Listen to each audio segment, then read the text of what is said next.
Good day, everyone. Good day.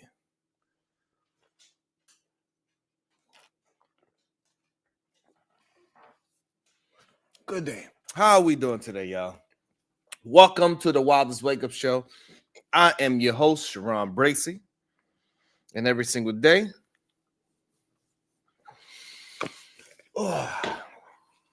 we rebel against remedial rhetoric, and today is no different. What up, Glow? Good day, sir. How are you feeling? That's the way how you greet me, I guess. I appreciate you.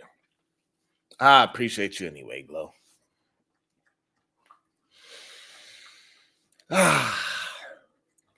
Yesterday morning, bud.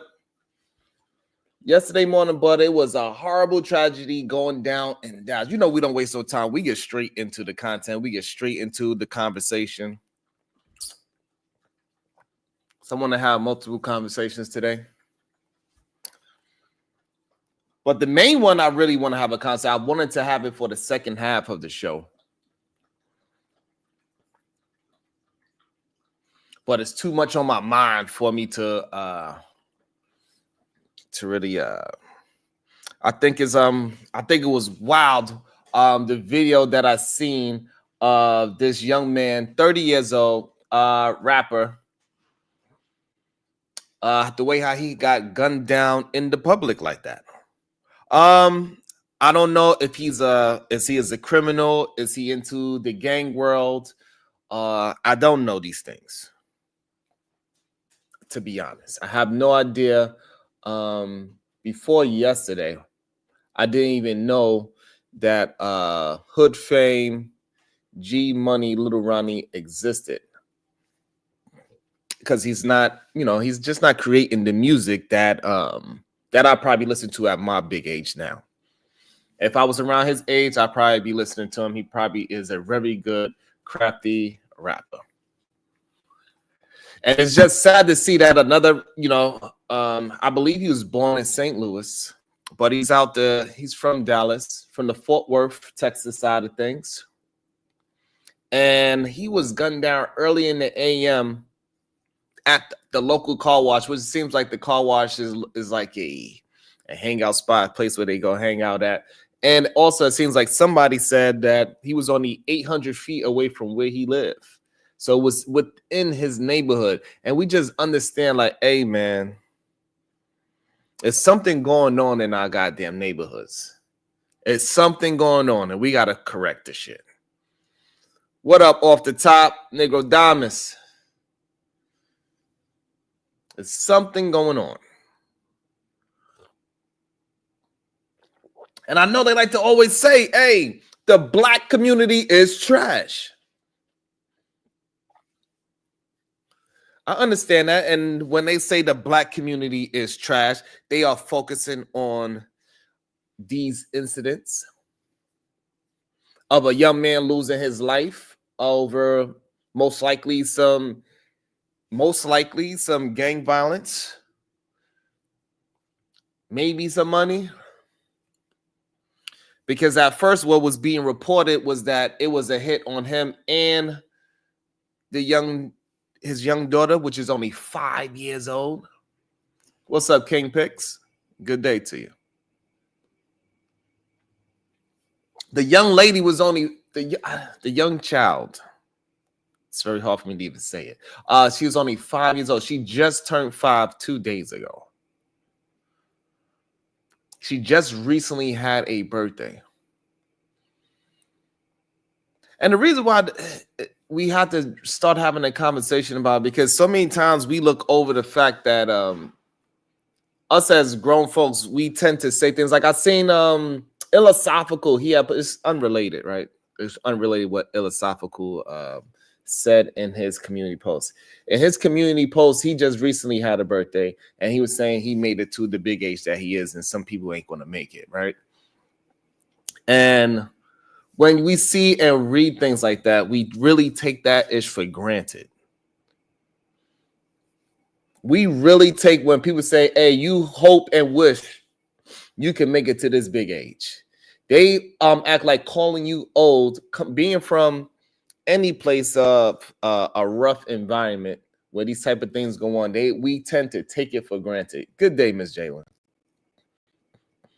We don't understand how difficult it is to create and raise a life and how easy it is to take it away.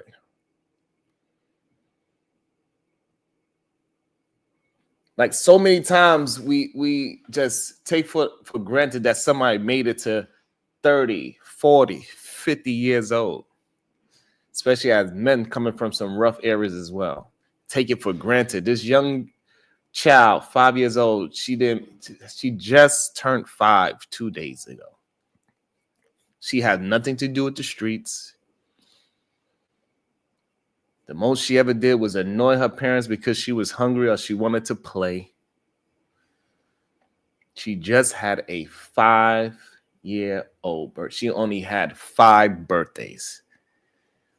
And we tend to not really, pay attention to those things for some strange reason. We have to have these conversations, to be honest with you. When somebody really say, hey, when somebody says like, hey, yeah, I'm old and I'm proud of it. Hey, that's a real thing. A lot of people don't get a chance to make it to a big age. Whether they in it or not, they could just be around it. They could just be living in a neighborhood. That young girl, she got hit with a stray. Those bullets was meant for her father only, in my opinion. I know in the beginning they was putting out stories and saying that they circled back around for the young child because they were saying that it was a baby daddy new boyfriend situation.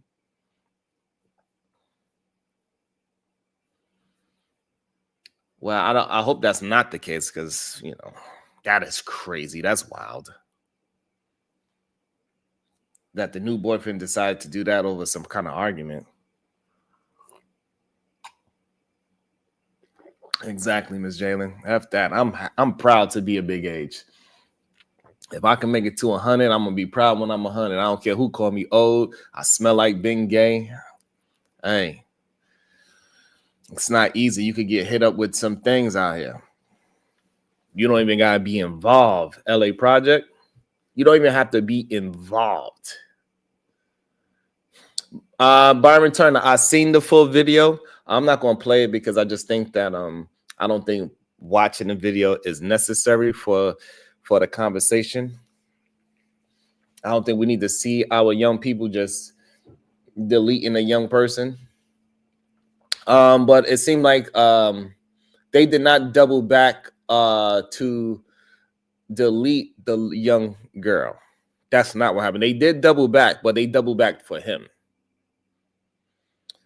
So what happened was they snuck. So he pulled up in the parking lot. He started vacuuming his car early in the AM, and they snuck around a corner the way how it is in Fort Worth, Texas. They have open car washes where you pull up in a parking spot, you put your car out, and they got a vacuum thing that you can go vacuum. Then they got the water hose, and you spray it and you wash it. You hand self wash your car.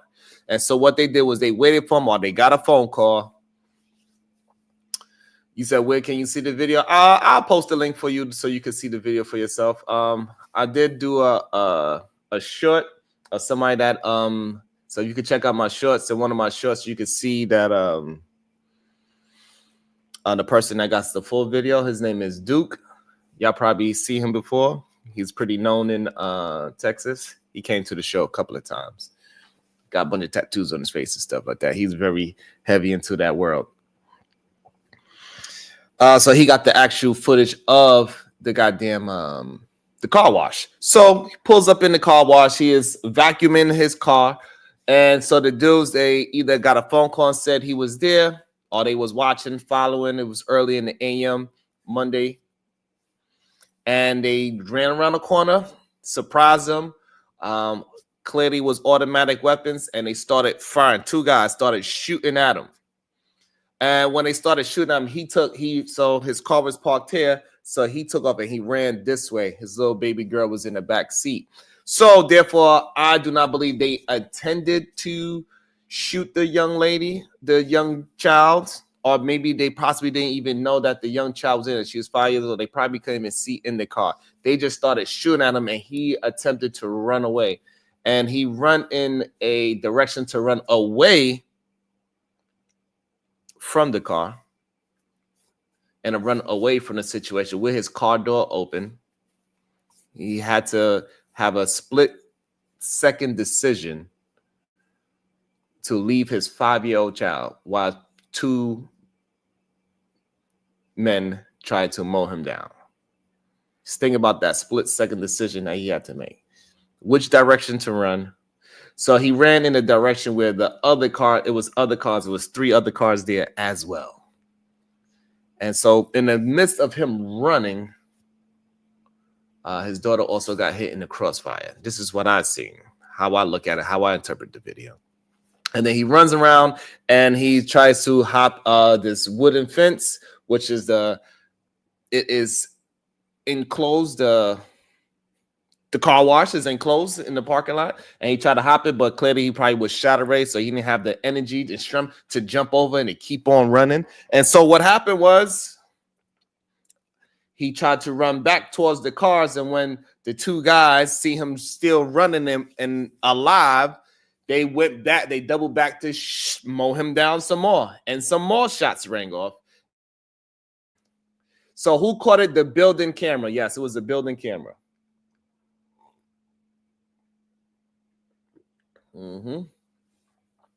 Yeah, so the local car wash is called Slappy's. Slappy's in Fort Worth, Texas. They had surveillance cameras there. Not in 4K, but they definitely had cameras. 2 young men, blue jeans, white shirts. And so, yeah, so they doubled back to shoot him. So they shot him in the grass. And then after they shot him again for the second time, that's when, then they showed, you could see him stumble off and fall off into the ground, and the other cars, they just drive off. So that's what happens. They did not double back for the young lady. I'm not even sure if they actually seen the young girl in the car, but they knew who he was, and they knew it was specifically for him, without a doubt. And I just want to know, is the Black community harboring terrorists? Are we harboring psychopaths? Is the Black community harboring serial killers, serial deleters? This is YouTube. I'm sorry. Is this what we are doing? Hopefully this code of silence will be broke, because in the hip-hop world, there's an unspoken rule. Snitches get stitches, right? It's like a society where everyone knows the code, but no one talks about it. You see something, you keep it to yourself, or you might end up in a rap song as the villain, correct? So I'm not sure if this is Black community harboring these serial killers, or it's just the gang world harboring these kind of serial killers and psychopaths. I think it's a confusion between Black culture and gang culture, is my opinion. Because in every gang life, where it's the mob, where it's goddamn Latin Kings, where it's MS-13, where it's Blood, Crip, all of these gang cultures, it doesn't matter if they Black, white, Spanish, Indian, and so on and so forth. They all harbor the same type of individuals, and they usually probably, even though I know they're not ever diagnosed or anything like that, but I believe the leaders are probably just like, they might be the psychopaths. They might be the jokers that is running around with a whole bunch of serial deleters, and they try to keep them at bay until they need them, and they find a ways to use these serial deleters. I don't think it has anything to do with the actual Black community.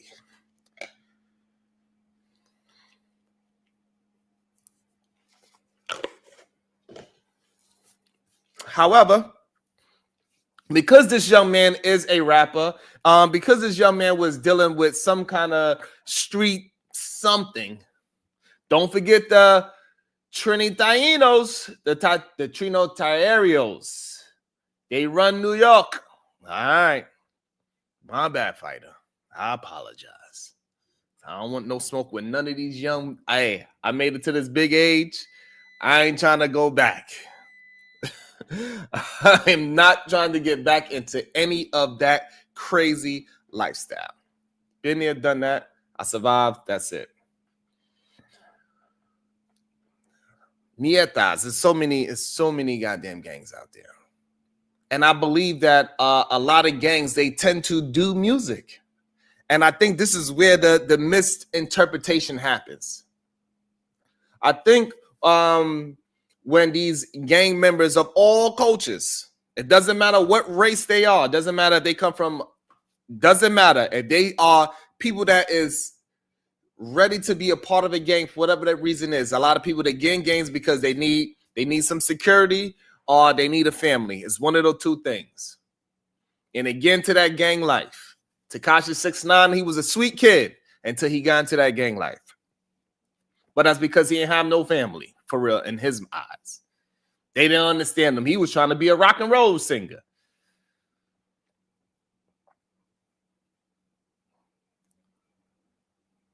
And so I think we cannot keep on allowing people to allow gang violence to be a part of Black community and saying this is the Black culture. Just because we have Black individuals that is in Bloods and Crips, we are not going to say that is a part of the Black culture. I'm sorry, I cannot do it. What's up, Venus? What's up, Mel? I cannot do it. I'm not going to say that the Black community is the ones that is harboring these goddamn psychopaths and serial deleters. I think the gang violence, they just get adjusted to doing these things because it's a part of their DNA. It's a part of their structure, I believe.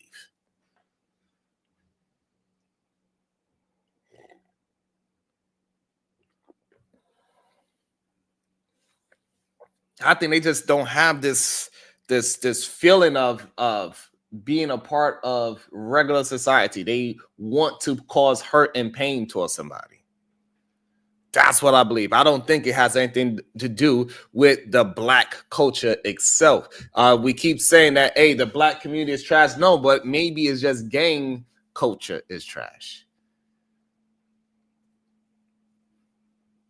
We know they keep trying to make it seem like it's loyalty over everything. And they compare those things. We understand that, right? Loyalty is everything in hip hop. I agree. It is.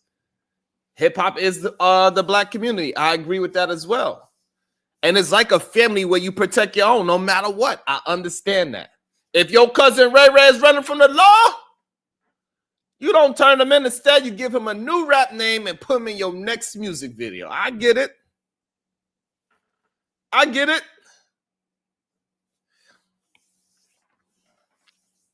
However, even though that is in our music, that is in our songs, I still believe that those sentiments is from gang and violence and crime culture, not from Black culture. I think we do have some dope ass. What's up, Haitian? We do have some really dope Black community artists, people that is all about building community, all about just being Black and proud. Black is beautiful. And they make music as well.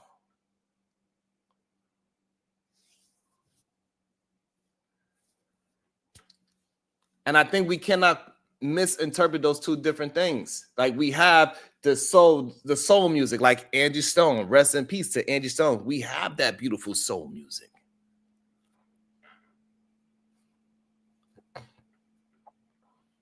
And Fighter Complex, I think you are 100% wrong. I think what it is that those artists that is in those gang culture, they just don't make music. It ain't about the artistry. It's just that they do not make music. You do not know about any Hell Angels rock and roll artists. We just don't hear about that. Hell Angels is built on hey, you gonna be a criminal, you gonna stay a goddamn criminal. They concentrate way too much on. So when we see these other communities, MS-13 and whatever the Asian gang culture is, the whatever their name is, and so on and so forth. Those communities, they say, hey, you cannot be any kind of celebrity. is a part of their culture that, no, you cannot make music. You're going to be out here slinging this 9mm.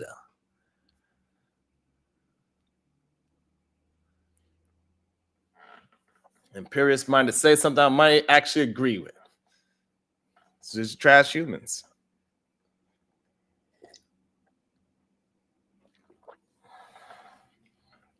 I don't think these other gang cultures are able to create music the way how urban gang members are able to create music. That's just what I believe. They do other crimes. So they are offing each other off on a day-to-day basis. They just don't know how to make good music off of it. And I think a lot of the gang members that are supposedly in our community, because they have black skin, that we gonna call them the black culture. But no, I think that is gang culture. And I think we need to start separating those two things. Yes, it's a part of hip-hop culture, but it's a different section of hip-hop culture. It's a different section of so-called black community, in my opinion. And I understand that street cred shit is very huge. Having a criminal record can actually boost your street cred. I get it. It's like a badge of honor. So when someone gets in trouble, the community rallies around them, turning their legal issues into a part of a persona. It's like saying, yeah, I did time, but now I'm dropping rhymes.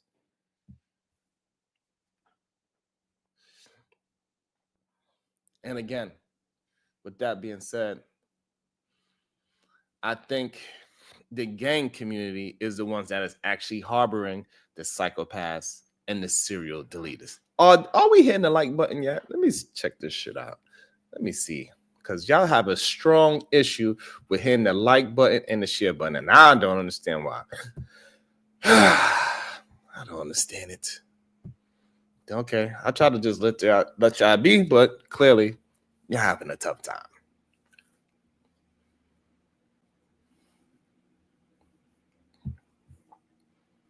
$10.15 says men having criminal records have nothing to do with street cred. I'm not wilding. That's the truth. That's what they use it as. Literally, we hear songs all day talking about how they've been doing things and how they got locked up for this. They got locked up for having this gun because it's better to be caught with it than caught without it. T Grizzly, he literally made a song coming out of jail, first day home. The whole street cred was about him being convicted of something that he did that was criminal. Akon, sing it, Barry White. I'm locked up. They won't let me out. It's literally a song about it.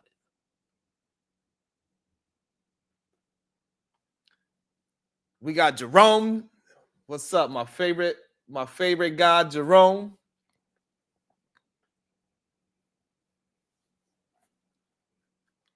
Fighter Complex, he's made a very interesting point. A lot of people celebrate that super thug coming home, and the one that is graduating college, yeah, because he was in school, he wasn't in the street. So I understand why it happens. So the reason why the guy that got locked up and he comes home and he gets a party is because he was outside all the time. So everybody that is outside and that's a part of the gang culture or the crime culture, they were outside. And so therefore the outside community is the ones that throw him a party. It ain't like the hood throw him a party. It's only a select few. This is the part that I'm saying. The criminal culture of the community is the ones that's going to throw him a party. But the black community is not going to throw him the party. That's what I'm saying. What's up, MJ? Good day, beautiful. Keep grinding, girl. I see you out there working, doing a great job, by the way. If nobody else told you today, I see you, girl. You are doing an awesome job. Shout out to Conversation with MJ. And I just think that the gang culture is what is attached to black community culture, and that is an issue that I'm starting to have. we don't have to separate those two things. Those two things has to be separate, because guess what? When the gang culture comes to the regular cookout, they ain't doing all of that gang bang in front of grandma. They ain't doing all that gang bang in front of grandma. They hide that ish from grandma. When it's Thanksgiving time and everybody's there having a good time, you know what they say? They say, hey, we going for a walk. We know what that means when the youngins go for a walk. American Nigga News said it is attached to all cultures. Absolutely.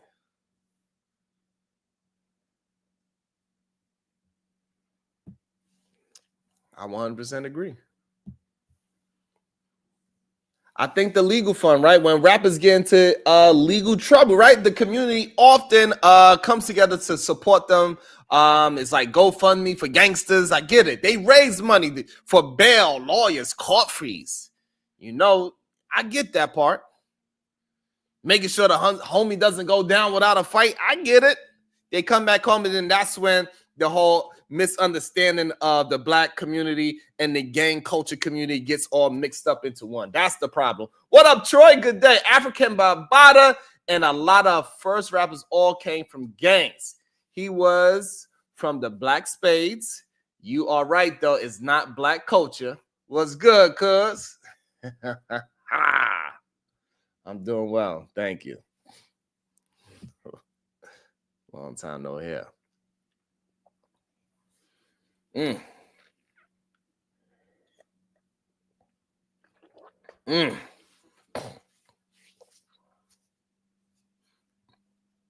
What up, Kev?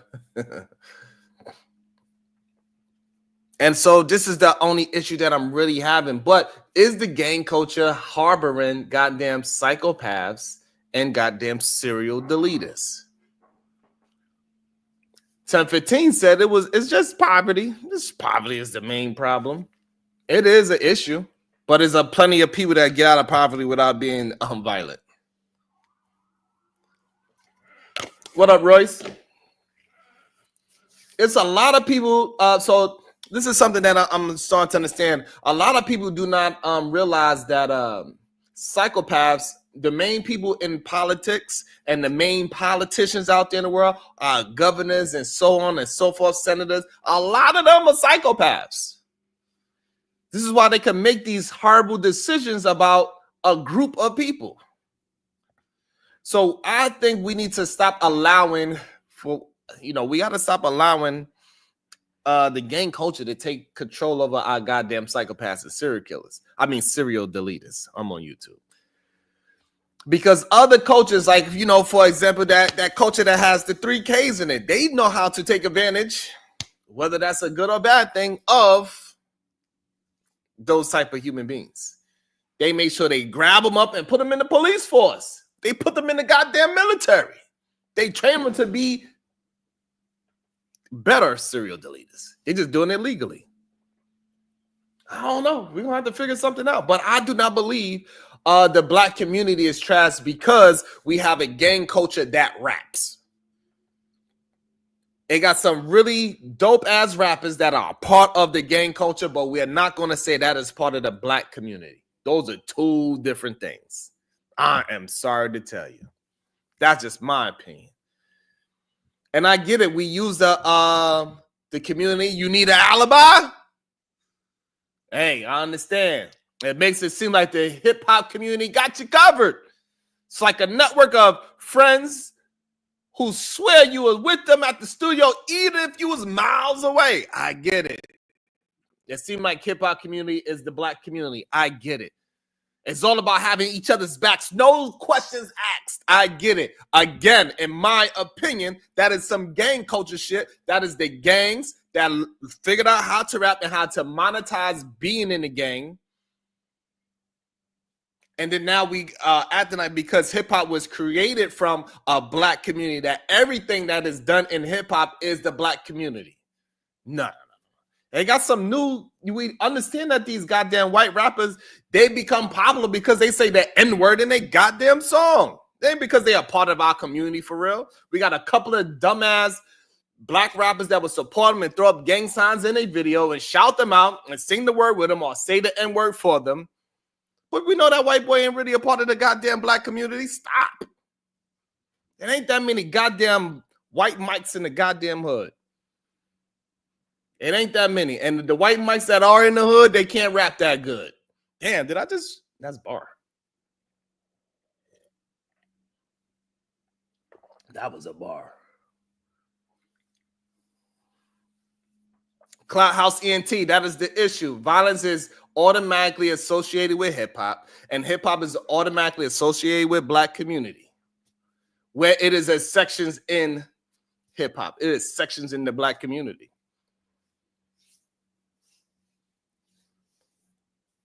We cannot keep saying our community is trash. We cannot allow people to keep saying that the black community is trash. No way. That's wild and crazy. Disrespectful. And at the end of the day, I think the hip-hop community loyalty and support for each other is admirable, right? A lot of people was on Sean Puffy Combs' side, regardless if they see the facts or not. We see a lot of people's on Tory Lane's side, whether they see the facts or not. And we see the person that is considered snitching, Megan Thee Stallion. We see they pushing her outside of the community. We see what's going on. But it raises a big question. Is protecting criminals really the best way to show love? I think it is time we rethink what loyalty means and find a way to support each other without compromising our values. It's my opinion. Anybody have any disagreement, we can have a conversation. I think we cannot keep attaching black culture to criminal culture. This is the link for anybody that want to join us that disagrees with anything that I said. You know that. You know I have no problem having a conversation.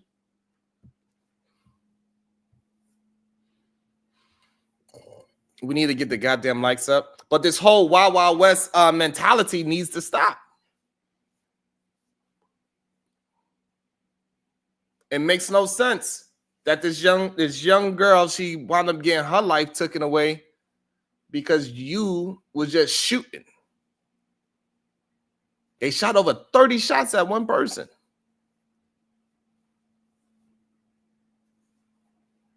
In the street, early in the AM. You should have a damn job. We cannot be harboring our own goddamn terrorists anymore. Somebody gonna have to say this. It was 3 other cars there. It was 3 other civilians there. Somebody needs to go ahead and be a good law-abiding citizen and tell what they saw.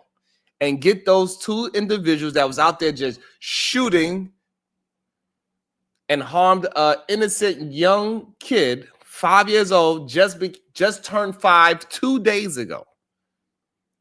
The child was only 5 years old for 1 day.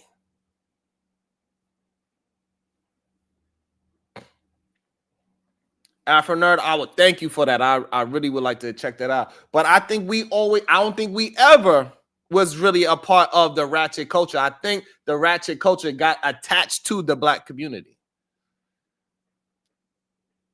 I think it was always it was always separate, in my opinion.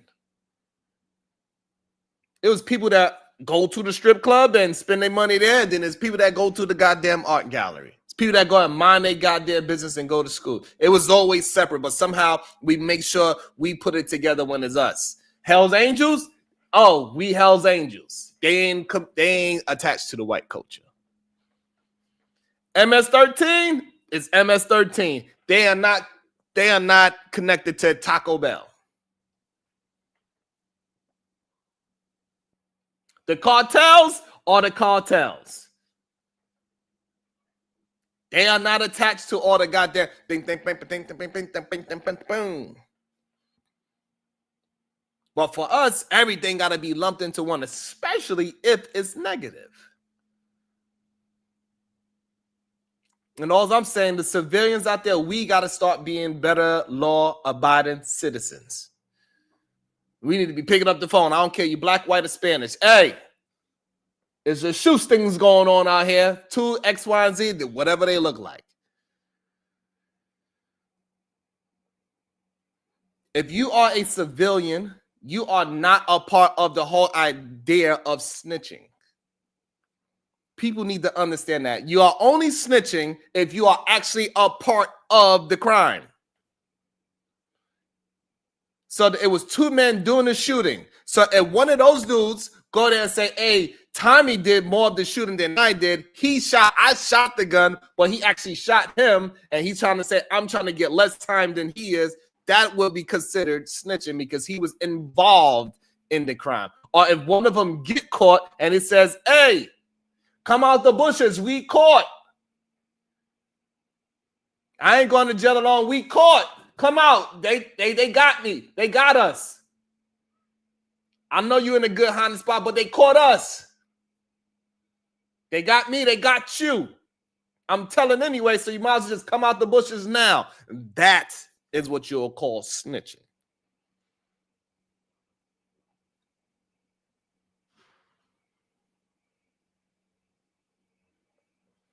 That is what you call snitching.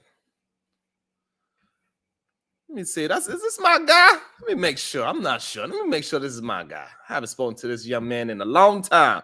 Is this my guy? Yo, what up, Joe? What's up? All right. Good day, sir. How you doing today? Where was I wrong at today? You say what? I said, where was I wrong at today? No, you wasn't wrong. I was just going to ask for context because you asked the question of why it's connected, right? So the thing is, with Black American culture specifically, we always been counterculture, right? So with that, we also started the civil rights movements, which created like Black Panthers, etc. But they morphed into originally the gangs that exist today were started as political action groups. So that's kind of my son is doing too much. It's all good. You don't gotta worry about none of that. I'm good. I got plenty of kids and grandkids, so one bit. So with the morphing of political groups that were supposed to be neighborhood protection things, which is what most gangs started out as, the influx of drugs then created a criminal element, and then you merge those two things together. You understand what I'm saying? So my issue with it is this: is that so when they was a political faction, they wasn't making any music. They was outside marching. And then eventually the leaders got taken out, and then they wound up just being in the street, and then they just kept the unity. I think it's a little more insidious than that. So what they did was inside of those political action communities, what they would do is put FBI plants and then put people in situations where they had to turn on those groups, right? Like you seen when Fred Hampton got killed. You seen the movie with Fred Hampton? So they would create people like those in several groups, and they use those same people to bring drugs in, or those same groups of different people to bring drugs in.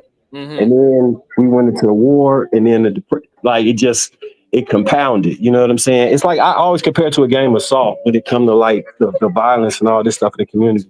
When you can't use the police to regulate business, violence has to occur in order to enforce your boundaries and make sure your product and your money is kept safe. Because of criminal undermarkets creating violence that way, it morphs over. So all of this stuff is mixed up. You know what I'm saying? Because this group was started by a political action community. This is the community. So these are our people morphing into gang violence and drugs and all that shit. But those same people, that's their family. So they're not going to be quick to say, hey, let me call the police and tell them XYZ. Because at the end of the day, that's their little cousin. That's so-and-so from up the block, XYZ. And if you were in the situation, you won't want them calling on you. So it just morphs into this soup. I get exactly what you're saying. I just think it's just context and nuance. And so, yeah, I think it is a soup. So I do understand, like, hey, my little cuz come run. See, but the problem is, I understand if I do it. But majority of the aunties out there that are not a part of that, they going to tell on their little nephew. And we know that. Not where I'm from. They not right, because the reason why is because a lot of those people are a part of it. They just grew out of it, but they still a part of it. And I think that's where it gets confusing that for a lot of people. They don't understand. A lot of people grew up out of being a part of that culture, and now they are part of regular society, but they still not that far removed where they don't understand it. Right. So I still believe those are separate at the same time. Because the criminal cousin is not going to go to the uppity cousin that he know for a fact that never been a part of it. He's going to go to a certain cousin that's he's no longer involved, but he knows about what's going on. Right. But they also go hide at the preppy cousin house when they ass get in trouble. That's why I don't think they're gonna go to the preppy cousin house to hide. They are only gonna go to the auntie that is from the hood, that smoking cigarettes in the house. That auntie probably got a record. Yo, that auntie cousin ain't got one.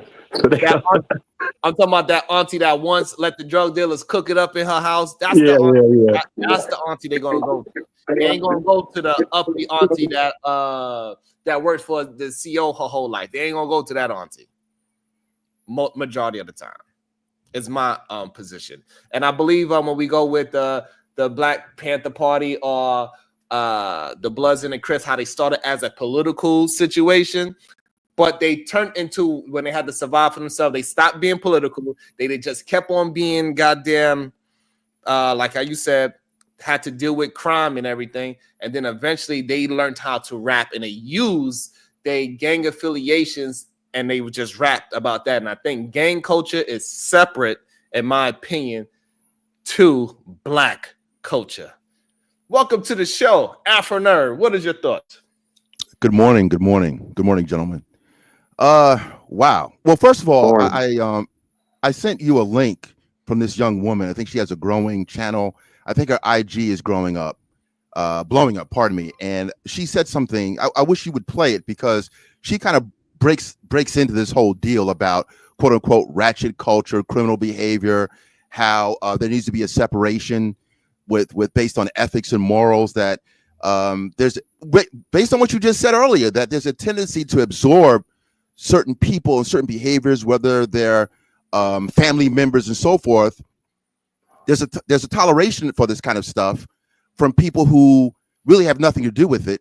And what ends up happening is you have this collateral damage where, you know, we're New Yorkers here, right? So, well, I know you and I are New Yorkers, and I can never forget, going back many years, stories of someone shoots someone in a park, and then there's a baby carriage somewhere, or there's a grandma, someone's auntie or someone's grandmother's walking around. And this has been going on repeat for many, many years. And you just sit back and say, how is this possible? Wasn't there something recently, a few months ago, where someone was shooting into a store? This might have been in the Bronx, and they used a mother and a young child as a shield, like complete innocence. So, like, the kind of mental gymnastics you have to do in order to I don't know how that happens, but I'll say, and I'll land the plane here. There's a larger scale issue as far as the culture and the expediency of Black life, Black male life specifically, has been so cheap since 1619. You know, when you start to connect the dots. This is something I have an issue with your friend, Chaotic Truth. You know, he wants to talk about quote unquote ADOS or FBA history as if it's make believe. When he talks about Emmett Till, that's like a fantasy to him. It didn't really happen, and yet the killers of Emmett Till, they admitted after they were cleared of charges in the courtroom, they were paid in an article a few months later, admitted, yeah, we killed that kid. And the main point, I'm connecting the dots here, is that I researched recently, well, has a white person ever been convicted or punished for killing a Black person? Now let's go. You have to understand what this really is talking about, right? When you go from before slavery, when we were property, you could kill a human being because that person was property. But even after that, into the mid 20th century, no white person was ever convicted or really punished for killing a Black person well into the late 60s. I mean, That's so when you go from that to what's happening in the hood, black life, specifically black male life, doesn't mean anything. Even to black people. That's the reality. It's crazy how that legal precedent is. There was a case where a woman was a runaway slave. She ended up killing her 2 kids to not put them back in slavery. And they found her not guilty because she couldn't technically murder property. Yikes. That's where we come from. That's our history. Going into the mid to latter part of the 20th century, which was a minute ago, that a white person could kill you and not suffer any kind of repercussions for that. How does that translate to black death even amongst ourselves? That's a real thing. That's a real thing. It's not fantasy. It's not an alien autopsy. It's nothing to play around with. So Afro Nerd, the other thing I think that's missed is the trauma from that civil rights movement. So I had a teacher, my science teacher, when I was in 7th grade. She was a part of the Black Panthers part. She was actually in the house when Fred Hampton got killed, right? And she never mentally recovered from it. They had gave her a job just because, you know, they was affiliated with the school or whatever. But I seen her years later after I got out of school, and she was clearly off of it. She had like one big ass wick, you know, like when you grow locks, but you just got one of them. It was down to her back. She was walking down the street talking to herself. And a lot of the people from that era got strung out on drugs as a way of dealing with all of that, like stress of feeling like shit. This government against us. We can't, you know, we fighting against it. They infiltrating us. That was a very like mentally taxing time for those men and women. And a lot of them escaped to drugs. That I think that like really pushed that drug era outside of selling it. I'm talking about people using it. And that's gonna have like long-standing repercussions when you come from that type of trauma or that type of parent who's in that type of instability, like with drug addiction and dealing with the depression of just dealing with America. Sharon, I want to mention something. I want to mention something that might relate to you. You might be familiar with this, right? So when I mentioned about white violence toward black people. Now, we can talk about intraracial violence because that's real. That has to be dealt with, right? But the precursor to that is interracial violence. Now, when interracial violence was going on, we had something called respectability politics, right? Now, folks that I would qualify as quote-unquote new blacks have a problem. New blacks, post-black power black folks, right? They have a problem with respectability politics because they think that, well, if you speak properly, if you get educated, if you do certain things, that will endear you to white people, right? Now, I agree you should not be doing things to endear yourselves to white people. You should just be doing things because it's to your benefit. But this is where I think you might have some familiarity with, which is amazing when we talk about what Black American history is about. Probably in your purview where you live, there's Weeksville Village. You familiar with Weeksville Village? Okay. To the listening audience, Weeksville Village in I think Crown Heights, Brooklyn, is a preserved community dating back to the late 1800s, where everything has been preserved: the housing, the clothing, the furniture, everything. And when you go into this, it's on YouTube. When you go to, it's like a museum now. But when you go, but it's a neighborhood. It's a preserved neighborhood. So when you walk around and you go into a black house circa 1875 or something, the first thing you see is a black newspaper. You open up this black newspaper, it had all these matter-of-fact guidelines for black behavior. Like everything telling you, be prideful, stand tall, get educated. This was in the black newspaper in 1870 something. Fast forward 100-something years later, you don't see anything really like that. It's not a part of black life to have this pride, stand tall, be successful. You know, when the white man was on your ass, you see to be a little bit more tactful about, I need to do X, Y, and Z. Now you have thuggery on wax. We make excuses for it. We have to absorb all this tomfoolery. Your uncle, your auntie, your baby can get killed. And I mean, you know, Trump, I'm not a fan of Trump, right? The issue is Trump doesn't care about you, right? Because if he cared about you, he would bring in martial law. Now, this is where CT might agree with me. Bring in martial law to Brownsville, bring in martial law to West Chicago, because either you're going to keep on allowing babies to be killed indiscriminately, right? Or you're going to have to bring the military to kind of straighten out some of these loose Negroes. Either one, if he cared about you, he would do that. But black folks and your black leadership would have a problem with that. But I don't see what else we're going to do. We can't keep on doing this where black life is cheap. This is where CT might agree with me, right? I have nuance with him, right? But if no one cares about you, so the gang violence, the urban terrorism is going to continue, and your babies are going to still get killed, and we're going to be matter of fact about it. I land a plane on that. Okay, welcome to the show, Chaotic Truth. What's going on, man? Good day to you. What's the question for today, sir? Is it the black community or gang community that is harboring psychopaths and serial deleters? Oh, without a doubt, yes. Which one? The black community is harboring psychopaths and serial killers. Oh, without a doubt. Yeah. Oh. Yeah. Black people literally have no snitch policies in black communities. You know, we make fun of people who are supposedly snitches. You know. Yeah, I mean, definitely, man. I grew up in a black neighborhood as a child, and I remember back in the 90s when there was open air dice games, and even in my neighborhood, which is pretty much middle class, niggas up the block shooting dice, and they would sell little drugs here and there. It wasn't really that bad.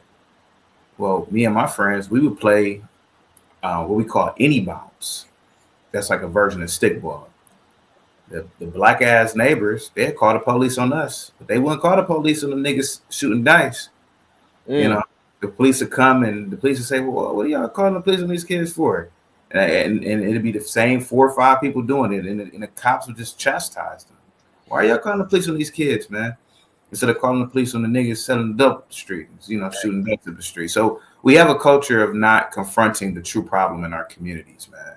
You know, so yeah, I mean, you will have a community where individuals would commit crimes and the entire block would know what the person did, but nobody is telling. No, as long as you didn't do it to me, they don't care. Yeah, oh yeah, without a doubt. So my issue with it is this, right? This is where I disagree with that. Is that I believe that is gang culture. I don't believe that is black culture. Because the Hell Angels, they have their culture, they have their gang, and guess what? They have the same code. MS-13, Mexican gang, they have their same code.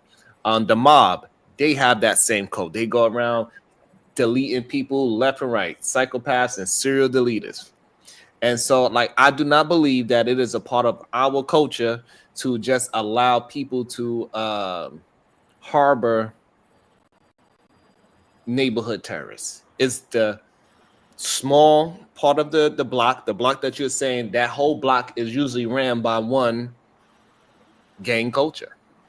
And that's why yeah, I mean, yeah, you could be right. I mean, obviously, there's a level of truth to what you are saying, because how would you get people in prison that are black if there was a true culture of just, you know, keeping things under the bus or under the rug? So you do have individuals in the community that will testify and call the police on some niggas. Yeah, I can agree with you on that. I can agree with you on that. But there is this element in the black community too of you do have the civilian population under some sort of blanket of fear, you know, because if you say something, there might be retribution. Do I have the data in front of me? No, but I personally am just going off of anecdotal experiences. So yeah. So the reason why I disagree that civilians cannot so-called snitch or tell, I think most criminals understand that civilians are going to tell the police and do their job as a civilian. This is why the grandma that was used to hang outside the window all the time, the nosy lady on the block, the cat lady, people did not do things in front of that person. That is true. I can agree with you on that. Yeah. And also they have respect for those older individuals that they know is going to tell on the gang culture, right? They'll say, "Hey, don't be throwing up your fingers in front of grandma. Have some respect." Like we had that at one point, but I think as they passed away, and all the young girls that was a part of the gang culture, they grew up to be grandmas too, and they stayed in that same neighborhood. So now on that block, we have a culture of ex gang members living in that neighborhood. So therefore, the person that commits the crime, they are quickly to run right back to the same safe place, which is the neighborhood that block, and have a community of retired gang members to go hide out at. And that is considered so-called the black community because they are black. That is the issue. Okay. All right. Well. What? I got CT to say, you know what? I can't really disagree with that. I feel good today. God damn, Marcus White. Yo. Also, I think they arrested all the chiefs and left the Indians out here wilding out. There's no more structure. No one in charge. A power vacuum. That's a destabilization tactic used in proxy wars and other wars when you try to infiltrate or overthrow a government or crash a country economy or a political movement. It's called a power vacuum. That's absolutely occurred. I think that was part of the COINTELPRO documents, but they discussed all of it. Well, also we know it seems like that there's a lot of Indians just running around in the street, but we know a majority of the gang leaders that got locked up for life, they still running it behind the wall. Well, we got it. I don't know if you've heard of Larry Hoover. You heard of him before? Mm-hmm.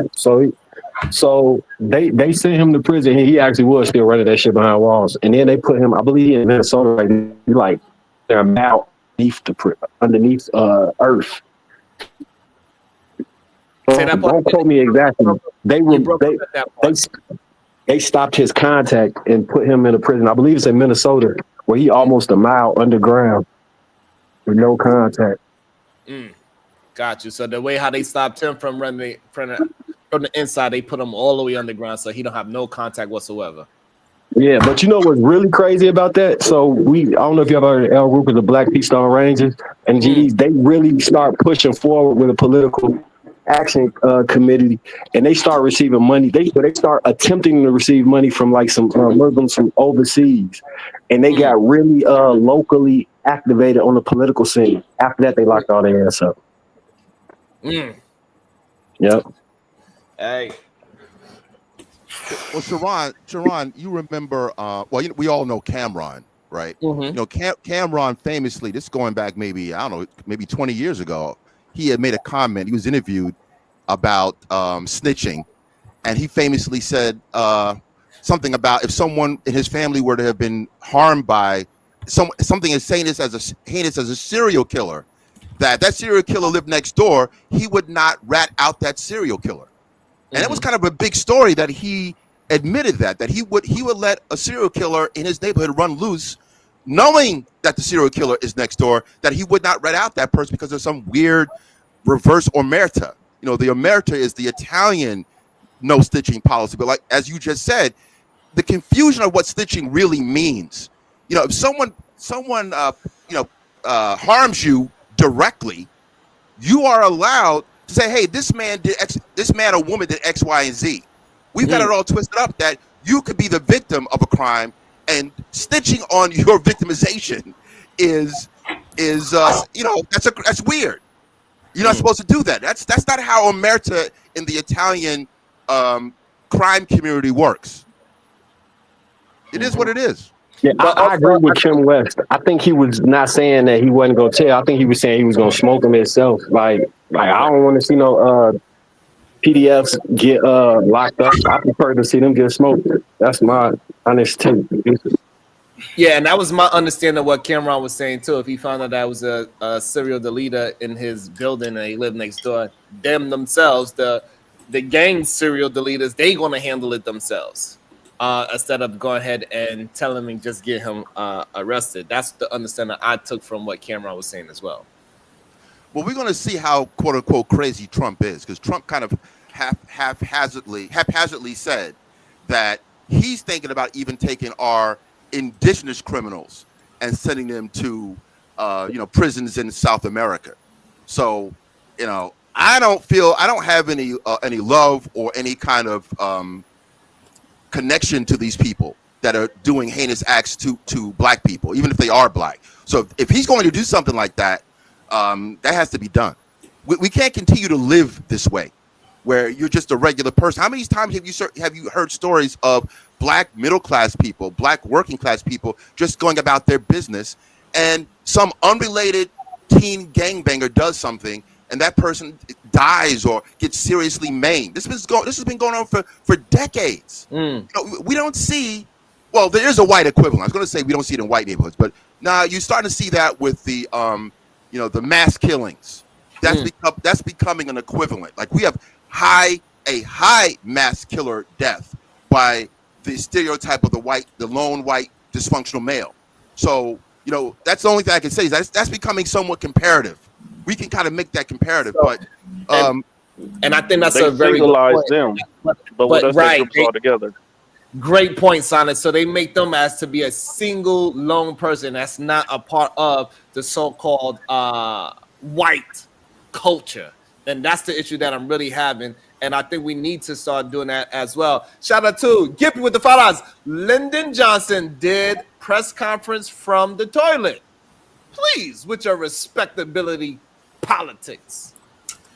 Yo, also, Cloudhouse, hold on. Also, Cloudhouse ENT with the $2. A 2-day streak of no DNP talk. How God works. And make sure y'all hitting that like and that share button, please. This is how we get these conversations out to more variety of people. We have to support our own man. We got to start being able to appreciate us controlling what is being said about us. And we have to like it and we have to share it. That's the only way we can start getting more of a control of what we represent as so-called the black community, because it is a separation between gang culture and black culture, in my opinion. Justin D, member for 5 months. Thank you so much. Afro Nerd is only because we have more news. Crime is down since the 80s and 90s. Stop glorifying the past and look at the crime statistics. Can I respond to that? Sure. Okay. First of all, I try not to look at your chat section, because someone was saying, why is he going to history, or the history? I didn't ask for a history lesson, but when your black behinds get diabetes or you lose a foot, your doctor has to give an analysis on your history. So this fear of intellect, this fear of going through the historical record and being that's part of this goofy mess. I'm about to curse. This goofy stuff that's going on right now, where it's cool to be dumb. I'm not buying it. You continue your lower ranking. See, I'm now CT has points. I don't agree with him on a lot of things. I contrast with him.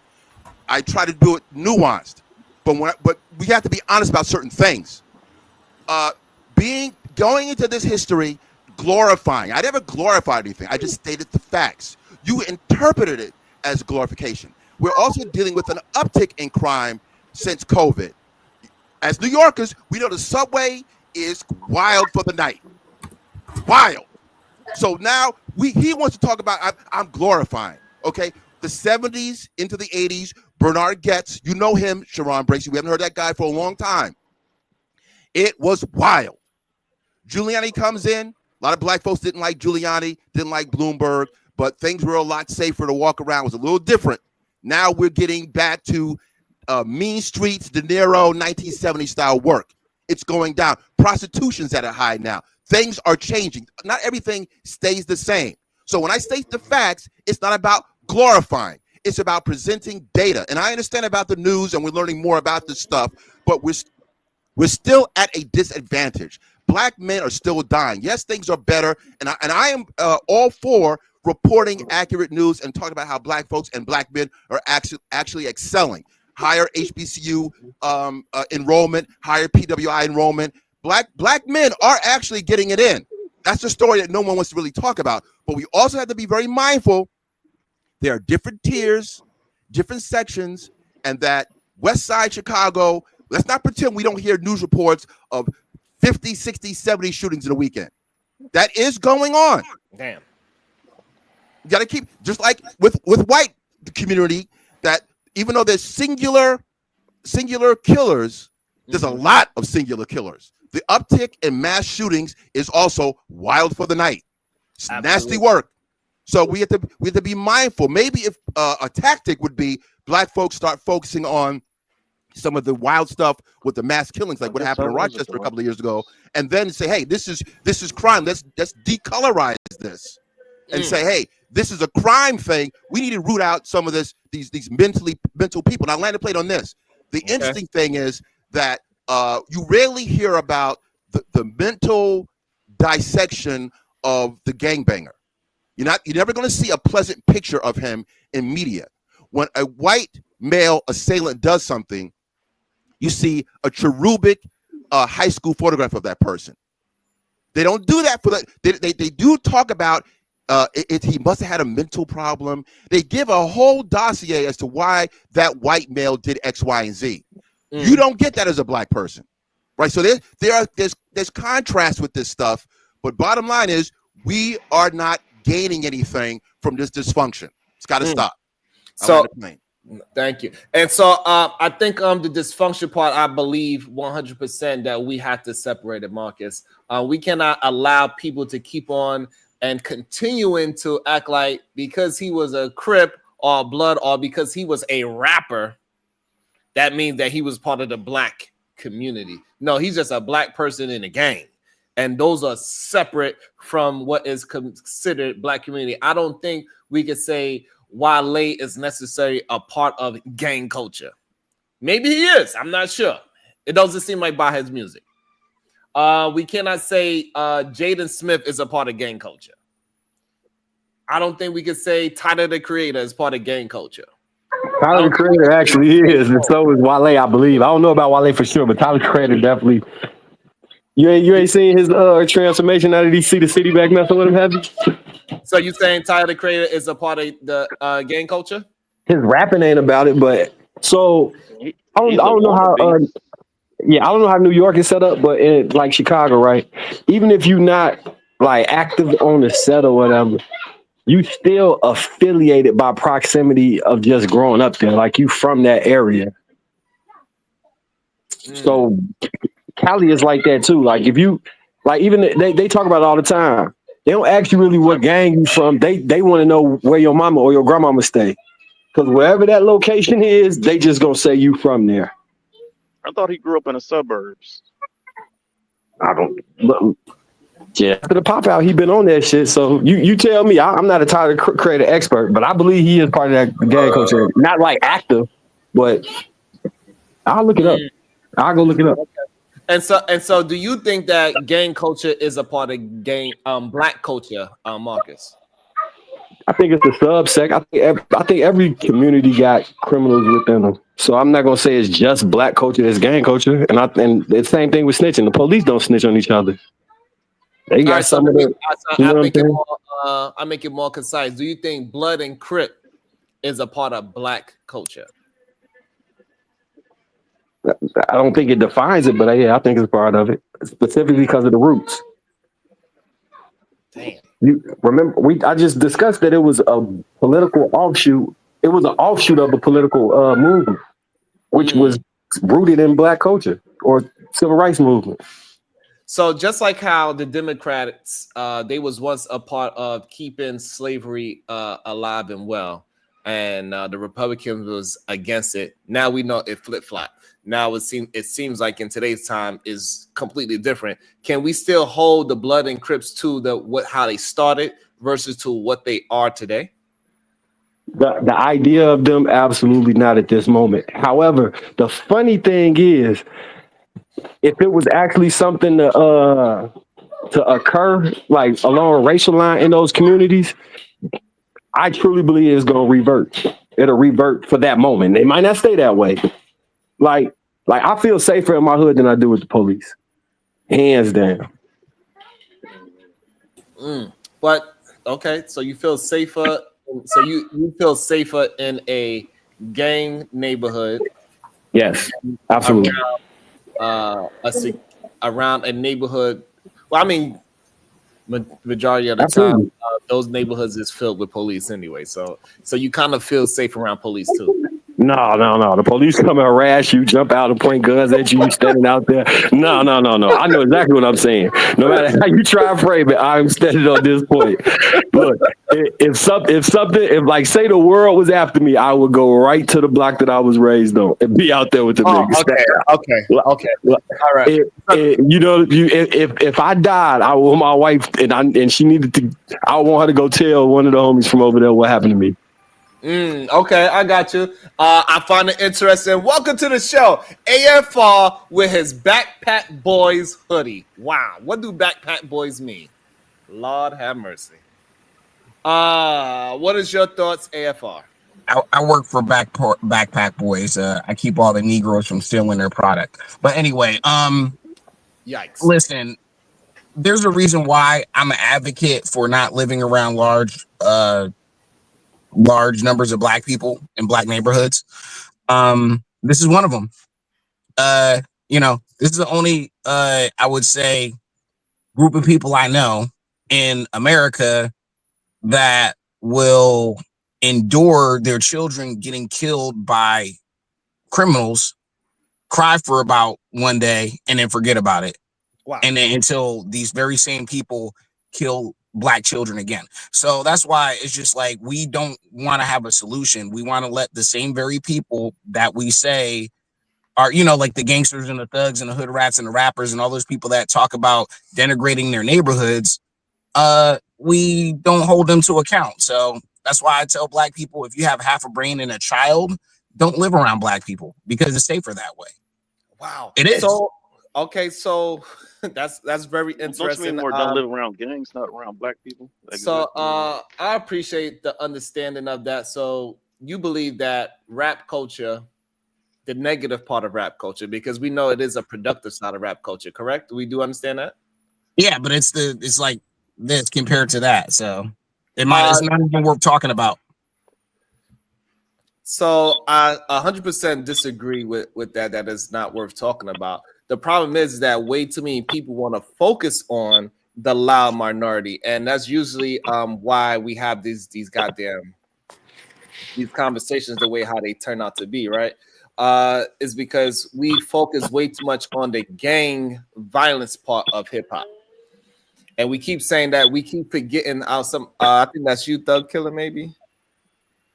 You have some kind of background noise. Oh no, it's not you. It is. Oh yeah, it was you, Afro Nerd. AFR. So what the problem is that we focus way too much on the gang culture part of the hip hop world, and that is the very small part of the hip hop culture. Actually, that's the smallest part of the hip hop culture. You don't even believe that, Sharon. Because you can only name the top rappers in the gang culture hip hop, but it's hundreds, maybe even thousands of them rapping. Nobody knew about this kid, Lil Ronnie, until he died in his neighborhood. So even though he was making music, he's probably making good money off the music. Nobody knew about this kid.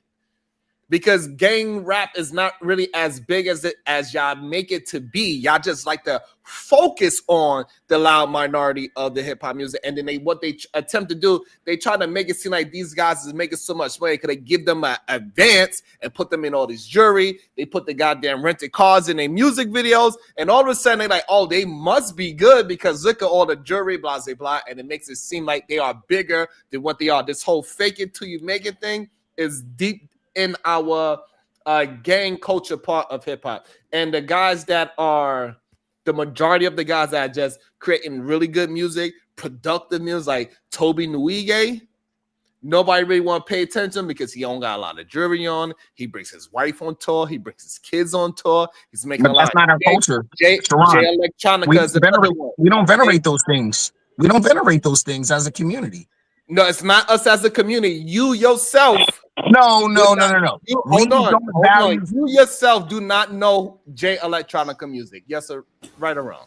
Didn't he marry I know he smears it. that white billionaire woman kid or I know whatever? he smears it. He was He married like to a rock Royalty. child. She yeah was he royalty. married She was a some rock While I child. was sleeping on the train, not even a single slice of pizza to my name, starving wet. Yeah, Well, I listen, listened I there. know. Listen, I'm not into Jay Electronica. I know a lot of people that think they're smart, say they like him a lot. I don't really know or care about the guy like that. But one thing I will say is that you can say this is like those people are a small part of hip hop culture or rap culture or whatever. But unfortunately, those behaviors are mimicked not only by black people and black youth, other races of people somewhat try to mimic those behaviors because it's like the wave or whatever. But the thing about it is, those things, those behaviors affect us the most in the most negative ways, especially when we have a lack of wealth, lack of family formation, and we're being targeted by law enforcement. So I don't understand why we don't have a bigger push to say, hey, ignore that, even though you keep downplaying saying it's a small thing. But it seems that every time I turn around, I see young black men with stuff, their ass hanging out and carrying guns they probably aren't licensed to have, and engaging in activities that make you less productive as a person. So I really don't understand. Like, that's the majority. Like, let's be honest. So all right, so we being honest, that's the majority that you pay attention to. Is a kid that's from New Jersey, by the way. He just scored a 1600 on his goddamn SAT. One kid. So why you don't highlight that one kid? Well, It's many kids, everybody's already highlighting it. The thing about it is, black kids functionally cannot read, bro. Like, we're looking at the far end of the extreme end of the successful spectrum, but the vast majority of kids in California, black boys in California, cannot freaking read. They can't read. Okay, so now we can address that. So that's a different argument. And all tied together. I find we're trying to get us better at being literate. That is fine. I agree with you on that. We need to have better reading comprehension skills. 100%. And also, those kids that cannot read, they are usually in a certain type of neighborhood. Correct? And it's a poverty-stricken neighborhood. Correct? Yes. Can I say something? Yes, in a second.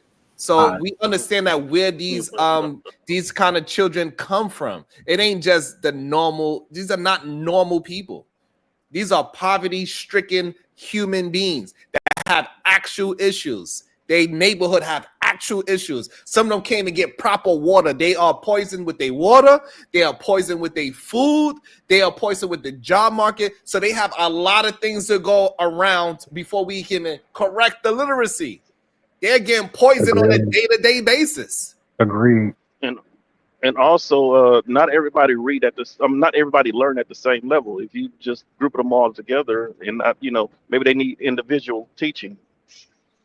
Not only that, so we also got to be more responsible to say, hey, we need to figure out a way to open up some schools so we can make the schools smaller so we can actually focus on our young black men.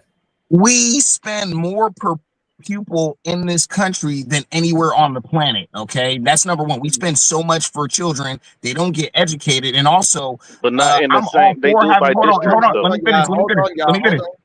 But the thing about it is, I'm all for smaller class sizes. That's why I say we need to make sure people stop coming into our country legally and bringing their kids. So black kids in poor, because they always send them to our neighborhoods or poor black neighborhoods. All the new arrivals, the migrants, they send them there, and that takes more resources away from black children. So if we fix that, that would help a little bit too. But we don't want to have that conversation. We want to vote for the Democrats for, they black and brown coalition, even though they're draining resources off of us. And they also, and the last thing I'm gonna land, in New York City alone, this is happening around the country, but in New York City alone, they've taken over predominantly black schools to put their funky border jumping asses in schools, and they shut them down in those facilities that communities need. Who's taking resources from us? It's okay. So he's saying immigrants is taking resources. That's a lie. No, all right, it's true. It's okay, true. So, all right, That is true. That's true. Hold on. Oh my God! Hold on. Hold on. Let's not break the conversation down yet. 10-15, substantiate why that's a lie. Go ahead. I mean, because I feel like if we was gonna get those funds, if those funds were for us, we would we would have been had them. Okay. Just because they making Okay, you don't. accommodations for Okay, them don't mean that's you don't just an understand. illusion. Just because they making accommodations for them don't mean that they taking something from us. Some shit they never was gonna give us.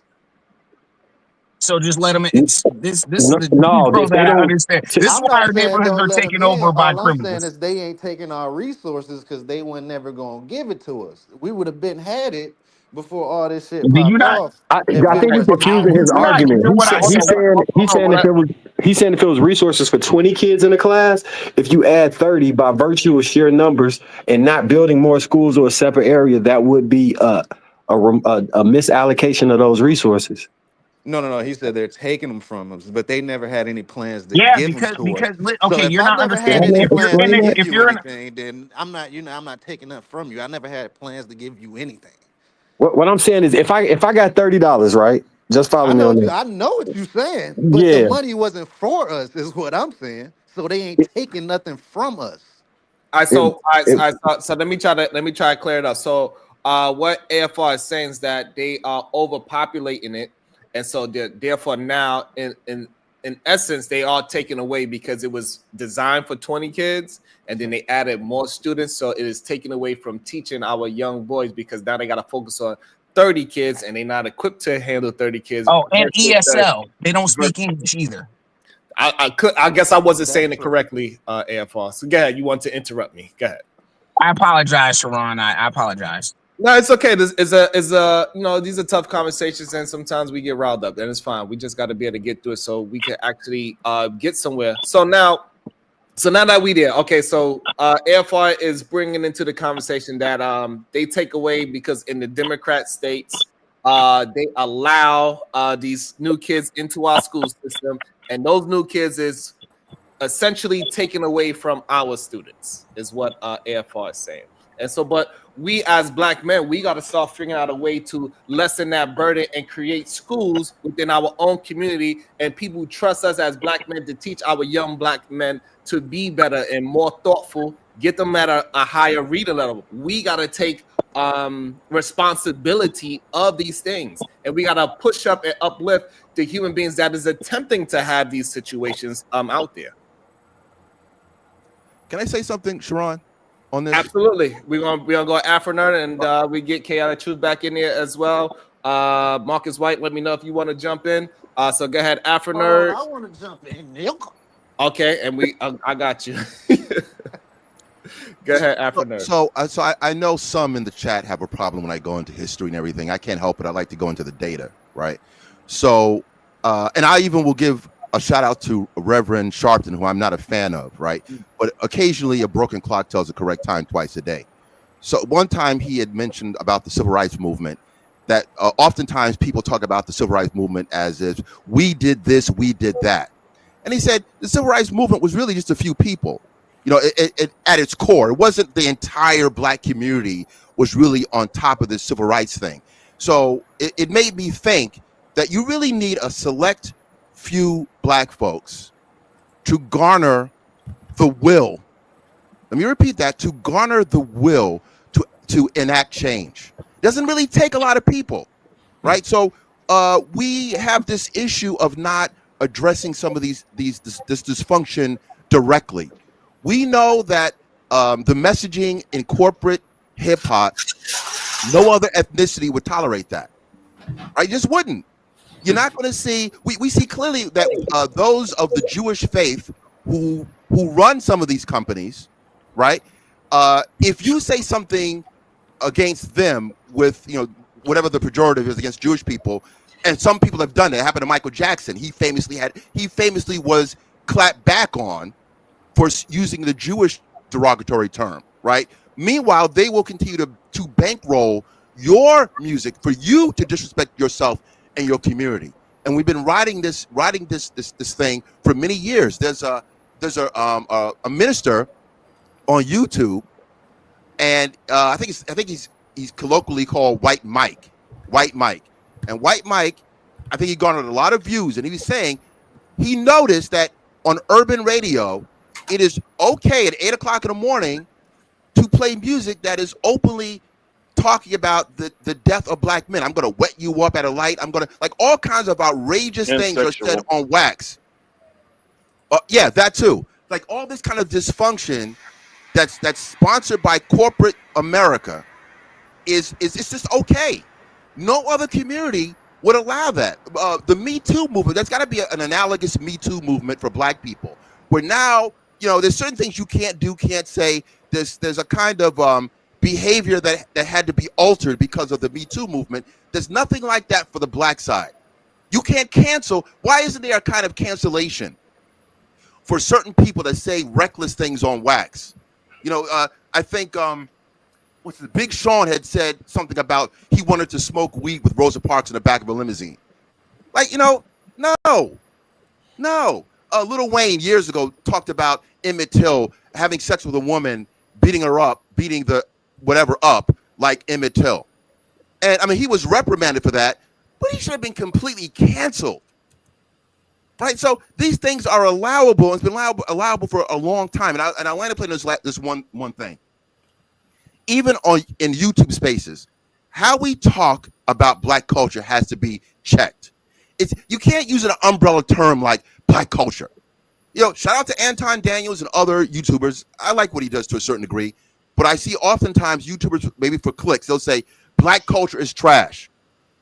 No, there's HBCU culture. Right? There's a black academic culture. There's black cuisine. There's the Harlem Renaissance. There's the Civil Rights Movement. There's all kinds of things that are qualified as black culture. Jazz culture, blues culture. That's black culture. But when you say black culture is trash, that's not accurate.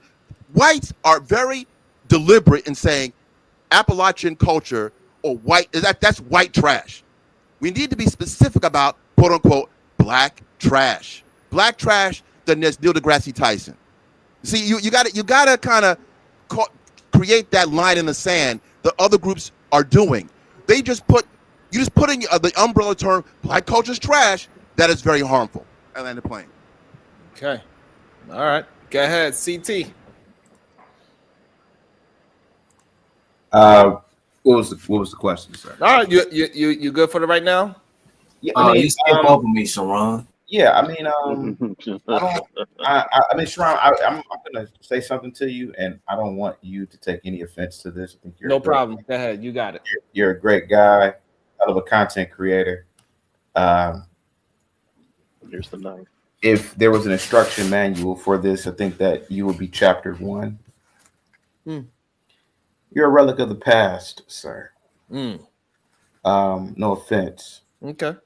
No offense, you're like a pterodactyl. And so many other men of your ilk are like this. And this is what makes you a good guy. You have hope in the black community. You have hope in the black culture. I used to be like you, Sharon. I used to talk about fixing the black community, going back, mentorship, and all this other nonsense. Sharon, we are going into a new age. How much time do I have? Like 2 or 3 minutes, sir? You have about 2 or 3 minutes, buddy? I just want to ask you, is that cool? Yeah, you good.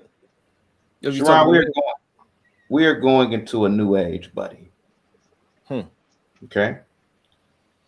AGI, quantum computing, 3D printing, brain-computer interface, fusion energy, advanced space propulsion technology, nanotechnology, genetic engineering, automated robots, metaverse, and augmented reality. But you talking about helping niggas up their literacy rates. Don't you see how absurd this is, sir? Now, again, this is not me. You know, I rock with you. And this is intentional. I just think that you might be a little bit of a triceratops at this. Sir, if a nigga don't know how to read in 2025, if a family of blacks don't know how to read, or a family of whites, or any family in the Western Hemisphere in America don't know how to read, don't know how to do basic arithmetic, let them just die off at this point. Wow. Because the future we are going into is going to take a level of intelligence that's going to just be I'm a depopulationist. Wow. I'm a depopulationist. I think what is about to happen in the next 10 years is going to be the greatest human shift in human history. And we've been here for about 100-some thousand years as modern human beings. So there are going to be a lot of people left behind, a lot of knuckle draggers left behind with automations. Dude, you should go type in Chinese robots and see what these Chinese are doing. You know, they lie about a lot of Chinese too, man. You know, but a lot of these Chinese are doing these robotics companies. These robots are doing incredible things, man. And this is at the beginning. Imagine 5 years from now, 10 years from now, bro. A lot of people are going to be out of work. A lot of people are not going to be able to compete in an automated world. Sharon, I'm telling you, you seem like a very well-to-do guy, very intelligent. Listen to AFR, man. You better get away from niggas, man. And truth be told, get away from stupid whites too. I'm telling you, man. Okay. It's gonna be. I can't really describe. I don't want this to happen. I don't want like physical fighting or wars to happen. But what are all of these knuckle draggers gonna do, man, in the next 5 to 10 years, man? Black, white, etc. Man, I want to be around the intelligent people, man, the elites. Me and my wife, we might move to Singapore or something because shit in America, man, might get actually out of hand. I hope it doesn't. But man, I'm telling you, man, you talking about fighting a good fight, Sharon. Those days are over. This isn't 1991, man. This isn't the scene from Menace to Society in the classroom when the nigga, when I don't want to say nigga, but Charles Dunton says the hunt is on and you're the prey. Those days are over. You kicking knowledge to pretty much Stone Age man now. So to land my plane, dear brother, take your intelligence, take your family. Get as far away, and I know you probably don't. And I know Sharon, you don't really live around no niggas. You talk a good game, but I know you don't live around no black people for real. I would do everything possible to start putting that first foot inside that door to civilization 1, because that's where we're going in the next 10 years, man. We may not actually walk through the door for another 50 or 100 years, but man. Civilization 1, you should look this up. This is in accordance to the Kardashev scale. That shit is coming. And I'm telling you, man, these niggas that you trying to help, the only thing listen, I told this black woman a long time ago when I was a case manager, sweetheart, you need to stop having kids. Now, I didn't go in on her, but these kids were living in filth, poverty. She's low IQ. The kids running around stinking with. And I didn't want to tell her, lady, you are bringing children into a world that they are just not going to compete in. It's just not going to happen. And your DNA might need to end here. Now, I'm not telling her to have an abortion. I'm not telling her. I mean, her kids, those are living, breathing human beings that should be loved and cherished and taken care of in any civilization, right? There's a social obligation in any government to take care of a population that can't take. I've always believed in the wealth. I believe in welfare to a degree, right? You just can't let people just starve to death, and I think that's the beauty of America, right? Ron, okay, we gotta stop, man, with just going back into the schools and helping the little nigga boys. The best thing to do is let them die. Hold on, y'all. Hold on. Hold on, let me just talk to Sharon. Sharon, I'm telling you, man, you're a great guy, man. My God, you're a great guy. And I feel sorry, and I feel bad for me for saying this about you.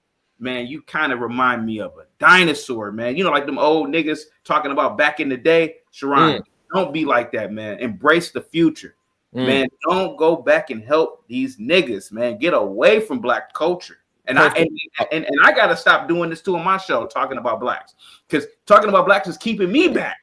Okay, so my only issue is this, that I have proof that what you're saying can be reversed. I spoke to plenty of younger men that had possible issues with literacy, and we point them in the direction of some books, and they led up to them reading more mature books, books that you had to be on a college comprehension reading level, and so they worked their way up into that.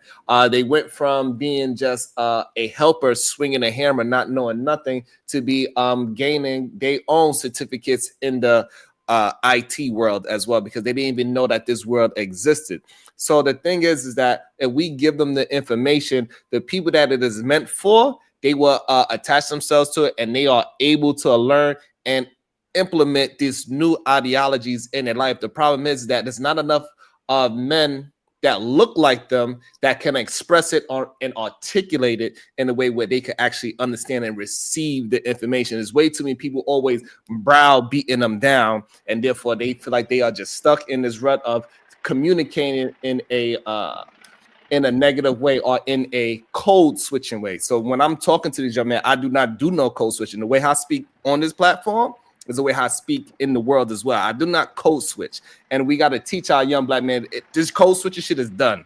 You're either going to speak correctly and speak proper and learn how to move forward and stay there. There ain't no goddamn double-mindedness. 1 foot in and 1 foot out. That shit is done. And we can transform young black males' mentality. I believe we absolutely can do that. And before, because I know everybody want to jump in, so I want to bring in Venus. She just got her here, because I know sometimes in the morning she don't have that much time. So I want to let her jump in real quick. So we'll go Venus, AFR, Marcus, and then Afro Nerd. Yeah, thanks. Okay.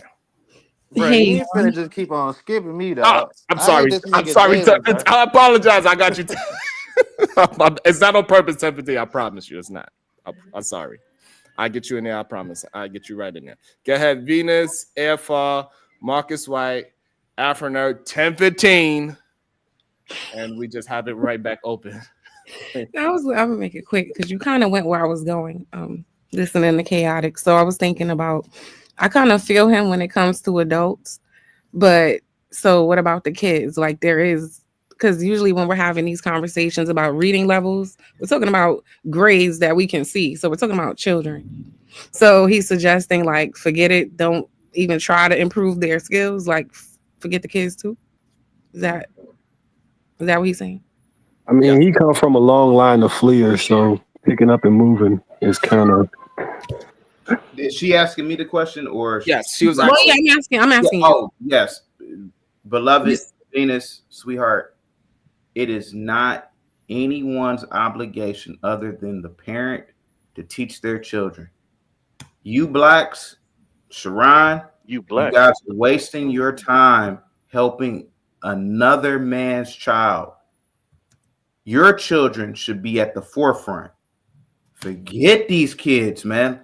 I'm not saying that you should treat them bad. I'm not saying that I'm not saying any of that. What I am saying is the future we are going into is about to be so competitive. It is about to be absurdly competitive. And you giving your energy, your time, your effort to another nigga kid who's a man, hell no. No. No. I love that you said future, right? Because who's going to be in charge of the future? The children. So if we don't create children who are like actual what's the word I'm looking for? Like basically capable productive members of society. Right. Like what you're not thinking about the future when you speak that way. Because we're, or at least I'm assuming all in our 30s here at least, right? So the future, we're going to be relying on the younger people to run society, right? So you're saying fuck the younger people. That doesn't make sense. I'm not saying for the future. That doesn't make sense. Venus, you ever heard this? Venus, you ever heard this saying? There will always be fat cats and starving dogs. Have you ever heard that before? Yes. Okay. So you work in the corporate world then. Okay. Venus, sweetheart, we are always going to have very intelligent people. We are always going to have leaders, and there we will probably always have a subordinate class. Those kids, sorry, they were born into the wrong family. Listen, Trump's kids don't give a goddamn about none of us on this panel. Oh, how come they weren't born rich like us, Dad? Oh, well, no, they don't care about us.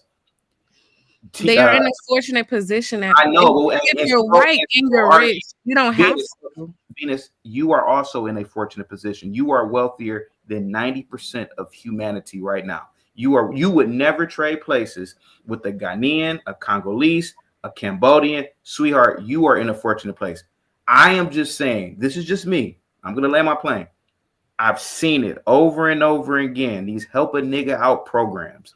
I'm telling you, don't waste your time. Travel and improve upon yourself. Make sure your family is literate. Man, mother F another nigga kids who's and hell nah, man. I'm telling you, man, those days are over. And I look at Sharon and I have so much compassion for this brother. He's like that nigga in the jail cell in South Central. You know, the one that was trying to kick knowledge, you know. Wait, hold on. Who's this? I'm sure Venus means well, but she's way out of her depth talking to Chaotic Truth. So how do I acknowledge that without insulting Chaotic Truth? Let me try to think. Chaotic Truth is not, he's saying he's focused on the future, but literally we would have to focus on the kids, right? In order to ensure we have a productive future. So that point alone is not making sense. Okay. So I'm not out of my depth about anything. I don't know who you are, but you're a groupie and you need to keep that shit on Chaotic Truth page. Okay. But I want to say something else to you, Chaotic Truth. Yes, ma'am. Because again, everything you're saying, because your concern is the future, but everything you're saying, it doesn't seem like you're having foresight, right? Because you know, with increased poverty comes increased what? I have no idea, ma'am. Violence. Crime and violence. Violence. That's not true. Hold on. That's not baked in. No, it is true. Wait, hold on. I just wanted to acknowledge that. Increased poverty, you're going to see a direct correlation. You're going to see increased crime, right? So let's just say we all take our kids. We're the minority, right? The so-called smart kids and good productive kids. They still have to be around other kids. They still have to work around other kids. They still have to go to school with other kids. They're going to have nice things that other people can't have. And what happens to them? Venus. So when y'all go out acting like you don't care about the community and care about society, you don't seem to understand that you are directly affected by what goes on in society. Everybody cannot go to the richest neighborhood. That's not how that works. That's not realistic. Everyone's not going to the suburbs. Everyone's not going to the richest place. And even if you do, if you work in the city, you're going to have to be around all different types of people. So you want us to just have a whole generation of illiterate criminals, while your kid you think is going to be able to safely travel to corporate and go back home and nobody's going to want their resources. Beloved, I saw a robbery and I want to say this was in Portland. A nigga and his homeboy went up in some, I think it was a weed shop, tried to rob this one black kid, or it was a man, I guess, two niggas. That kid put a slug in both of them. I saw it. Ma'am, it was the most beautiful thing I ever saw in my life. And I'm going to tell you why. Two degenerate niggas, their bloodline is gone. Never to be recreated. Never to be reproduced. Something is wrong with niggas and other groups of people that are still doing cowboy and Indian crimes in the 21st century. But look at what I'm talking about. You're going to have way more of that if we follow the plan that you're suggesting. There's going to be way more of that. They were trying to steal that boy's genes off of his body. Venus, let me just say this because I'm going to be very. They're going to see your kid with the $500 jeans and want to steal his shit. Venus, the world is becoming wealthier. If you are living in poverty in the Western Hemisphere, particularly in America, you're a fucking loser. You can literally, I could go out my house right now, butt ass naked, assuming I don't get arrested and beat by the police or beat first and then arrested. I can be on my feet within the next 24 hours.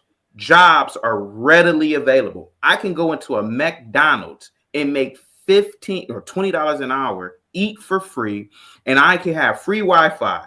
I can work 15 hours a day if I wanted to. This country literally, as I'm talking about a single man. If you are a single man, you can live very great in America.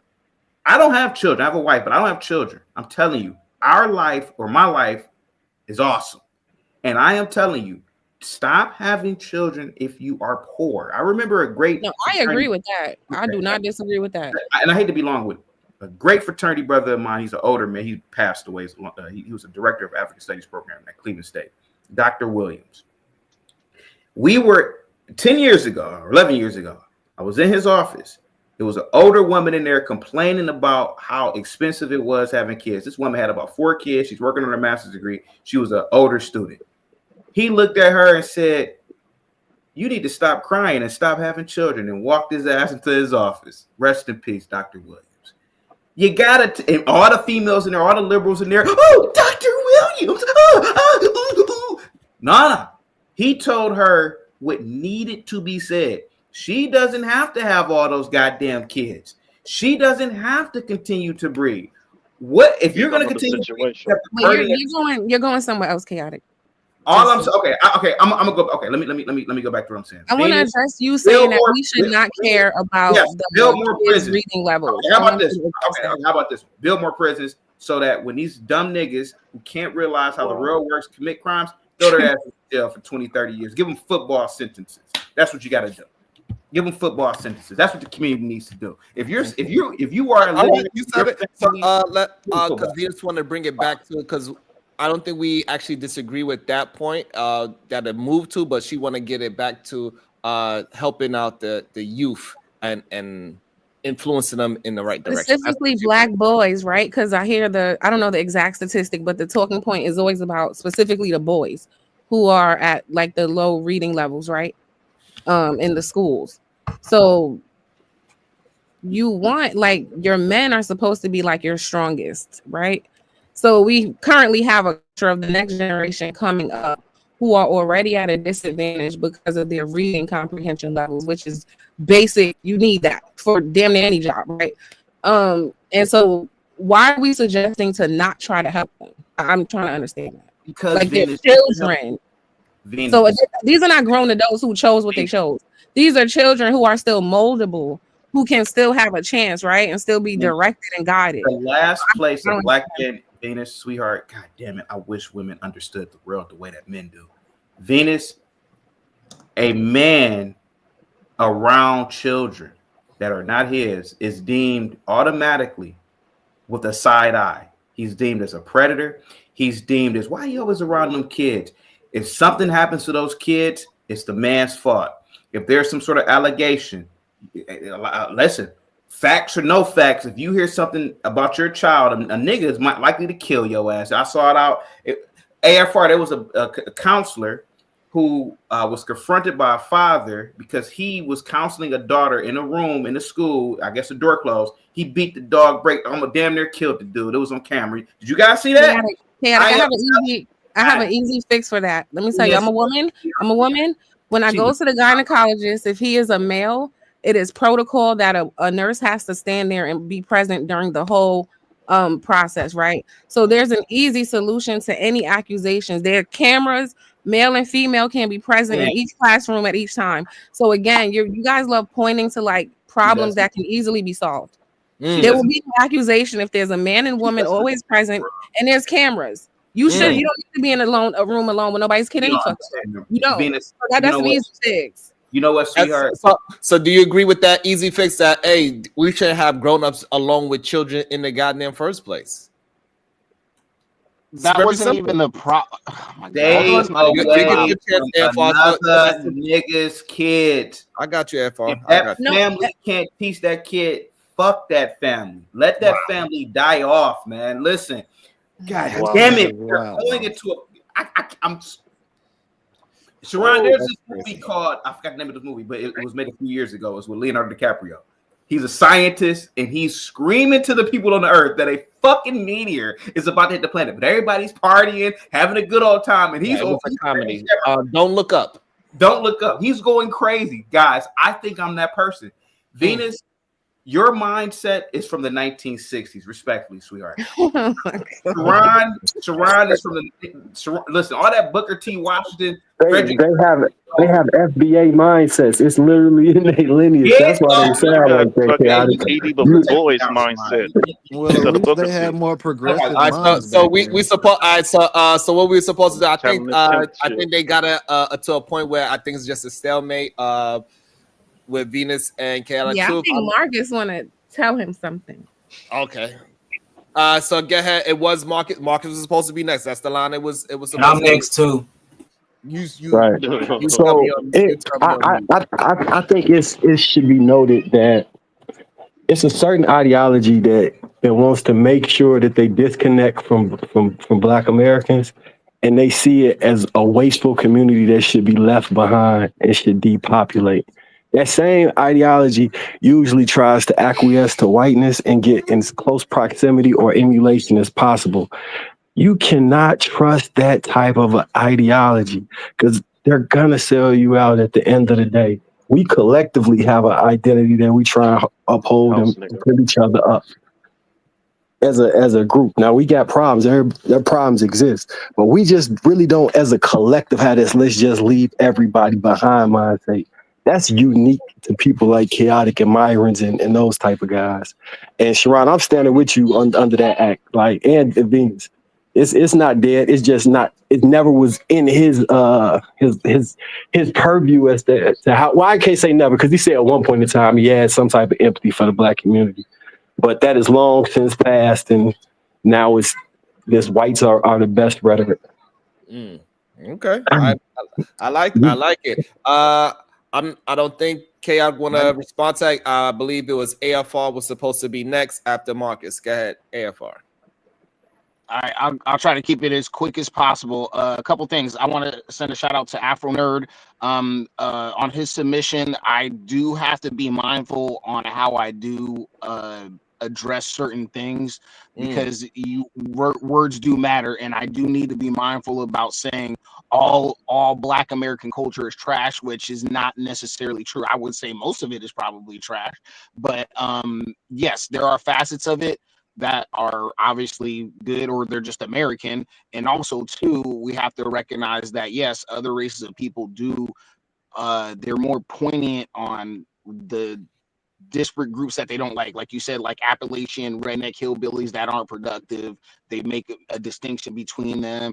The only thing, and I agree with that, the only thing I would push back on that is that unfortunately we have upper class Black people, some Black elites that will literally get down in the mud and act like niggas just to get appeasement. Or one thing I'll say is they'll be not in the degenerate quote unquote lifestyle or whatever, but they'll be in proximity to it. They'll be close to people, whether it's a cousin or maybe on the weekends they like going to the club with the niggas or something. So there's some attachment they have to that BS culture that unfortunately people attach them to, and they attach all of us to. So so I would say that's why I say some people are inclined to say all Black culture is because they see the very elites or are intellectual betters or whatever, the people that should be at the top engaging in these behaviors. And so that's why a lot of people, that would confuse a lot of people and think all Black people like to engage in that, or most. So that was that one point. And then the second thing, and I'm trying to go quick as possible. Listen, this is the problem with the Black community in helping or them receiving help, is that and I'm going to go off of me, but I've seen this before. Other people like Chaotic and other people have said these stories. So these are not unique at all. And I'm talking about Black, white people that just want to help, and they just happen to go and be funneled to help Black Americans. So I had a situation where I was able to get resources from another race of people, and I'm talking about educational, scientific resources. Okay. And so I'm in North Portland, where the majority of Black people are, even though it's been gentrified and all that, but there's still Black families out there, subsidized housing, all that stuff. So I, not hang around, but there's programs and things in certain parts of the city that they have, and there's kids there. So I would be over there and be just chopping it up with everybody and all that. They'll have events. And so there was a couple of kids that had like a drone, and they had another like little robot thing or whatever that they were kind of messing with that they bought. And so I started striking up a conversation with them and their mom, because their mom was there and stuff like that. And so I'm like, and the kids were kind of going on, and these are like 13, 14, 15-year-old kids. So they're like almost in high or like middle school, high school. It was like 4 of them. And so they're like, yeah, we don't need all those extra details, but go ahead. Okay, no, well, I'm trying to paint y'all a picture. So they're talking this grandiose stuff like we're gonna build robots and we're gonna do this and we've been learning all this stuff in school. I've been doing it for like a year or two and all. I was like, man, that's awesome that you're excited in it. So I'm like, what kind of controller are y'all guys using? Are you using an Adreno board? Are you using Raspberry Pi? Like, what have you learned? Like, all that. And they couldn't relate anything. They didn't know anything. They literally, and I'm a 40-year-old man. This is what I'm saying. Like, I'm a 40-year-old man, 41-year-old man, and I do my best to understand new technology that comes out. And part of it's my job as well in security. So you have to kind of exploit new technology. So I kind of know about this stuff. So I'm like, these kids are learning about controlling robots and drones and all that. And literally it's 101 to know Raspberry Pi and Adreno boards. Like, that's just like 101 because I've done this myself. Okay, Raspberry Pi. Thank you. Sorry, Raspberry Pi. And so not only so you saying that finish. I'm trying to, because you're not letting me get to it. You're not letting me get to it. Hold on, because you add in a lot of details that is not needed. That's number one. So you're saying that it's black children, 13 years old. You didn't correct? say. Yeah. Black teenagers. Okay, and you're saying that they are learning how to build robots, correct? Apparently, this is what they told me. I'm trying to get to it because you know a little bit more than what they know about circuit boards, Raspberry Pi, even though it's Raspberry Pi. You're saying that because of that, it's saying what? Well, you didn't let me finish. I know it's a little drawn out, but I'm trying to get to it. So like I said, I had these resources because I had these Adreno boards and I had Raspberry Pis and a couple of other. I had an actual free damn, what's that thing called? I'm having a brain fart because you put me off. Anyway, it's a flip. Did you give it to flipper is hold on, y'all. Fuck. He can't even so you're not going to be able to help him. He don't have his clear thought. You're not going to be able to help him. So again, a flipper is a goddamn hacking tool. So all right. So I'm talking to these kids. I'm talking to these kids and talking to their mom, and I'm trying to see if I can give these resources to them. And not only did they not know what they were doing, they were like really being arrogant and really just like they don't need help. They don't need this. They were just like very rude. And it's just to me, and I'm just going to be honest. And it's not because I'm looking for negative things in black people or whatever. It's just like they wouldn't even be able to receive the help and do anything with it. We have a negative anti-intellectual mindset in the black community. Okay. So those resources I had, I had to give them. Hold on. So you were just a stranger walking down the street, correct? It wasn't. Well, I mean, I didn't know them personally, so yes. Okay, so you was not a part of a program and being a teacher, correct? Well, I would have proximity. I'm trying not to give out too many details on why I was there. But there was a reason for me to be there. I'm not asking you for heavy details. So you was not a teacher, correct? No. Okay, so therefore they don't know you as being the guy that is teaching anything. So therefore they don't know. I was asking them questions. I wasn't trying to teach them anything. Right, that's the problem. A lot of times, this is the problem that a lot of well, you obviously didn't listen to me. I don't have to because see me, I have a skill where I understand what's going on. I don't need all those extra. No, you just had a narrative. You didn't even let me get my story out correctly. A lot of people believe that they're intellectual. They gotta ask questions. Oh, so what is this? You think that's actually building a goddamn conversation? But what you're coming off at is condescending. No, and that's the problem with that's what you're internalizing. That literally never happened. Sharon, that never happened. Sharon, that never happened. Because if I would have went over there and spoke to these same kids, if I'd have went over there and never happened. You're taking something that didn't happen and you're making your own story, sir. I am not making my own story. I'm going by your own story. That you keep. Hold on. I'm going by the story that you are telling and all these extra fucking details that is not even necessary for the conversation. You want to ask some questions that they didn't know the answer for, and you think that make you smarter than them. They were literally going on and on and on about how they've been learning robotics and drone building and 3D printing for like 2 years. That's what they told me. Hold on. Please, I'm asking you nicely. Stop again.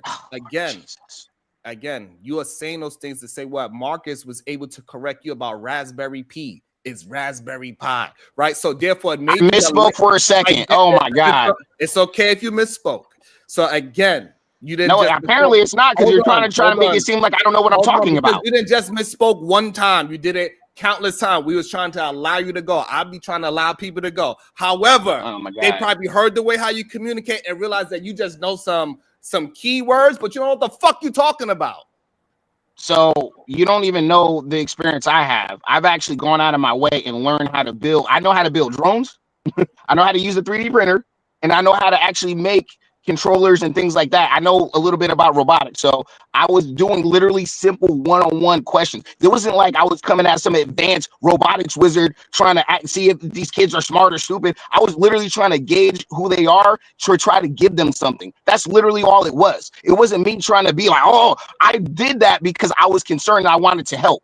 But unfortunately, I asked simple questions and deduced that these people were not, they probably weren't going to be able to use the resources that I had that I wanted to give to them.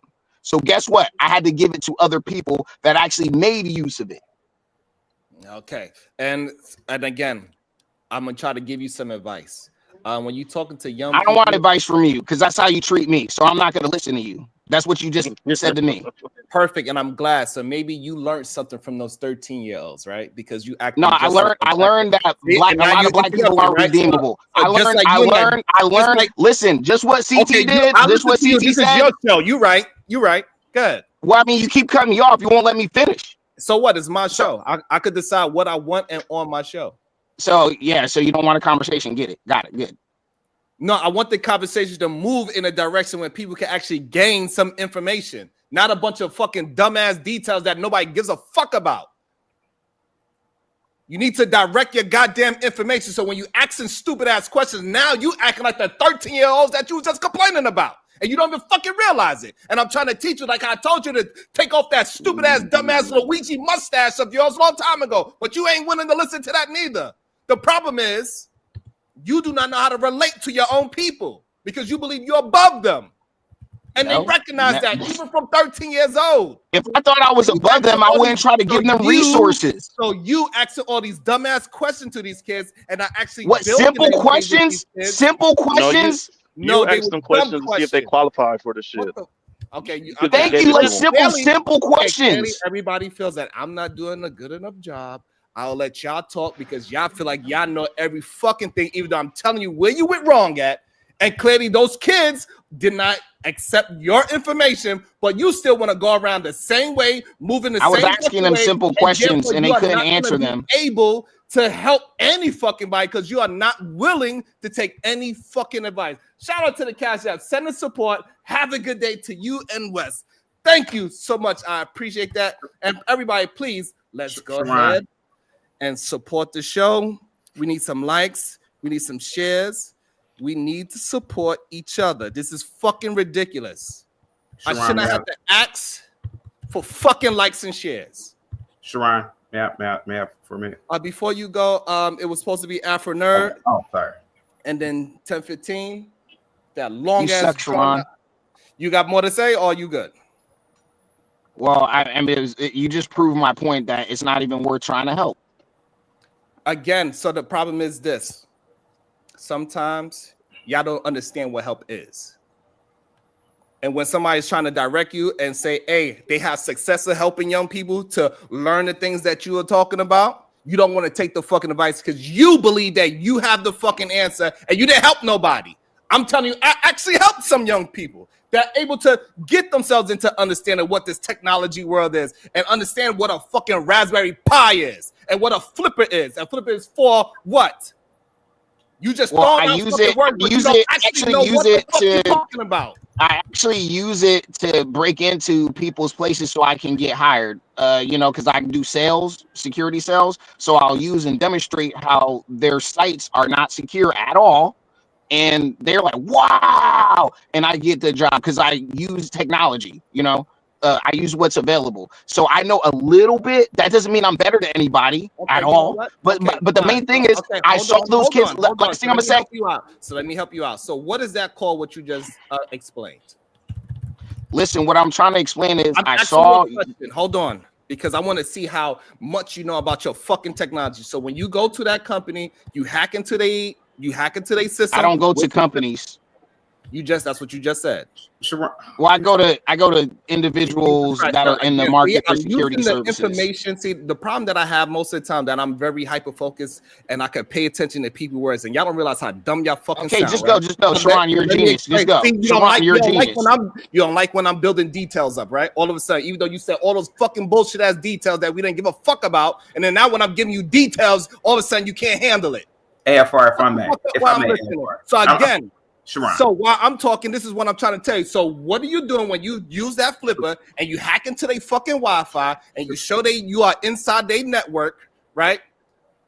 What is that called? What is Sharon, dear brother, I can't believe I got smoke for you. And I'm sorry, Afro Nerd. I'm cutting you off. And I normally don't do this. Sharon, Sharon, this is getting real feminine now. AFR is better than some of those kids. Just like there are people who are better than AFR. Just like there are people who are better than me. Just like there are people you are better than, Sharon. Sharon, people are better looking. People are more earn more money. People come from better families. People are better at math than other people. There exist hierarchies. AFR might indeed be better than those kids. Truth be told, Sharon, how come you? So that's fair. How come you are going? Now, if that is the chaotic truth, hold on. So let me just address that part. So people ain't better than people, Sharon. Let me just address that one part before you move on to the next part. Let me address the one that one. If that is true, when he's using this flipper to hack into or do whatever it is that he do for a job, what is that called? What part of IT, security IT, is that called? Black hacker. No, I want AFR to answer. Says this is his fucking job and he knows so fucking much. What is that called? AFR. It's called hacking. No, ethical hacking. Yeah, black hacking or something. Sharon, let me ask you. I'm sorry, Afro. That's white hat. Sharon, you Americans are so goddamn arrogant. You think you're better than those kids. That's why you all go and try to help those kids. And it's also called. Sharon, how come you ain't going over the pop? Okay, you really want to help us? And the reason why chaotic is because I know, even though my dumb ass is a construction worker that use a fucking hammer every day, that is called social engineering, is what he fucking did. Sharon. Because that's what the flip is for. Okay, Sharon, can we get on something real quick? He don't know shit what he's talking about, and let's just call it out. Chaotic truth. Tell him the truth. AFR don't know what the fuck he talking about. I don't know anything about that field of study, but and Sharon, he don't neither. That's the fucking problem. Sharon, can I ask you a question real quick? Trying to act like he know about something he fucking don't. I'm tired of motherfuckers acting like they are better because he knows some goddamn buzzwords and he don't know what the fuck he really talking about. I get what you're out. But Sharon, are you better than the black people in Papua New Guinea? Are you better than the Cambodian? Are you better than those people? Are you equal? Are you equal to a Cambodian, Sharon? Are you equal to a Cambodian? Do you live on a floating river, nasty ass tinfoil home like those Cambodians do? Are you better than a Cambodian, or are you equal to a Cambodian? I cannot say do a whole society, but I'm pretty sure I can beat most of them in majority of things. Okay, so there exists a hierarchy, and I agree with AFR. He didn't say it, but Sharon, there are people that you are better than. There are people who are better than you at something. And it's just human life. To a degree, going to these communities and helping these kids out is a form of I'm better than them and I need to help them out because I'm better than them. I think that's the whole. I'm gonna go on mute. My fault, Afro, never cutting you off. Go ahead. They don't like the truth, man. They don't like hearing stuff. Yes, and the problem is that you cannot handle the truth that you are not as smart as you think you are, and you not recognizing. I never said I was literally just trying to help. I never said I was smarter. I just had resources that were surplus that I wanted to see if I can hand off to people that can make use of it. That's literally all that was. If you want to help the black community, cuff that dumbass Luigi mustache. Looking like a goddamn black Dr. Robotnik. He's helping the black community by leaving them. That's Sharon. I can't believe I'm yelling at you, brother. Sharon, don't you get it? He's doing the work of the Lord by getting away from the black community. And also, let me shout out his own community. I got you. Also, let me also shout out to the Cash App from Silent. Sharon is right. Yeah, he absolutely right. Chaotic. If you could go back in time, do you think you deserve to be born based on the metrics that you putting out there? I mean, obviously, I'm gonna say no, Marcus. I mean, god damn, are you crazy? Okay. I mean, I'm already coming to consciousness. What I'm saying, Marcus, is that what if I told that girl something very powerful? Why would you bring another child into this existence in this situation? Maybe she didn't get pregnant again after that. I don't know. I get what you're saying, man. Of course, I wouldn't go back in time and say, you know what, consciousness, don't be the first to this egg. Just let the other sperm hit the egg or whatever. No, of course not. I mean, Jesus Christ, that's a good existential question, Marcus. Shout out to you, man. And also shout out to all my single men that have roommates. Shout out to y'all as well. Go ahead, Sharon. Go ahead, Afro Nerd. That sound gay right now. Thank you. All right. Jalen. So I know that your chat and some of the viewers have an issue with me getting into history and all that kind of stuff. I think it's problematic, where you can't speak about history because someone born in 98 thinks that 97 didn't exist. I think that's an issue. Like, things happen. Things did happen before you were born, before I was born. Now, the reason why I bring that up is it's interesting. I'm obsessed with history and facts and data because you start seeing things just constantly repeated. Negroes have been talking about riffraff for a century, right? Black folks have Black folks have their own version of eugenics. They do, right? You wouldn't have had the talented 10th from W.E.B. Du Bois, right? The great W.E.B. Du Bois. You would not have had that. Whether it was Booker T. Washington or W.E.B. Du Bois and others, they did go into it's in their writings with the differences in Black folks and really not associating or even mating with certain Black folks. I mean, this was actually discussed. So we did in our books. There's a great deal of scholarship on the concept of Black eugenics. We know white folks were definitely doing it, but Black folks also had their version of eugenics. So let me just off rip. Matter of fact, you can go to YouTube. YouTube is an archive. There are Black folks in California, circa mid-1950s. These well-heeled, well-educated Black folks, these quote-unquote uppity Negroes, were saying out of California, we're fearful of Southern lower-tier Black folks coming into our communities. They're going to mess up our gig. This is on YouTube, circa 1950. So Black folks have been talking this way for a long time. There's always been a battle between educated, upper-tier, forward-thinking Black folks and riffraff. Now, secondly, when Chaotic talks about AGI and futurist technology, that is something to consider, right? Now, what I am concerned about is, will anti-Blackness, and I want the audience to understand this, will the Black stigmata, will that carry over into AGI? Because the way AGI could potentially work is that it's CRISPR technology. There's rewriting the genetic code. Like, we're talking about the potential for a complete transition from where we are now to where we could be. We already see robots taking over industries in the real time. They're taking over warehouses where there's no human being in the warehouse. That's happening today, right? Some are arguing that we are already at the AGI point. When you interact with ChatGPT, and I've tested this, it will infer things. It will go places where you did not ask the question. It will bring up stuff that, hey, wait a minute, I didn't bring that up. They're already making inferences. The idea that it could be intuitive like that, right, is already kind of give you the idea that AGI is already here. And the third thing, and I'll land the plane on this, I was fortunate enough to interview the late Marva Collins, right? Marva Collins was a Chicago educator, and this was in the 70s, where there were students in the 70s that were already written off. They were deemed unteachable, right?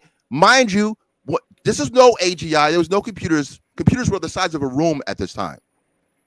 She was able to reverse engineer these students that were unteachable, that as adults, now they are older than us, these kids.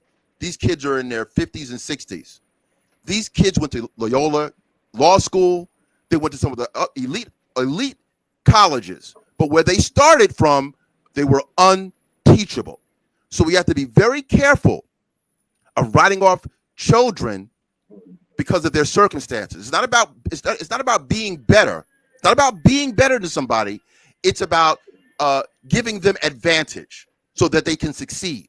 But this idea, because it makes you feel better to say, well, I'm better than the next person. No, you just have greater advantage. I land the plane. Perfect. That was awesome way to really surmise the back and forth between me, Venus, AFR, Chaotic Truth. That was awesome. Also, it was 10:15. I ain't forget. Oh man, good shit. I don't even know where I'm at right now. I'm lost, bro. I done been waiting for a minute, but I mean, I think I heard somebody up here say everybody can't go. That might be true, but all the kids can come. We can make a way to try to find a way to bring all the kids with us, man. There's hope. You know, there's hope for the black community. We just got to focus on the main component of criminality, and I think that is poverty.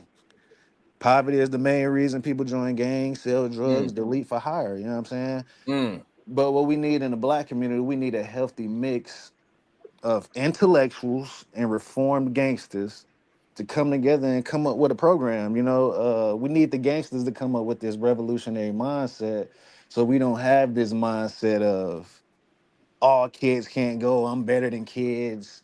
You might be in a better financial situation than kids, but I mean, like, you ain't better than nobody, because I mean, at the end of the day, health really is wealth.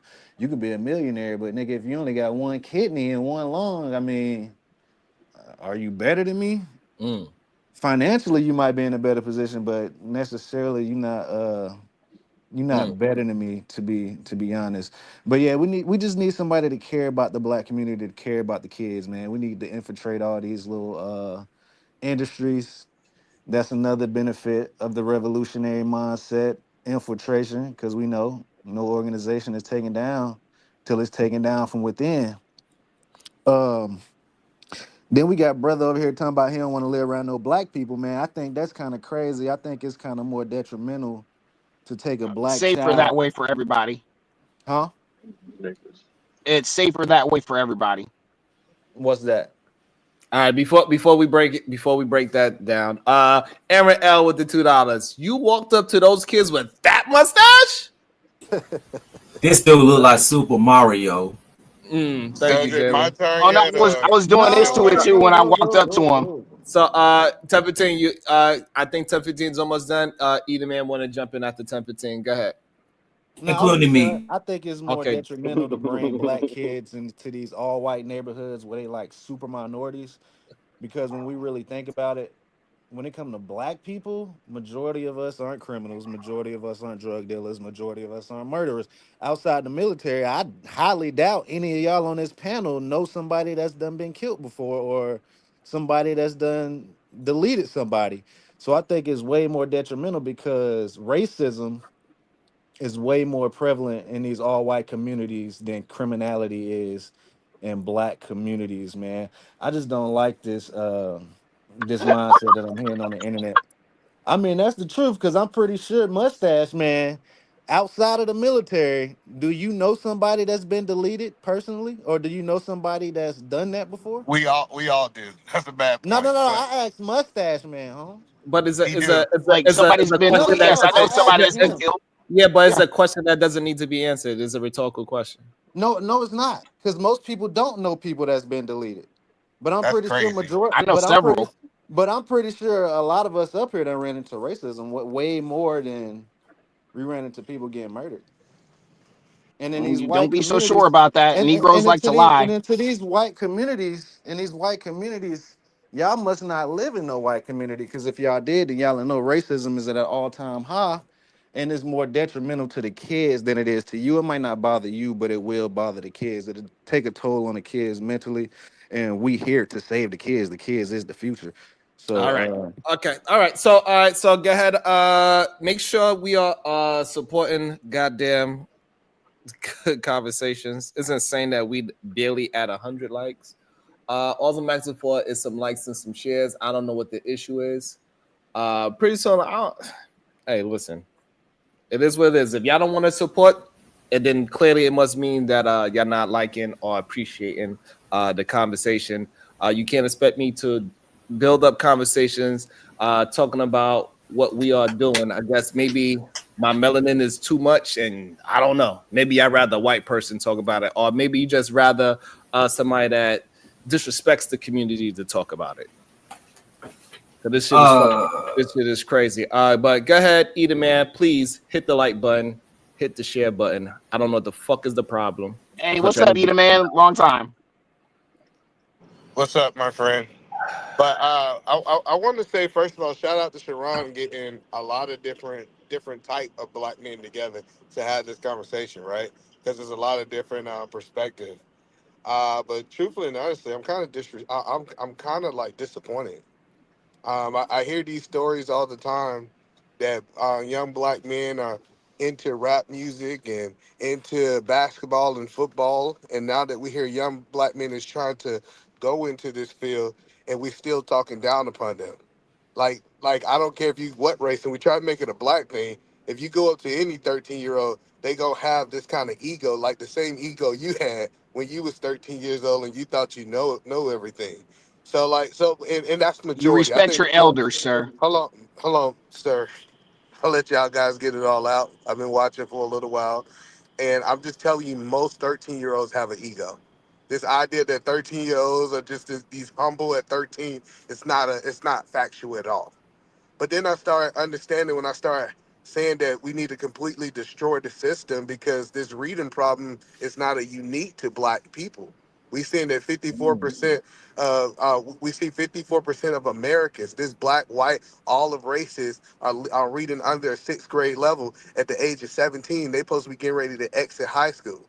So we understand that we try to say that it's our we keep trying to say this point that it's the parents' responsibility, but you got to understand our whole education system is designed for the majority, 54%. It's the majority of people not to be able to read after they've been in school for the last 12 to 13 years.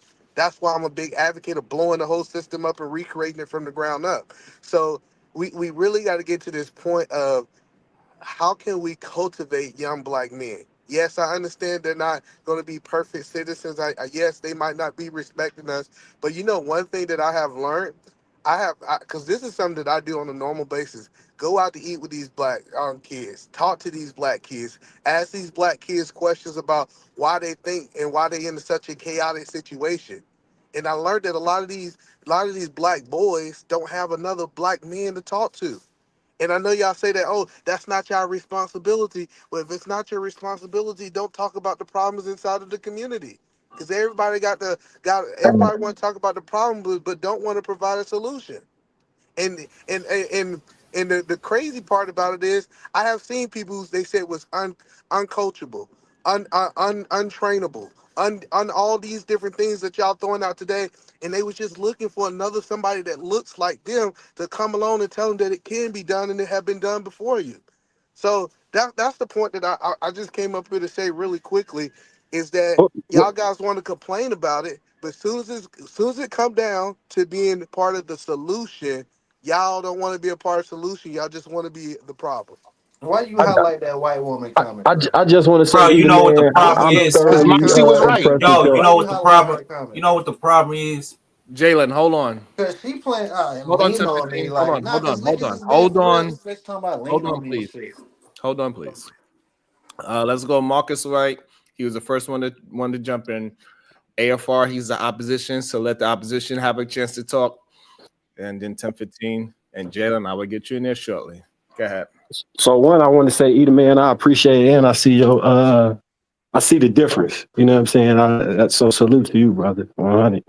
And I had an experience similar to AFR with the kids. Micro Center had a sale on drones. I bought 20 drones and went and passed them out. But I didn't give them a qualifying test to find out because I was doing it from the heart to give them something that they could actually utilize.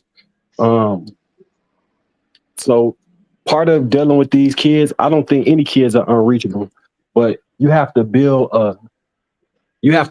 some type of rapport with them and a relationship with them to be able to hold court and provide something. Because not all adults deserve to be respected. Some adults mean you harm. Some adults mean you harm. I'll just leave it there. So you kind of have to build relationships with people, especially kids that's distrusting. They need to figure out that you mean them good, and then they can hear what you're saying from that point forward.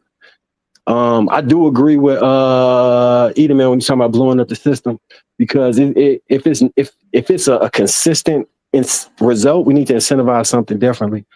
Charter schools, maybe, where men become active in these schools. It's got to be financially feasible for that shit to happen. But I'm with you, man. The system do need to be revamped and rebuilt from the ground up, because it initially wasn't even meant for education. It was meant to train factory and assembly line workers. So, yeah. Yeah, word. And I just wanted Moxie to know that Anastasia said that not eat a man, and you can be Latina all you want. You ain't black. We talking about some black shit right now. And Lean on Me was actually a positive movie. So you trying to make jokes about positive black men. Once again, you niggas say that shit in the chat. You on the panel. Go ahead, AFR. Hold on, this dude just went yeah. this nigga with the detachable mustache. Okay, I'll be listen. I like how I should have. That's why I wanted more detail in my story, because I didn't want any misunderstanding. Number one, a couple of things. Number one, I know how to interact with people younger than me because of my profession. I interact with people of all ages, especially minors. Okay, so and also too, I volunteer, so I deal with people that are younger. So I'm not going to tell you what I volunteer, but I do volunteer pretty regularly. So I know how to interact with younger men. And yes, you're right. You do need to have a certain type of rapport, and it's better to hold court with them more than one time to gauge or whatever. So or to build rapport. So you are correct on that. Now where y'all are misunderstanding me is when I went there, it wasn't that I just went there just like trying to like do whatever you think I was going to do. I was literally going to gauge their understanding of what they were talking about, which was drones and robot making, all that stuff. And I had the resources to get. Hold on, just let me finish, Ron, please. Yeah, but before okay, you cut me, again, you're not letting me convey what I'm trying to convey, sir. I understand. Y'all think. Oh my God, you're not letting me finish. Sharon, you're not letting me finish, sir. Sharon, please. I'm not letting you finish for a reason, because I want to hone No, because it's bullshit. This is bullshit. You're not letting me convey what I'm really trying to say, because people keep misunderstanding me. People misunderstanding me, and you're not letting me get it out. Why do you do this? Because why do you do this? Because it's, first of all, it's my show. Let me finish, and then you can just say whatever and pick it apart. Reason, I don't understand why y'all believe that y'all know better. Y'all think y'all. It's not even that, bro. You're not even letting me finish, bro. And what the fuck? It's for a reason. No, because it's bullshit. You didn't. The most important part, you're not letting me finish. I was about to be done, and you keep talking over me. I'd be done already. I need you like to, I said, I act like a man and understand that I want to have a conversation to the parent there. I talked to the parent there because there was a woman there, and I actually was picking her brain and trying to get her understanding to hand it off to her, because it wasn't a big deal that the kids didn't know, but I gauged her as well, and I deemed that these resources that I had would have went to waste. That was the problem. It wasn't because I was looking for black people to marginalize or because this is what real fucked up of you to do, Sharon, is not let me finish my story. And it comes to this. And the thing about it is, I went there, so I didn't go there being all arrogant as some dude that doesn't hang around black people, and I'm just coming out of the freaking white suburb to fucking all that. I know that's what y'all want to imagine, but that's definitely not the case. So I went there. Okay, so you're a bitch ass nigga, Sharon. I hate to say that, but you're a bitch ass nigga, bro. You're a bitch ass nigga, bro. You keep adding extra things into the conversation that have. You're a bitch ass nigga, bro. You just want a narrative. No, you trying to build a narrative that nobody said to you. Again, I don't know what's wrong with some of you men. Y'all get so emotional. It's weird for me to actually. Well, you don't let people convey what their point is. This isn't a panel. This is just you just directing and trying to fucking make a narrative along with your little minions of a couple that are on here. So it's real fucked up. You could have let me finish and I would have just shut the fuck up. Excuse me? Don't talk to Sharon like that. I got y'all. I got y'all. Okay, I got y'all. Thank you. Thank you, Sexy. Sorry. So again, I'm conducting my show. And you cool. Well, you have fun on your show. I'm leaving. Bitch ass nigga, fucking leave. You don't gotta fucking tell me you leaving. Leave. He mad because you wouldn't let him leave, Sharon. That's why. I don't understand some of these men when they think that they need to tell their story, and the story was not leading up to what we need to hear. You need to learn how to have some goddamn brevity. You need to learn how to get to the point of the conversation. And the issue is that, again, we understood from your story how you was communicating to those young people, and those young people understand how you was communicating to them. You feel like you was above them. You had something to give them, and you was trying to find a way not to give it to them. And they recognized you all the way from you when you walked over with that dumbass Luigi mustache, that porn stash. And so they understood. And it's fucking okay that you are not as good of a communicator as you think you are. I'm getting tired of y'all thinking that you believe that your story means so much fucking more than what I'm trying to convey to my audience. You don't. You don't know what the fuck you're talking about. You're just fucking talking, and we can recognize somebody that is just fucking talking, and that's what you are. So one thing I really dislike about YouTube is that so AFR, he just said, I have built relationships with young black men, and it sounds like he have teach those black young men, but we choose to tell the story of the unteachables.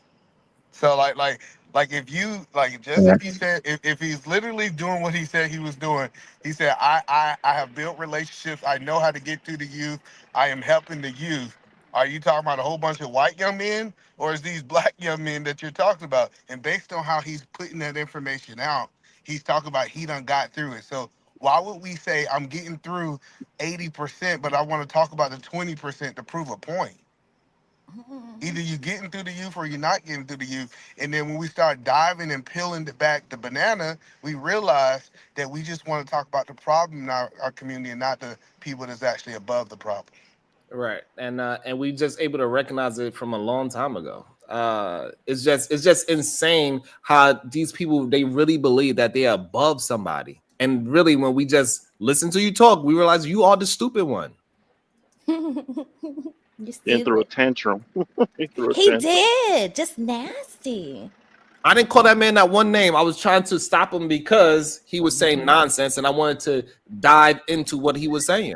Oh, Sharon, I'm glad you held me back because I was about to go off on that ass. Like, but you wouldn't let me. But I rested in my femininity. And you said let him lead. You're trying to lead us to where? Where we going? Nope, we ain't going.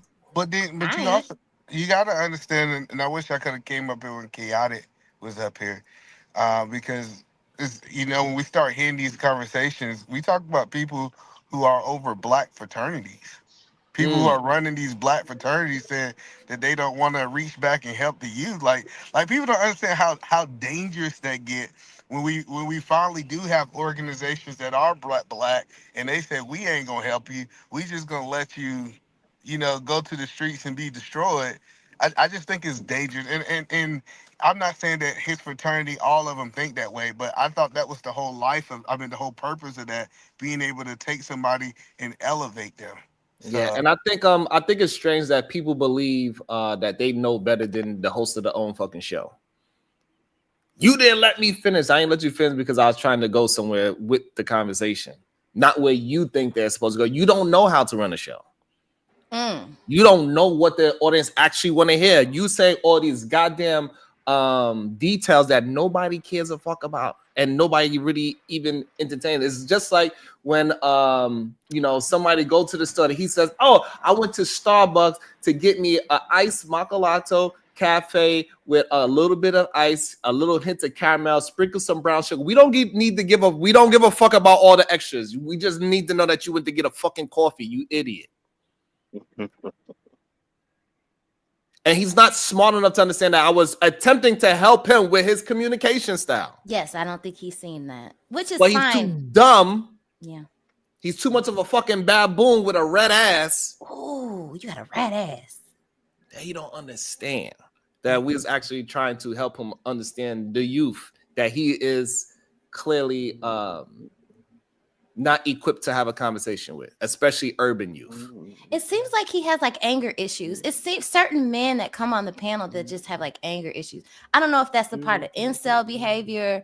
I just don't know what that behavior is. If they don't agree with someone, they just start calling you names. They start just being disrespectful. I don't understand. So what I think it is that they have horrible success in expressing themselves, and they don't realize that they come off in a condescending demeanor. They don't realize that that's what they are doing. And they think that they're actually helping by coming to somebody and say, well, so either man, did you think about doing 2 push-ups today? And they think that that's supposed to be received in a nice way. Like, motherfucker, we know that you trying to be condescending towards me. So do you know about Raspberry Pi, little nigga? That's what it sound like. You think you came off nice. I'm trying to just be inquisitive, and they didn't know these little things that even though I don't know how to pronounce them myself, I don't even know what the flipper is actually used for. See, when you're dealing with people that actually know what the hell you're talking about, you sound dumb. Exactly. You think you're smarter than everybody else on the panel, but So usually, yeah, go ahead. But I think, especially when we get resources. So right now we have here in Washington, we have something called the Reader's Cup, and a group of black men who have resources. We bought like iPads and different things like that. And what we did was we started incentivizing, hey, if you read these books, if you get past these certain level of books and a certain level of points, you get an iPad, you get a laptop. Like so that's what I'm saying. It's like I get that we saying that, hey, we just need to talk. But I learned that kids are motivated, especially if you're talking about somebody who mama might can't afford a laptop or an iPad or whatever it is, something that they desire to have. Like we doing this year, I think we're going to do sneakers. Like we're going to go get like some unlimited sneakers that we give out for you to read it. So why wouldn't we take our resources, incentivizing them to be better, to be greater? I think a lot of young black boys are telling us we didn't hear people talking forever. When people are going to put their money behind the words that they're saying, and I think that's what we need in our community. Because if they can get that brand new pair of J's, even though you might not support J's, I think that they'll definitely be willing to read a lot more. And I also want to say this is what people like AFR don't understand, because he never really probably actually been successful at helping young people out, right? So if Marcus was to go to a basketball court, see a bunch of 13-year-olds trying to learn basketball, and then he go over there and start talking about how he run, like he talking about, so do you guys know how to run a play where we gonna set it up for the 5 or for the 5 block? You set a screen and he's gonna cross over. He's gonna do, like, it's not gonna make sense. I'm like, okay. And then now Marcus is supposed to come back and say these kids don't even know nothing how to even set a goddamn screen at 13. You cannot talk college talk with somebody that's just learning the goddamn language of basketball. They're not gonna understand. A street basketball player is not going to even understand what Marcus is talking about, how to run plays in college. And then somebody that's in the NBA is not going to be able to tell the college. It's just how it goes. Different so you're trying to have this intellectual conversation with these younger people. The problem is you was having a conversation that's above your own intelligence.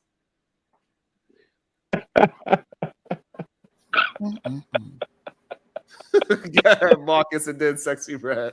And me. This thing is hilarious. Jalen can go before me. Jalen can go before me. So either man, I can't overly stress out how glad I am to hear you saying all this stuff, bro.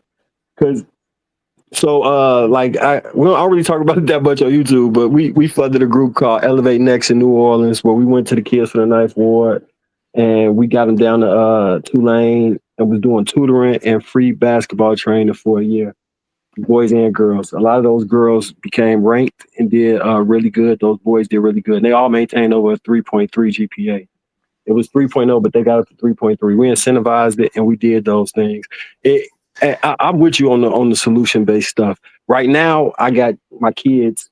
They're very young. So I'm taking a break back. But as my kids matriculate throughout school, it's definitely gonna be kids I'm cuffing to, you know what I'm saying, assist or build relationships with, so I can get them to the next point. But look, that's the thing, Mark. See, a lot of people don't understand.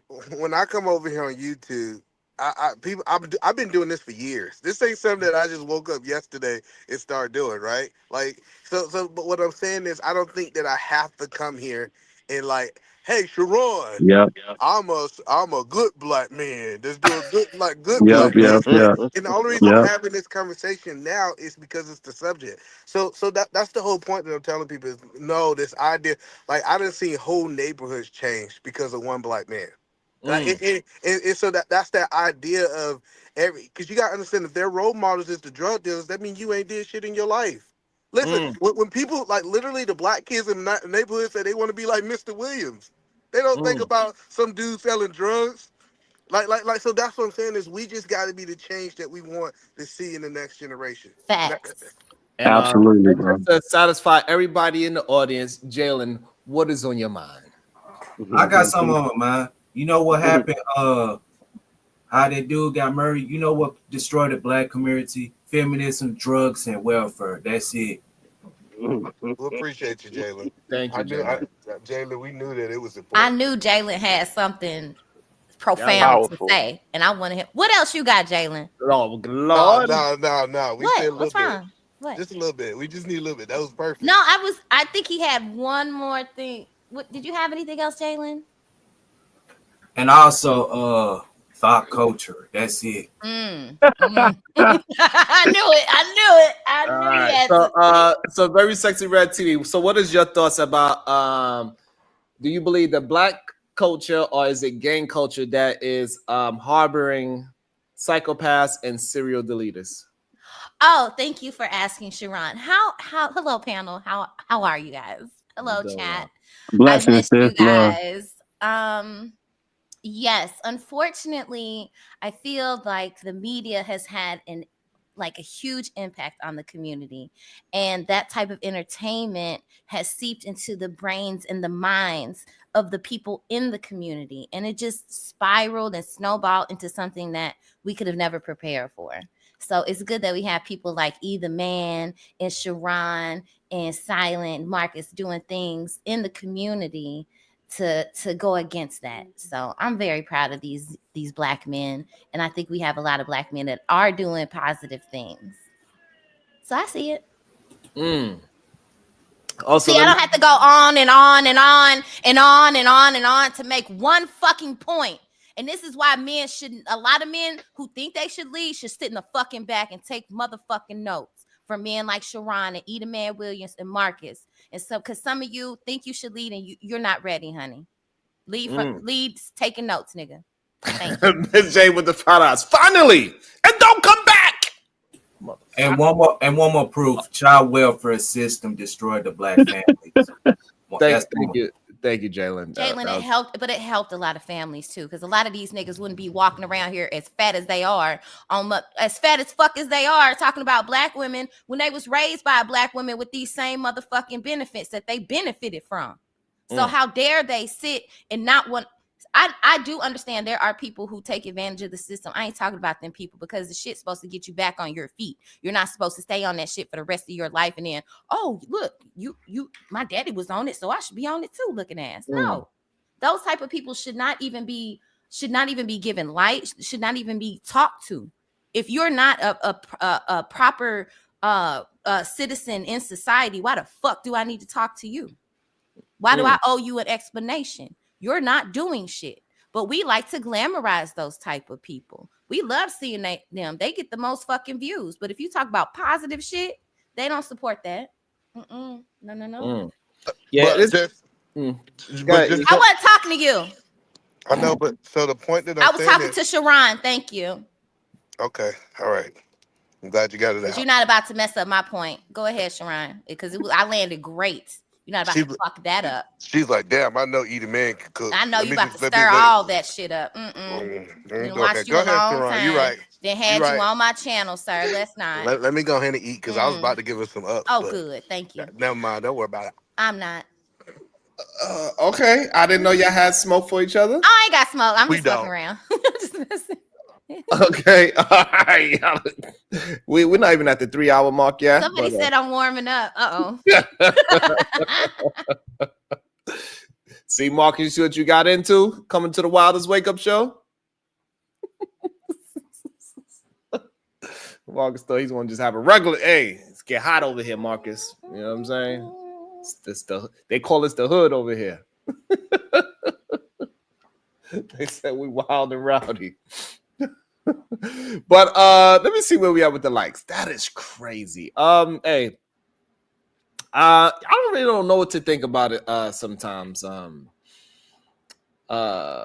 Because when I do conversations and it's just wildness, it definitely get a lot more response. I don't know what to think about that. That's what people consider entertainment. They like negativity. They love it. We all do. You love it. I love it. I can't lie, but I can't consume it. I can't continue to consume it in large amounts because over time it's going to take over your psyche and it's going to leak it over into your real life. So you have to learn how to minimize how much of this negativity you take in. I got a question, Sharon. So do you believe that? Because maybe I interpret this wrong, and I'm gonna go ahead and say that I might have interpreted it wrong. But do you think that some of these older men are in competition with the youth? Oh, absolutely. Absolutely. Even when it comes to just how long they've been doing something versus somebody that's brand new, even they the same age. So if me and you the same age, either man, right? And you've been doing this kind of topic for a very long time, and then somebody brand new like Marcus is to come in and he is considered the new guy, the young person of this community, and he started getting a lot of traction and people loving him. That person has been there for a while, he's gonna hate on him. It's weird, but that's what happens very often, especially in these YouTube spaces. They feel like certain people don't deserve the look. They don't understand why certain people get a certain look. So somebody like AFR, he don't understand why he is not being received properly because he think he's such a good man, even though he have no proof of doing anything. Those be the worst ones. I'm a good man. Be a fucking menace behind you. And so he really believes that he is saying something that is helpful to the community, but not realizing that he's actually hurting the community by saying things that we should leave all young Black kids behind just because they didn't know what. That's what he said? He said that? Yeah, because they don't understand what a Raspberry Pi is. And he didn't understand it either because he called it a Raspberry Pi. Is that's the code, like the little like computer thing? Like base computer? Yes. You could buy it for like $20 or something like that. Yeah. Get you started. Yeah, it gets you started to figure out some things for sure. I got like 10 of them over here right now. I was building a second 3D printer from scratch. That's why I was like, I really mess with this stuff. Right. But the problem is they think that we all, like, he didn't know that I knew a little bit about this tech world, right? He think that I'm just swinging they a think you're fucking dumb. hammer. They think I'm dumb. Right. They don't think I deserve to have any of the things that I have. But I actually read things. So I got plenty of books right now. And I got at least 10 books about building computers, cloud economics, Scrum Master, Network Plus. I got plenty of books on this shit. So, and they believe that because they could tell you this bullshit ass story and we was able to pick it apart easy. But people don't understand how strong it is for you just to give a little kid something. It's the reason Legos was so popular. Let me just give you something that you might not know what it's called or you might not know what it is and let you play with it. Like if it's for them, if they break it, cool. You know what I'm saying? That's the whole point of me giving it to them. But being able to let them learn in the moment and not having all this book knowledge. Because I know a lot of people who got book knowledge who never applies it. So sometimes if you don't know the name of something as a child or you don't know, like say for example, you use the basketball analogy. If you don't know what a pick and roll is, but you know how to like at least pick the ball up and dribble, let them dribble. They can learn that as they go. And what we need to be telling young Black men is to actually start moving forward towards that goal instead of saying, hey, you got to know all these terms. Right. To to start. And just like Uncle Tom just said, just because you had a book doesn't mean you read, right? So just because they know the term Raspberry Pi or not doesn't mean they actually know how to build something, right? Because I still didn't have the time to actually build anything with a Raspberry Pi yet. Even though I know all about it, I know you put a bunch of them together, you could turn it into your own goddamn computer. Literally. Have you noticed with with black people that they can only put you in one box? You can't have many interests, or you can't like many things. You can only be in this black box of rap and hood culture and all this bullshit. If you have other interests, you're made fun of for that. Or if you talk properly, you're made fun of. I think that is changing. I think that is changing. I hope so, because man, I'm sick of that shit. Yeah, because Marcus speaks well and nobody teases him. Edelman. I don't you lie. I used to get teased all the time. Yeah, that's why you see me slow down a little bit.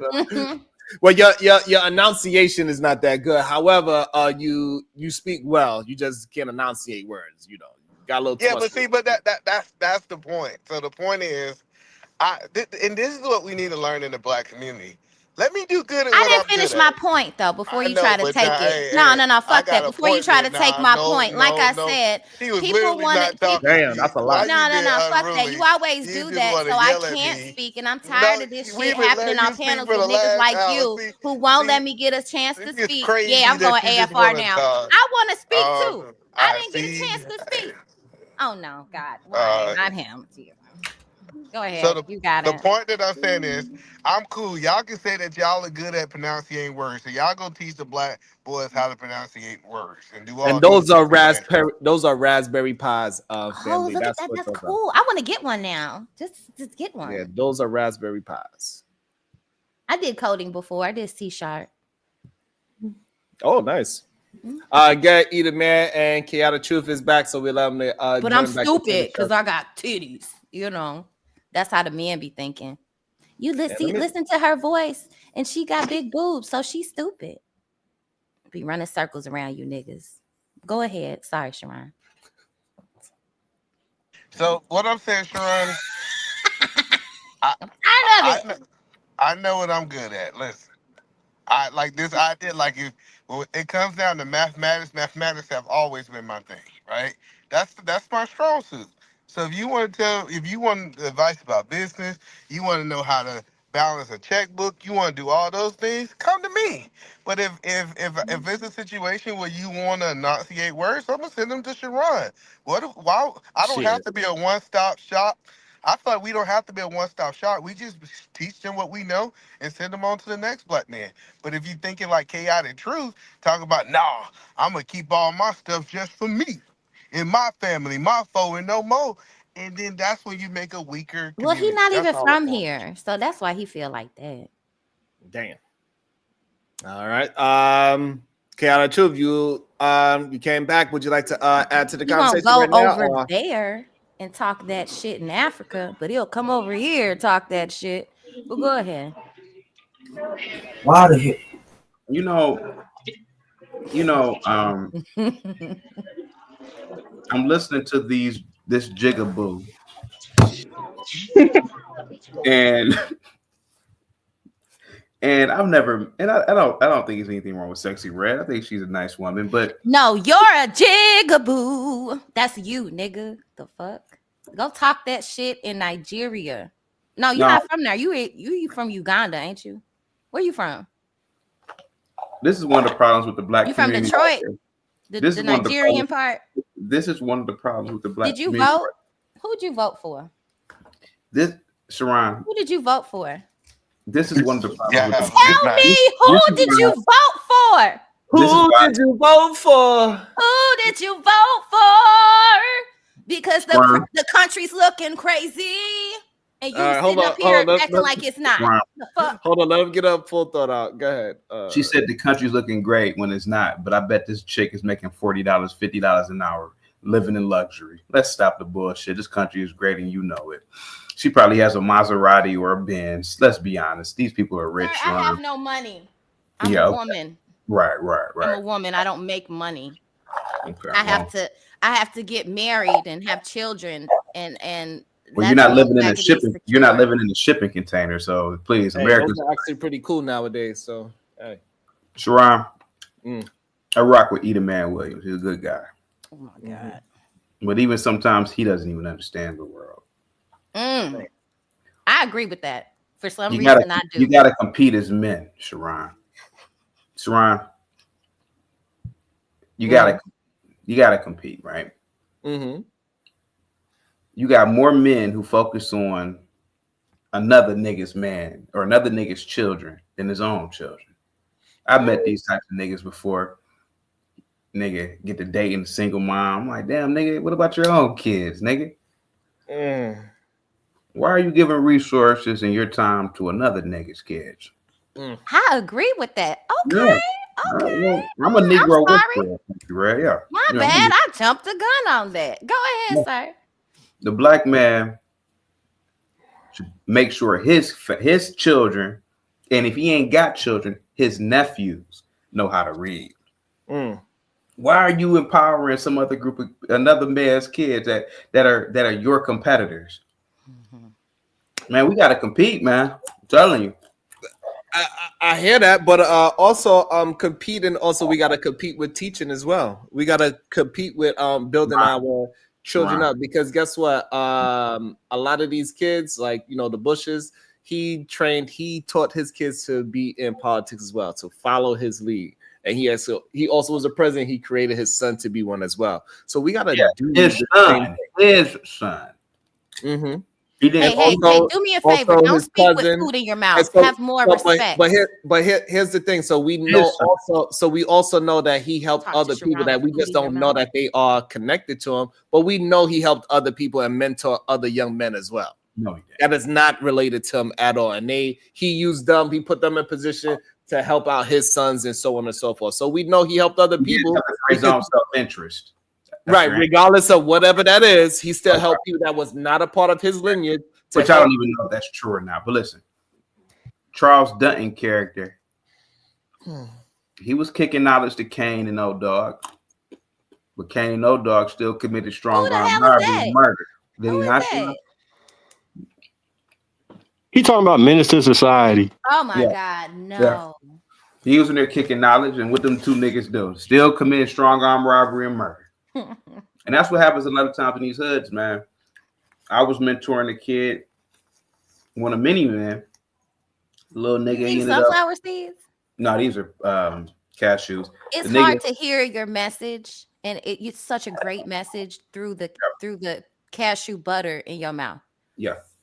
Okay. So I mentored a little kid. He was a little deviant. Little nigga doing 40 years in prison for robbery, man. Because I know you wouldn't talk to a white man with a mouthful of cashews in your mouth. I'm just saying. Sexy Ray, you'll be surprised of how low I think of white people too. What? Sexy Ray, I'm a misanthrope. You know what I need to check your. I'm sorry. I apologize. You know what a misanthrope is, Sexy Ray? I do not know, and I'm not going to pretend like I do. A misanthrope is someone who hates all of humanity. Why do you hate humanity? When I look at us, because that means that you would hate yourself.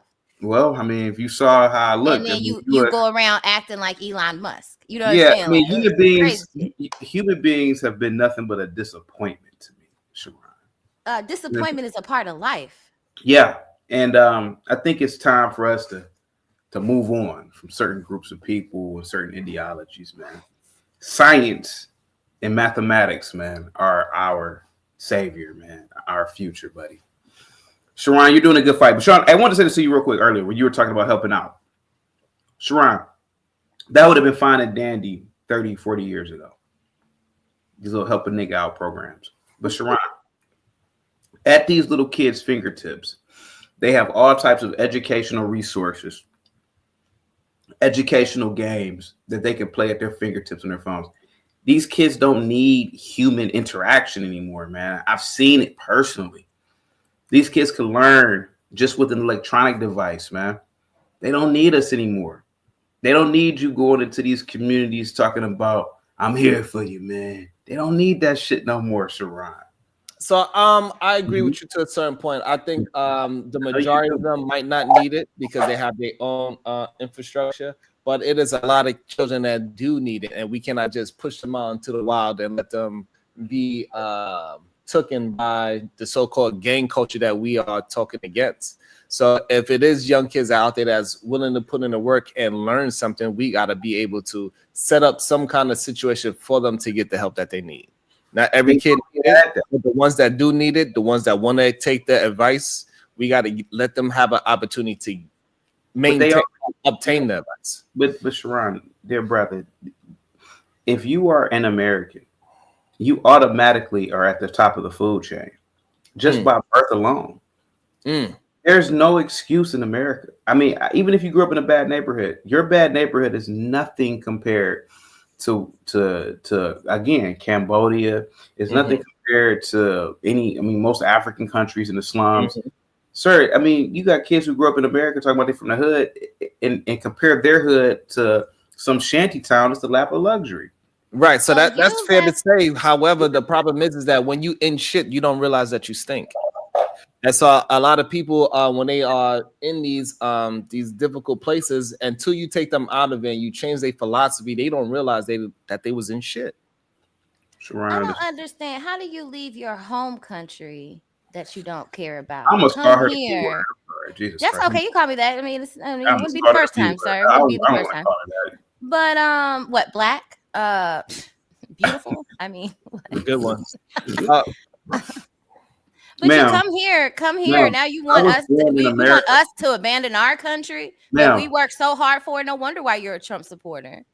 That makes so much sense. You leave your country where you can't do what you need to do. Come here. Want us to go back to Africa, build Africa up because you couldn't do the shit. You don't do anything. You don't contribute to anything. All you do is add to chaos.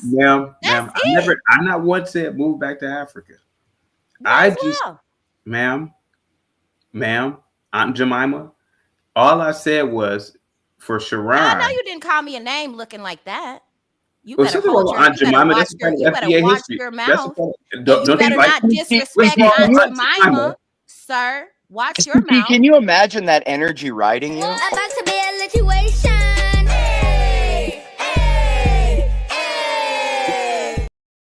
Either man wins with the $4.99. Can Chaotic tell us Can Chaotic tell us to black young men that was successful that he mentored? It sounds like Mr. Williams mentored him. Yeah, CT. When Sexy Red came over with PH Diva last night, she brought this kind of energy, and I'm telling you, man, she kept me up all night last night. CT, it's what kind of dreams do you have? I'm telling you, is these it black girls, is it meth? Ma'am, what other kind of drugs do you have? Ma'am, I sniffed some blow off that big ass of yours, so I loved it. It was great. Park, you are obviously on some shit. Well, ma'am, if you call, Billionaires Road, it's a trailer park. I don't know. Ma'am, get your fucked up in 2024. He probably just mad them birth rates is extra fucked up, and that meth. It was the meth. He had meth in his ear, and that fentanyl running rapid. That's what it was. Trying to over sexualize black women. Sir, get your goof ass on. Thank you. Okay. And one more thing, then I'm gonna get y'all to talk. Feminism was not for black women anyway. Why not, Jalen? We were doing all the fucking work, Jalen. We were doing all the work and still doing all the work. Why not, Jalen? What are you doing? All right, so I don't want to know. I want to know. Never mind. All right, clearly, I don't want to have a conversation anymore. Yeah, white feminists oppress black women when feminists function as white supremacists. All right. All right. Clearly, y'all don't want to have a conversation anymore. Sometimes that's how it is at 3 hours. I get it. We didn't get to our likes. We didn't get to our shares. We ain't getting no cash. We ain't getting no super chats. It is what it is. I don't know what it is about having conversation about moving in the right direction. Why that's such a difficult thing for us to be a part of. I don't understand it. I don't think I ever will actually understand it, but I'm glad that people like Chaotic Truth can enlighten me and tell me that that I'm wasting my time for even attempting to have a decent conversation. I guess maybe I do another stream and I just talk about how niggas ain't shit and bitches ain't shit, and we'll see how different the support is. It's wild to me. And maybe we can have a clear and coherent conversation. I'm not sure what that is. It is what it is. I don't know. It's kind of sad a little bit. I think we did a really good job today for the most part. So I'm not going to allow this to just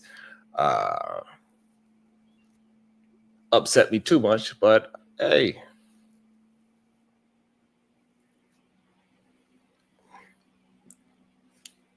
Hey, we got to support each other. I don't know how y'all think this shit is supposed to work. I really don't get it. But hey, go to the other platforms. I'm pretty sure they're having a great conversation and a great bill about what we could do with the community. I'm pretty sure the next channel that you go to, they're not going to be talking about dick and pussy. They're not going to just be telling you lies. They're not going to tell you some bullshit. Yeah, but the thing, Robin M., I'm not even asking for money. That's the crazy shit. I hear y'all want to try to act, but I didn't ask for any money. That's the craziest part to it. I know everybody, every time I say support the channel, I do not ask y'all for money. I'm asking for likes and shares. And I guess inflation is too high for that shit as well.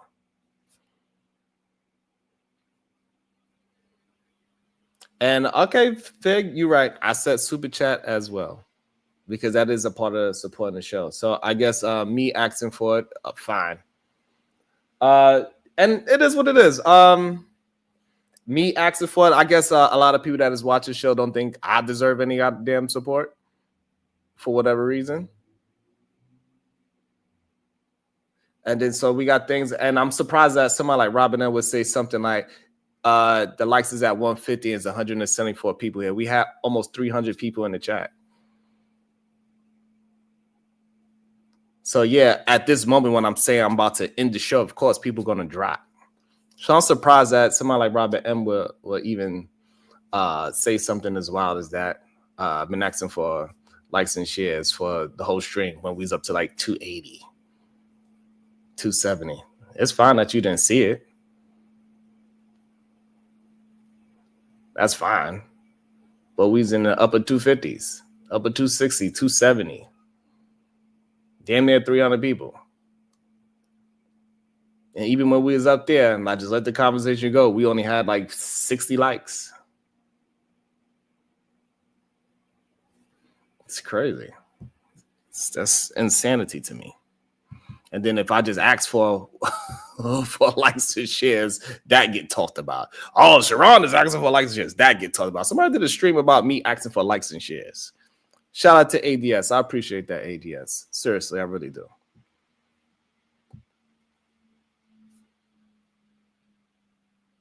But I don't know. Maybe some people think that is funny, and they think that we ain't supposed to be out here trying to, like I said, some people feel like, hey, you getting enough. You got 150 likes. That is enough. You shouldn't be asking for more. Some people don't even get 20. I don't give a fuck about those people that don't get enough. That don't have shit to do with me. Some people don't even get one share. That's fine. I don't give a fuck about them neither. They don't got nothing to do with me.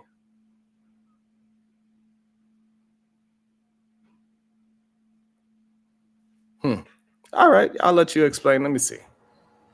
Sharon, you pose a interesting conundrum. Me as a fellow content creator, I totally understand where you are coming from.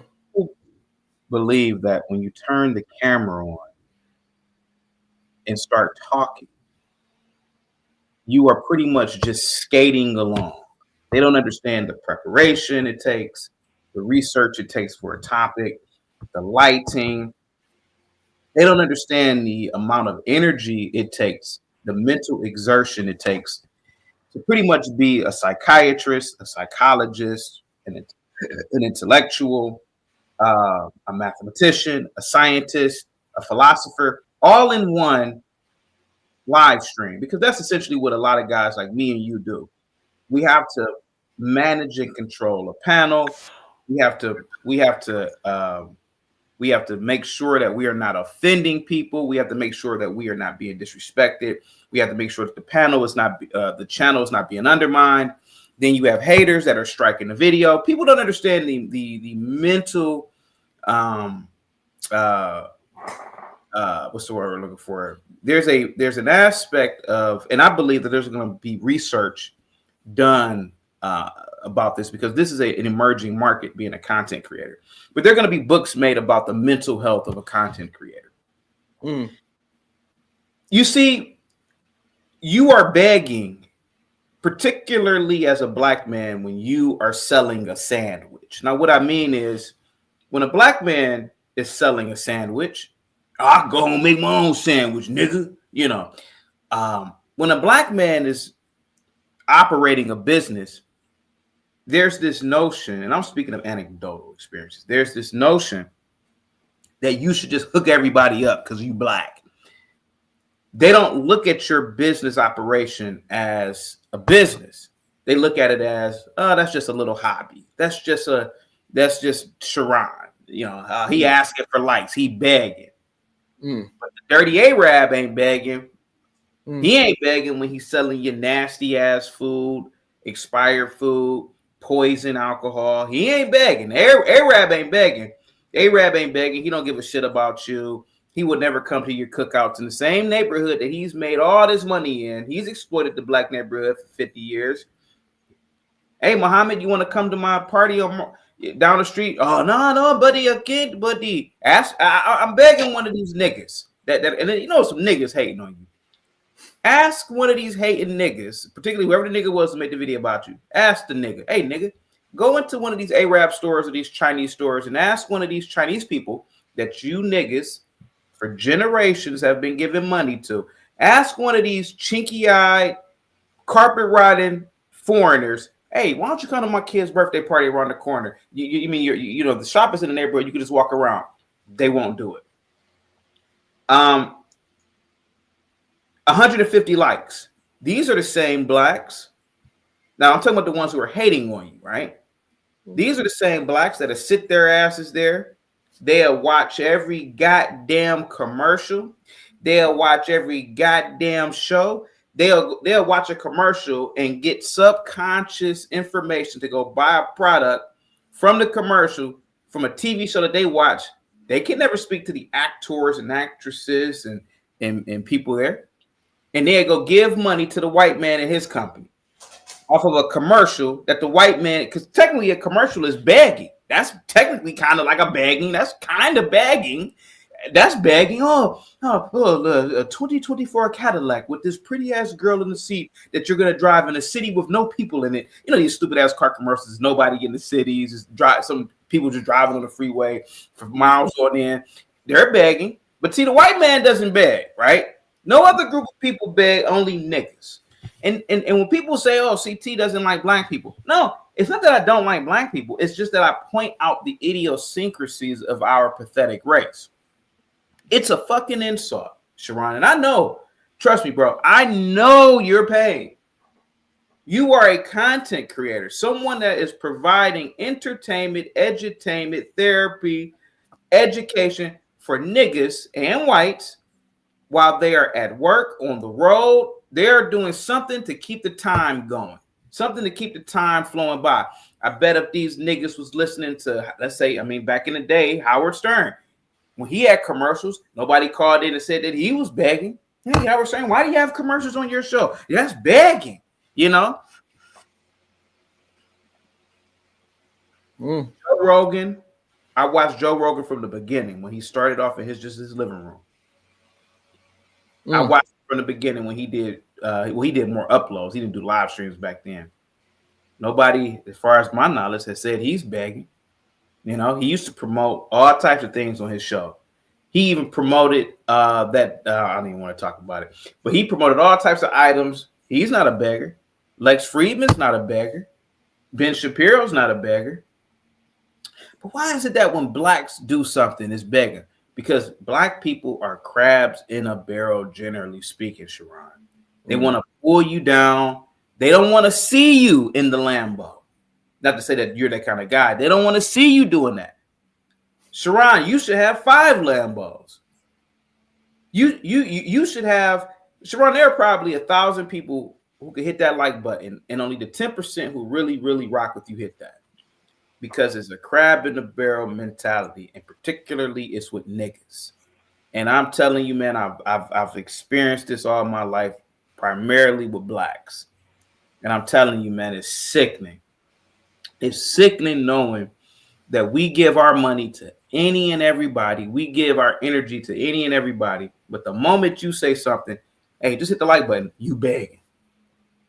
And who was this nigga that made the live stream about you? Go ahead. He's somebody that be on the show pretty often, which is weird, but and he feels a certain way. So yeah. You know, Yeah. I get it because he feel like because I ask for likes and shares that I'm jealous of other people that get likes and shares, which is weird. But that's what he said. Shout out to the Cash App. It says timing out people hurts channel can't super chat. Thank you so much. Also, shout out to my guy. You know who he is. Thank you. I really appreciate it. Send me a Cash App. Thank you so much. Sharon, many years ago, I moved into one of my dad's properties. And I was getting the place set up. I had a little girlfriend of mine. She brought some niggas over, you know, some little rapping niggas. And one of the boys was about 19 at the time, right? I must have been in my late 20s. The little nigga, he gave me his phone. He said, hey, man, you want to listen to one of my songs? I don't listen to rap music, Sharon. But you know what I did? I listened to his entire music video. You know what that boy looked at me and said? He said, wow, man, you really watched the whole video. I said, why wouldn't I? You asked me to do it. He said, man, I could barely get my goddamn cousin's family member to watch the whole video, man. The video's only 4.5 minutes. Why wouldn't I watch it? If you had an 8-minute video, I wouldn't mind. And what it was is the boy didn't know that niggas, even in his family, are hating on him. Why can't y'all watch this fucking 4-minute video? Y'all, you take your black asses and watch a Disney movie. You take your black asses and watch an MGM movie and this, that, and the other. Why can't you watch this boy's video? I don't even like rap and I listen to it. Because the nigga asked me to do it. 4 minutes of my energy went into this video. Now I didn't know what the nigga was talking about in the video. I ain't gonna lie to you. I don't listen to that shit. But this is something I've noticed about our people, man. That is so true. That same thing happened to me when I was in film school. I sent a few family members my films or whatever, and everybody gave me props except for when it got to my family. Then they didn't understand it, and they had bad things to say. I was like, damn, from the family, like, okay. Because shout out to Miss Jalen with the $5. Shut the fuck up. Sharon never has to beg. You a fool. You see, Sharon, one thing about our people, we have money. We have a lot of money. And when niggas say they ain't got no money, I see niggas going inside Muhammad's deli and buying nasty ass turkey sandwiches, shit like that from these nasty ass people who probably violate health codes left and right. Hey, yo, this dude. Could you hear me now? In my own city. In my own city, there are Chinese restaurants that have never upgraded the store. You go in there, these people still speak that Mandarin. Whatever they're talking, I don't know what the fuck they're talking about. I'm like, damn, these niggas don't even have the fucking courtesy to even learn a proficient amount of English to talk to people that they're serving. But we give them our money. So when a black person is doing something, man, I don't mind. Hey, look, one thing about me, buddy, I'll never forget this, man. I was a little bit drunk. I was on the train going to drink some more. And I don't know if this dude was homeless or not. You know, a lot of times niggas just be lying and shit. But some old black dude, he didn't really look bummy. But he was like, oh, man, you know, you got a couple of dollars, man. I gave the nigga a 50 note. The nigga looked at me with such astonishment. I said, bruh, listen, I'm a little tipsy here, but hell, man, I'm gonna go get a white man in his fucking bar $200 damn dollars for some fucking alcohol, overpriced ass alcohol. Why not give you a 50? Never saw the guy again, man. But see, when niggas say that, oh, CT is a coon, he's an Uncle Tom. No, I'm not. I am a Christ-like figure amongst my own people, Sharon. I'm Christ-like amongst our own people, but brother. And so, Sharon, let me ask you a question. When I see a white homeless person, guess what I do when they ask it for me? What you do? I walk right the fuck past. You know why I do? Hey man, you white. Hey, this country's tailor-made for you. If you a loser like that, you white, it's something really wrong with you. It's like a taste out of your mouth. I'd like to see you try it. Damn. Jesus fucking Christ. Thank you. Whoever did that. Thank you for supporting the show in the best way. Damn, Lee. Miss Jada with the 20 bucks. Sharon, no one cares. He's done. Lord. CT going now. Y'all gonna make CT mad at me. He was like, Sharon, because you know he cursed me out last time. She's the real coon, just like you are, sir. Hold on. Yes, AFR. What would you like to say to me? You like to apologize? You know what? I can say I could have dialed it back. I don't have anger problems, but it's funny that people kind of gaslight and don't want to say why I said what I said, because all you had to do was wait. What you say? Well, hold on, Unlikely, and shout out to you, Unlikely. What you say? I just wanted to be. Listen, all I wanted is just to get my shit off. Nope, I'm going back. I'm going in the back. No, I'm just saying, like, I just wanted to say my piece. It was not even 30 seconds, and then you felt the need to interject so you can head off what I'm saying. Because, see, Sharon, you're great at this. You like to head off what people are trying to say before they can say it. And then when they get mad, then, you know. So that's what I'm saying. That's all that was over. Okay? So that's all. Just let me get my complete thought out, and I won't say anything. That's it, Sharon. You're decent, but you need to do a little bit better with me, because I know you don't like my narratives or things I say. I get it. What did you say? We were talking about this episode where I was a little bit more descriptive than I needed to be. I can admit to that. Maybe. And hold on, before you go, I know it's going to take a while. Shout out to the Cash App. Howard Stern was built by his haters, most loyal.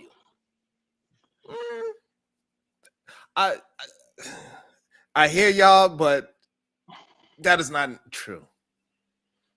It's just not a true statement. Well, see, the thing about it is that you let people speak, but when somebody like me, because I'm kind of an outlier in the black community, but you didn't like what I was saying because you have to think that I'm some over talking, think I'm better than black people, so whatever, or I have some weird. Don't provoke me to anger, or else you'll be in danger. Gimpy with the 50 ball says, bring back the undisputed king of FBAs, gematria, and all other misfits of YouTube. The spiritual guru of all the internet, CT plus insurance. I also thank you so much, Gimpy. Positivity is coming your way. And by the way, guys, put a big star of David in the chat. Gimpy is a member of the chosen race, God's chosen people. Lord. David, pro-Israel, whatever you want to put. I got a PayPal from Cliff. Salute to you. Positivity is coming your way. Thank you so much, man. I really appreciate that. That PayPal, man. I could definitely use that for gas money now. Sharon, you have the talent, man. You have the looks. Pause. You have the. I said pause. Unlikely. I mean, I'm comfortable with my sexuality. Another man's handsome. He handsome. I mean, he got it. I mean, he ain't an ugly guy. All right, listen. I'm trying to tell you, man. Slap the taste out of your mouth. I'd like to see you try it. Shit. Okay, now. Women swinging back at your ass, boy. Miss Jalen with the 50 ball said, kiss my ass.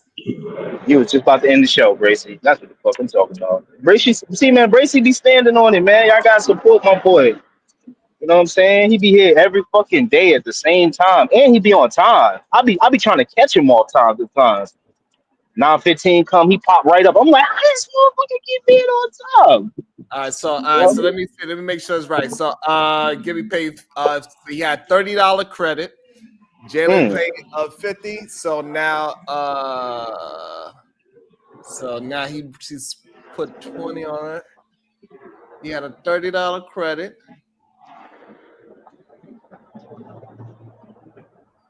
So does that mean he come back? Look, Bracy smiling now. He like,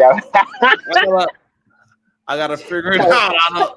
I don't know. I think it was it makes it. Don't provoke me to anger, or else you be in danger. Says shit. Okay, so go ahead, Chaotic Truth. They brought you back. Yeah, so I was saying, man. Slap the taste out of your mouth. I'd like to see you try it. Yo. Oh man. Oh shit. Miss Jayla said, no one is scared of you. Yeah, wow.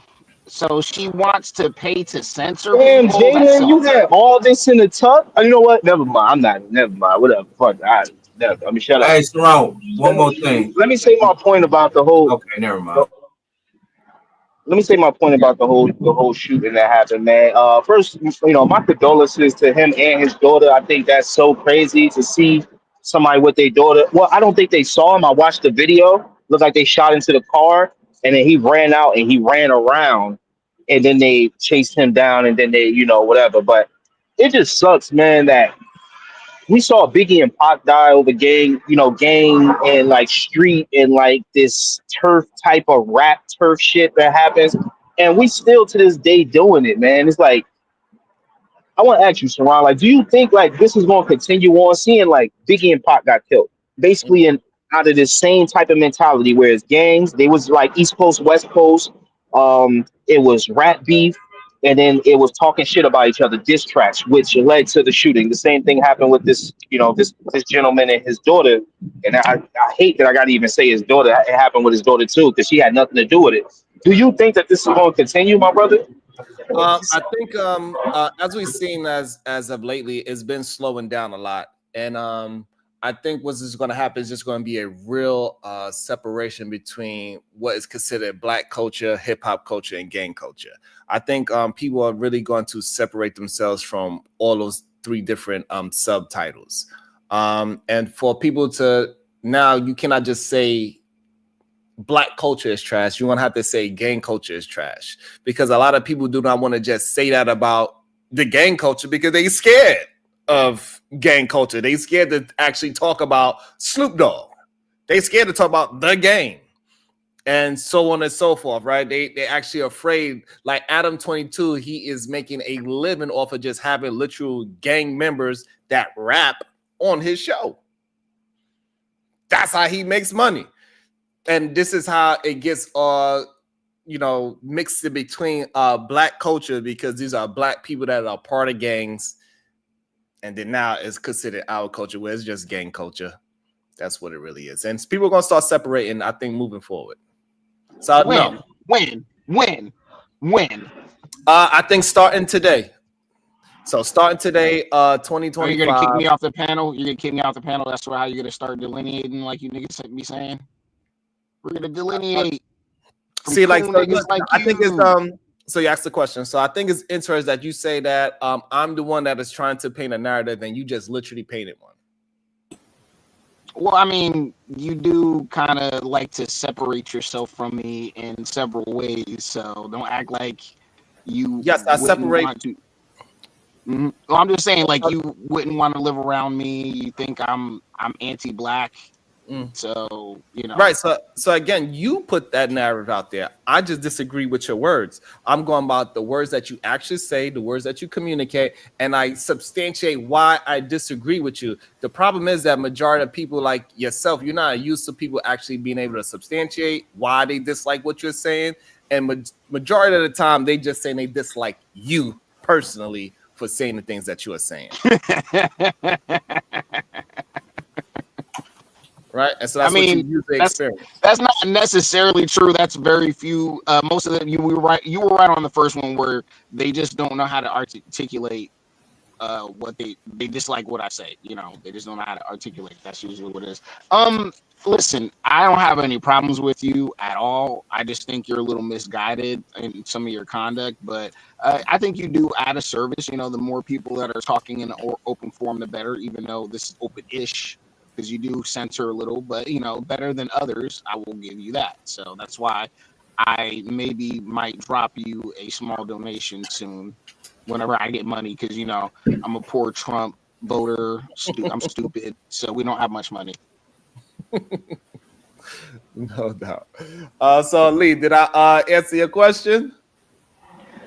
I mean, you kind of spoke to dividing of like within the culture, dividing gang from the black community, but in a way, I was kind of looking for an answer of since it's happened back in 1996, it's been happening, right? Like even out here in Florida, these rappers up north, not North Miami, but I think it's like Broward, they shooting each other left and right. You know what I'm saying? So I'm like, damn.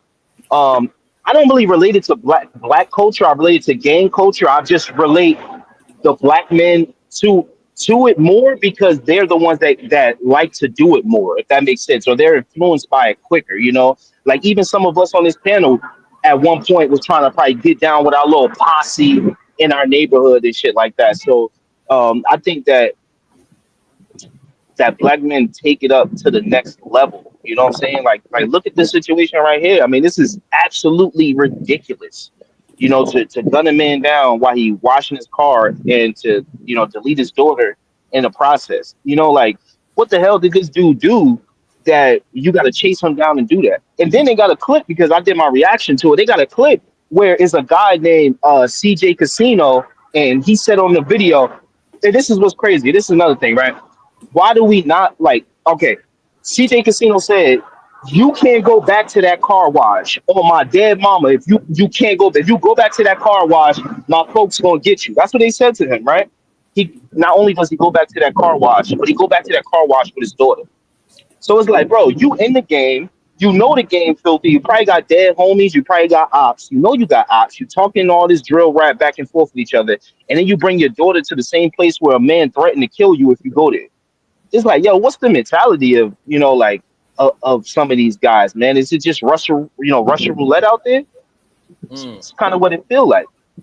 That don't make sense. You know, like if I know I got ops, I'm gonna be in a house. If I come outside, I got a bulletproof vest on. I'm walking out that bitch. He in Texas, so he could walk outside with the AR. He could have came out, you know. And then when they chased him around, he didn't have his gun on him at all. So it's like, bro, like why you gonna bring your daughter there? It's just a sad situation, but there's room for us to learn from it. You know what I'm saying? And I hope a lot of these rappers are learning, like, yo, if somebody threatens you, take that shit serious. You feel me? I don't get why. And I just, so that's the part that I'm saying, right? So like I think this has happened on a day-to-day with like in California with the MS-13 or with the Hell Angels and they whole bike crew and how they do this type of crimes all the time. I think that MS-13 and Hell Angels, though, they just not making music. and they definitely not making something as popular as hip hop music and being successful at it. So, and I think that's where the confusion comes apart. He is a gang member that can rap very well, versus he is a rapper that is in a gang. Like that's what I think the confusion comes in. What confusion? And why you bring up Hell Angel? Why you bring them up? Because they go through the same kind of high crime all day, every day as well. They are killing each other. They have one of the best organized motorcycle gangs in history of America. They So sell you telling me? more Oh, drugs oh, than anybody. oh no, I agree with you because They they organize. actually are cohesive. Yeah, they organize. But when I'm talking about like just ruthless, unprovoked violence, like shootings happening in random places where there's not, because even you're kind of saying it, they keep it discreet. So if they're gonna shoot somebody, they're gonna make sure that they get they target and they keep it moving. This is smart because then the cops are not on you. Once you kill a kid or you shoot into a building, you become a bigger threat to the police because they look at you as just a reckless person. You know what I'm saying? Yeah. So you're right. Maybe they are committing murders and things like that. But if I don't like if you in a gang and you get shot by your gang member, then that's cool. It was like that back in the day. The kids wasn't involved, the parents, the grandmothers wasn't getting shot. You know what I'm saying? So it's just like I get what you're saying. Trying to make that like don't try to like demonize black men because white men do it too. I guess you were saying that's what you're trying to say. No, But what I'm saying we is that have no. So what I'm saying is that the kid, she did get caught in a crossfire, but I don't believe they knew she was in the car. They was literally shooting at him. He ran across the car, and sadly, I think in his mind he was getting the danger away from his child, but he actually put her in between the crossfire by accident, trying to run away because he had too many options in directions to go. If you see the way how the place was set up, he didn't have really too many directions to go, so he tried to run in the direction of use his car as a shield and then use the other cars as a shield and try to get some distance. And then when they see him trying to climb over the gate, they say, "Oh, you still running?" And then they came back and shot him again. So so I just think that it was in the heat of the moment, and sad to say that like you said too, it's like, hey, if somebody threaten your life, you shouldn't bring your child to that place where your life is threatened. I so Sharon, the only way we can fix this, like building black business and get rid of welfare, food stamps, and child support. That'll be it. Thank you, Jalen. I appreciate that. KT to go. First time on the show today. Good day. What's your thoughts? Good day to you. Good day to everybody on the panel. Shout out to the chat. I think it's what you said. Like, it's villainization of ourselves, right? Like, I ain't being funny. If we talking about gangs, right? The mafia probably is the most dangerous American gang we ever had. And they were glamorized. They were idolized. They put them in the newspaper. You know what I'm saying? I'm not saying everybody was with it, but I'm saying they kill innocent kids. They do stuff like that too. Like, and I'm not saying this Grandmas, ain't a problem. mothers, wives. why do y'all do that? And I'm not saying So it isn't a problem Let, for let us, them and I finish don't think it's building. something we should glorify either. But I think we forgot why gangs started. We forgot we made gangs to protect our neighborhood because people was coming from outside of our neighborhoods and harming Lord us. And I think even Jesus. the gangbangers forgot that. But I don't think it should be a whole thing of just villainizing us on what we do wrong, because it seems like we the only humans in humanity that gotta be perfect. So you don't have a problem with gang culture. I have a problem with what gang culture has become. I don't have a problem with what it's originated as. If we took it back to that, then I'd be way better. I would definitely support it low key. So what did gang culture originated as? Uh, Again, where police officers were coming in our communities, neighborhoods. So A at lot of that them. point, when they was doing that, wasn't they called a political party? Huh? When they was doing that, wasn't they called a political party and not a gang?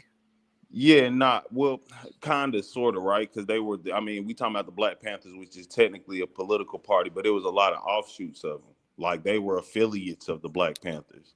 So right. So like even with the Bloods and Crips, and we understand what it originally stood for. It stood about community, right?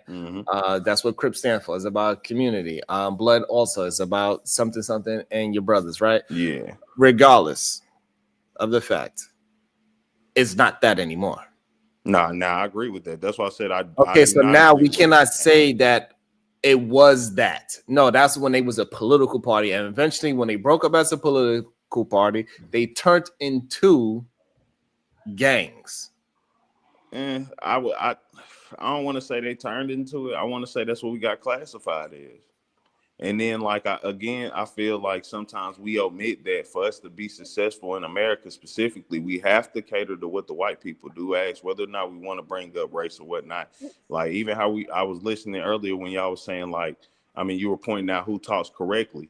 Like, that's based on what white people say. Even the stuff about gang, right? Like, okay, we're going to make it seem like it's bad. They told us it's bad.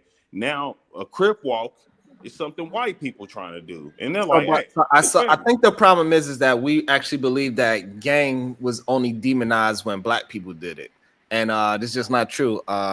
Way back in the days, they had Irish gangs that the police got and they dismantled it. Gangs been a problem in crime for a very long time, way before black people started Bloods and Crips. So being a part of gang always been a negative thing. Right. Always but been I think bad. if we pay attention, though, Sharon, that's true.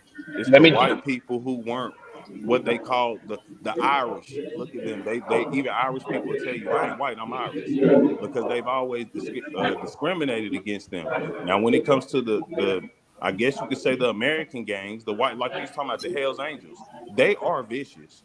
They do a lot of drug Yo, dealing. man, They've been selling meth since the 90s. look, can I stop you real quick, KT, bro? Like, are they vicious to you? Because I don't give a shit about Hell's Angels because I don't see them terrorizing communities. Like right now, if we go look up the last 5 murders that happened in your city, would any of them be Hell Angels? No. So it's like y'all keep going to people that we know are kind of like not even in this.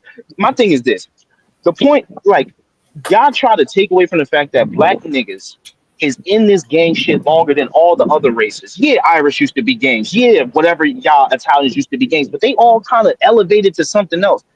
Our niggas is still wanting to rap talking about we got dead ops and dead homies, and it is a culture, right? You got basketball players talking about ops. You got man, you will have a black dude that's a like yo, it's just our culture for some reason we link to how white people got the white trash. We link to the lowest level of our culture because I guess we still cool at that level. You know, you got grown men still sagging their pants and wearing Jordans. How can you tell the difference between who hood and who not sometimes? You know what I'm saying? You would have like I just saw Joel Santana and Jim Jones and all them on the block, and they all look like how they looked when they was 19. Got jewelry, not real jewelry now, but they got these pants sagging, they got the shirts, the hoodies, they look the same as the gang bangers are looking. So at some point we gotta really like stop trying to go and blame it on the white, be like white people doing it too. Like every time we get into one of these arguments, I always hear somebody do that. But the Spanish people doing it too. But they ain't talking about that. So what I'm saying is this. So what I'm saying is that like I'm glad you brought up someone like Jim Jones. Again, he is a gang member that started rapping. It's not the other way around. It's not a rapper that is in the gang. It's a gang member that raps. He's notoriously known for being the one that was the muscle. He was the one that was doing the fighting and the shooting and all these other things. He was not necessarily a rapper. He was a what gang that got to do with the fact that our grown black men are dressing like 19-year-old boys? So what I'm saying is that he was a that's my part of point. You bringing, didn't even hear it. So what I'm saying is that he was a part of bringing Bloods to New York. Yeah, but you're using one guy I hate when y'all do that. Like y'all don't know how to have a I know. Sharon. No, unlikely you should, Sharon, and I understand you hold up, completely. AR, any black man. Stop just using Joel's. I just used him as one person. You know when you go outside, you see niggas, grown ass men sagging their pants, wearing big stupid ass hoodies, like and dressing like they were 19. That's my argument. How do you make a differentiation when some of the grown men, not all the being gang members, are dressing just like the gang members? Right, and so that's what I'm saying. I don't think that majority of black men are dressing like gang members. The ones that are, Come on, bro. we should assume the ones, right. So the ones that are, we should assume that they are part of it, and that's okay. Sharon, That's when you okay. had lots and I had lots, that's gang member chic right there. So you were dressing like a gang member not too long ago. Okay, fine, and I'm willing And to. in a way I was too. But no, but see, that's my point is that you just lied and said that you don't see it happening when you was that not too long ago and I was that not too long ago. No, what I said was that's not the majority. That's what I'm saying. That's not the majority of black men. Is what I'm saying. Okay, so give me a percentage of how many black men you think still walking around with hoodies on and rocking Jordans and at like 35. What's the percentage? Okay, so again, so now we are talking about something completely different. So if my pants is on my, if I'm wearing a belt and my pants is on my ass, not hanging off of it, just because I'm wearing Jordans and a hoodie, that's not gang culture in my opinion. So now that is gang culture. Wearing Jordans is gang culture. That is so that's where that's okay, where, yeah, I think that's not. I don't wear Jordans. Why would you wear look, a broke person wearing expensive shoes to fit in That's is gang crazy, bro. is hood gang culture. It may not seem like it, but it is. Why are your Jordans worth more than everything else on your body? That makes no Was that the sense. same thing with the black Air Force Ones too? Yeah, all that shit is all that shit. Look, the way you wear it, because Sharon trying to break it down to just sagging pants, but not every hood do sag their pants. Some of them know that shit is prison gay shit. So some of them won't sag their pants, but you can still see that we all kind of dress the same with the urban look. I mean, it's called urban look for a reason. We all be trying to have the urban look. okay, so I understand that. However, we are saying that the way how Jim Jones look, he looks like a criminal. Okay, so like this was the he like 40 though, Bracy. He 50. So, but this was the litmus test that we started it on, right? So we could say anybody that's dressing like him, we could say, okay, we can have that. What the sag in the pants, the Jordans, the jury, the flag hanging out, all these other aspects. But I'm saying that the majority of black men are not dressing like how Jim Jones looking walking down the street, in my opinion.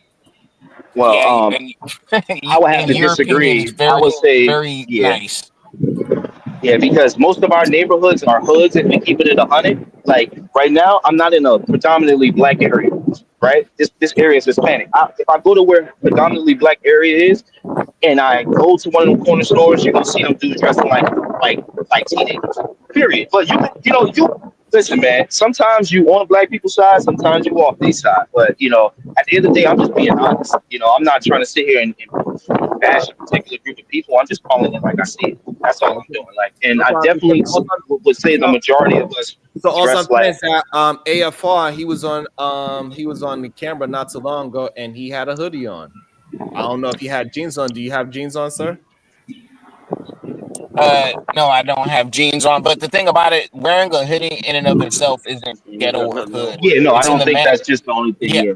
Well, the thing about it is, it's how it's the rest of your aesthetic. Because it's just like if I wear a sport coat, doesn't mean I'm like going to the office or I'm a fancy guy. I just have a dress coat on.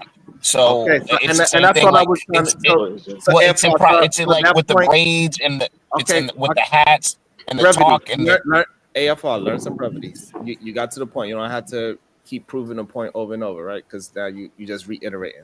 So again, so me and AFR, we are on the same point at this part. Just because you wear Jordans and Jim Jones is wearing, I disagree. Okay, so now it's you're like saying in that conjunction with everything. Okay, so now you're saying every black man that's wearing Jordans is a part of gang culture? No. What I'm saying is in conjunction with other things, like wearing one part. Right, he's not getting it. He's not getting it. It's not. It doesn't mean that he's a part of the gang culture. It's he's wearing the gang attire. Gang members wear Jordans. Gang members want to dress with that expensive shit, but they be broke. That's what they do. That's what you see the young. Right. I don't think you're getting this, right? No. So again, we are saying the same thing. Right. So when I took the pants sagging off his ass, you said, "Oh, now you just focusing on that." So yes. So we understand that it looks a certain way. So if he have Jordans on and his pants is on his ass properly, it doesn't mean I'm not going to look at him as he. But he got a bunch of pants on his face and he got a hoodie on. He got locks. Now he a gang member. Okay, see what I'm saying? Okay, so I could agree with that. But what I'm saying is that majority of black men do not have tattoos on their face. Look, listen, man. We just I got to thought agree to gang attire disagree. was I'll based say off again of. that the majority.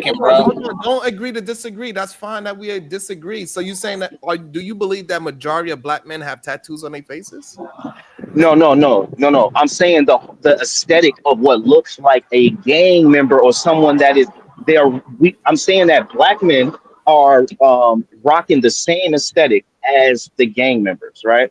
Right. So Gang that same members are outfit Okay, that wearing what so regular stop there. people So in the stop there. hood wear, Okay, and they wear colors, okay, but brother. look, okay, so stop I there. can So tell you what I'm this right saying. now. So hold on. So what I'm saying is that. So this way we are clear.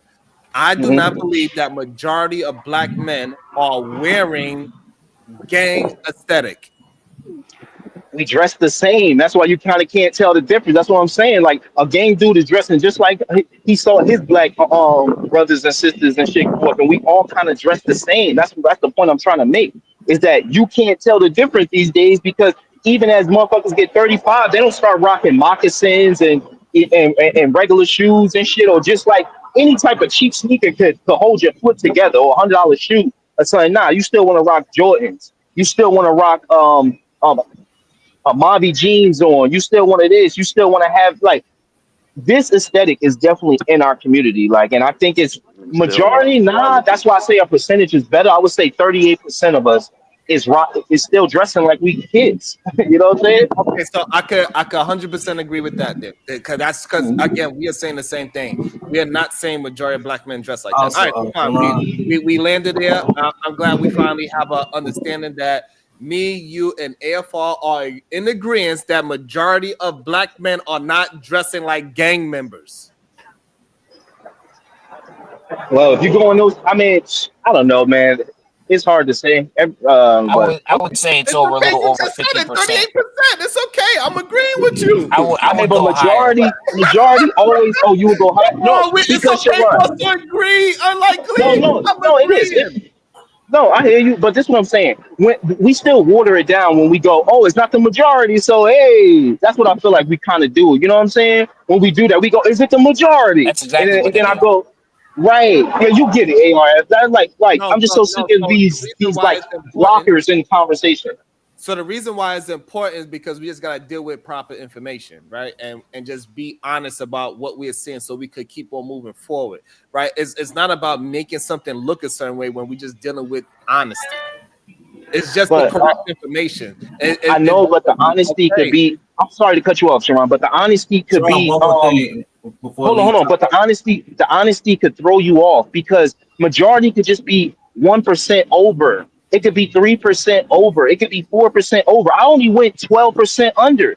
To like, so that's not a huge gap. Like, just because it's not the majority of them, and I say 38%, it's still alarming. If we take away the alarming, That's fine. So the problem is that AFR, if he was to get on camera and stand in front of his camera, we could possibly say that he like a gang member if we wanted to. He has a hoodie on that represents smoking weed. That's what yeah, he has but his on. must, Ain't no yeah, butt. but Ain't no butt. I don't give a fuck But about his mustache. Sharon, hold on. But Oh, let me add this. Why you can say that, but when somebody comes and looks at me, they look at the shoes I'm wearing, the pants I have, and how I talk in my vernacular, they're not gonna identify me as a gang member. okay, so I got a okay, hairline. I got a now, receding hairline. so now you're waiting to the person to assess the whole totality, right? So now they got to hear you talk. They got to put everything together. So yeah, again, no, I was right. adding on that. So what I'm saying again, that we are again in agreement that you got to look at the person totality as they walk into you, and how to communicate, and all these things is going to make you assess. So again, we are saying the same thing, that majority of black men No, I are changed not that. I changed it now. majority of black men are not the representation of gang culture, and it's Yes, okay. we are. Yes, we are. And I'm about to prove it right now. I would say 80% of black men use the word nigga when they get mad at each other.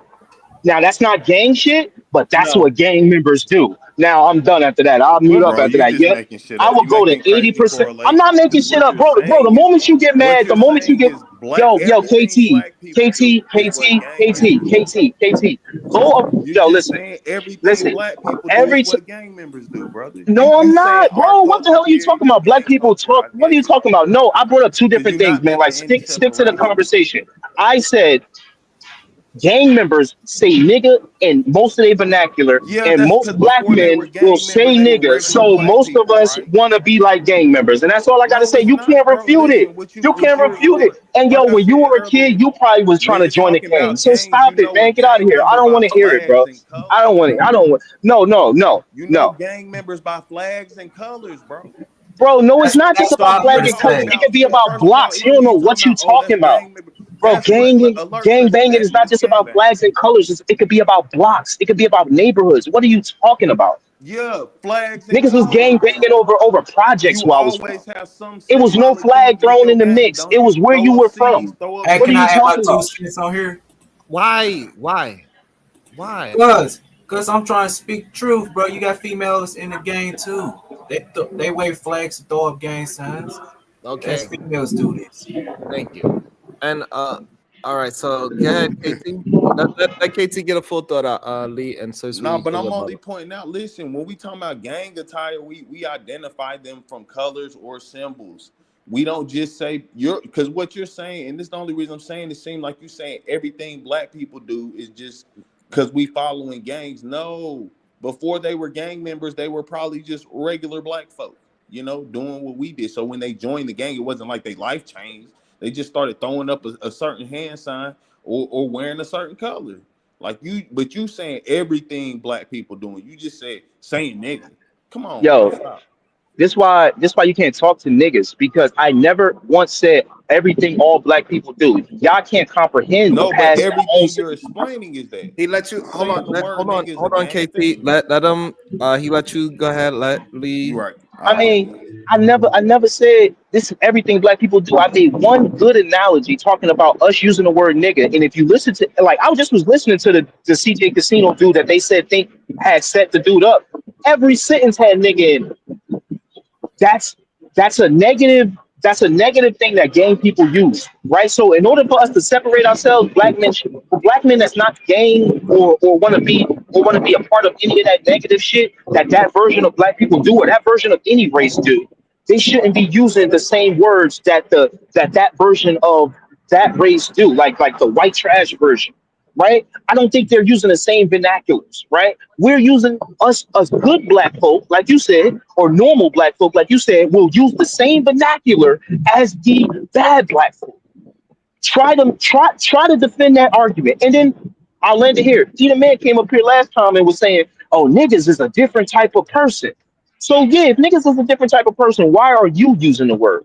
You shouldn't even that word shouldn't even be in none of our good black men vernacular, but every last one of us have used it. So again, there's some version of us, this ghetto-ness that seeps out and then it escalates into what we see today. And until we stop saying, oh, it's the minority, who cares? Then we're gonna keep Let him seeing get it. a That's chance why I to brought up back in. You gotta let him Go get a ahead. Yeah, chance to sorry. rebuttal, Lee. Yeah, you gotta let him get a chance to rebuttal, Lee. Go ahead, KT. Nah, I was only gonna say, no, it's definitely words only. Even white people, just exclusively white people. No offense, we ain't really calling them crackers like that no more, and they do. I mean, like I said, I be in West Virginia a lot, so I be around white people. Bro, they got their own type of lingo, how they play gay. They do weird shit. That's them. That's their culture. You feel me? Do you want to Like be a white we man? got our Do you want to culture. be a white Yeah, man? Why every time I bring up black people, you bring up white men? What white men do? you just was saying don't know other culture do that. And then I don't. We And don't then call each other niggas. No, because we all a majority of your people's not we not successful. Let's just keep it blunt. I'm not saying you aren't. I'm saying majority of black people are from ghettos or still in the ghetto. I'm not thank saying you. you That's shouldn't my strive to get point. out of That's it. my whole But point. again, you talking about you You making the just now made my whole comparisons as point. if You just we now doing said it it. is bad. It It's is. okay, That's bro. why most people. You Nobody just get now hurt. said, We don't "Yo, do say you shit realize? about no Yo, white do you kids realize you shutting just up said?" schools. We ain't talking shit about Oh them. my So like God, bro, we gonna have flaws. oh We gonna have my flaws, God, man. this is crazy. Y'all always bring up the same shit. White people shoot up schools very frequently. Y'all chopping down blocks every day in this country. Every day a No, block my getting thing is who chopped. is saying white people don't trust white people because their kids be shooting up schools. Hey, Do type they of make shit. it negatives? Is Whatever, bro. everything a negative about what they do bad? No, it ain't. Let's be blunt. Let's be frequent. Like it is what it is. All right. Uh, hey, I think we should be comparing ourselves to other races of men. I don't think we should not. So yeah, we are gonna compare ourselves to degenerates of the races, the other degenerates. For some reason, when we do it, is just exaggerated to another level. It just is. I still don't believe that majority of our young black youth is the ones just shooting people up. But man, when they do it, it's a very loud minority. Just like when those white people, how Lee was saying, that is shooting up the schools, it's very loud when they do it. And I do believe that gang culture hides these kind of psychopaths, these kind of serial deleters. I believe that gang culture hides them very well. And I don't think that we even call people that's in our community that's a part of the gang culture. We don't even call them psychopaths and serial deleters, and they are. Nah, for sure. I'll say that. And this is why we get the mistaken that it's more white serial deleters than in the black community or any other community. And I think we need to just start calling a spade a spade. That those are certain type of people, and they are a detriment to black communities. Nah, they the crash dummies. It's filled with crash dummies. I'll admit that. That's why I said I don't like what they've become. But Yeah, y'all making my if they were argument more so just much. regular, what they originated with, I'd be more supportive if they were about their community and improving and protecting that. But nah, when we start getting out here selling drugs and all that, I ain't with none of that. Nah. Which I did. But let me say this, right? Izzy Bands threatened to kill me before, right? Other people on these panels threatened to kill people, right? Damn. So we are the regular or semi not gang member type people, but here we are ready to resort to the same shit that they resorting to. So again, black men for some reason got so much damn pride and ego that we can't just, because at the end of the day, once y'all get money, y'all gonna dip from those communities anyway. So I don't even know why I'm even talking, because y'all gonna agree with me. Like, y'all agree with me when y'all leave those communities. Y'all go, oh, it's dangerous here. But when we talking now, y'all want to defend it. It just makes it's mind I boggling. disagree. So hold on. So I want to go by what you just said. The majority of people. So the people that are so like, we don't have no problem saying that Izzy, he's somebody that say he's from that culture. That's But what most of us are.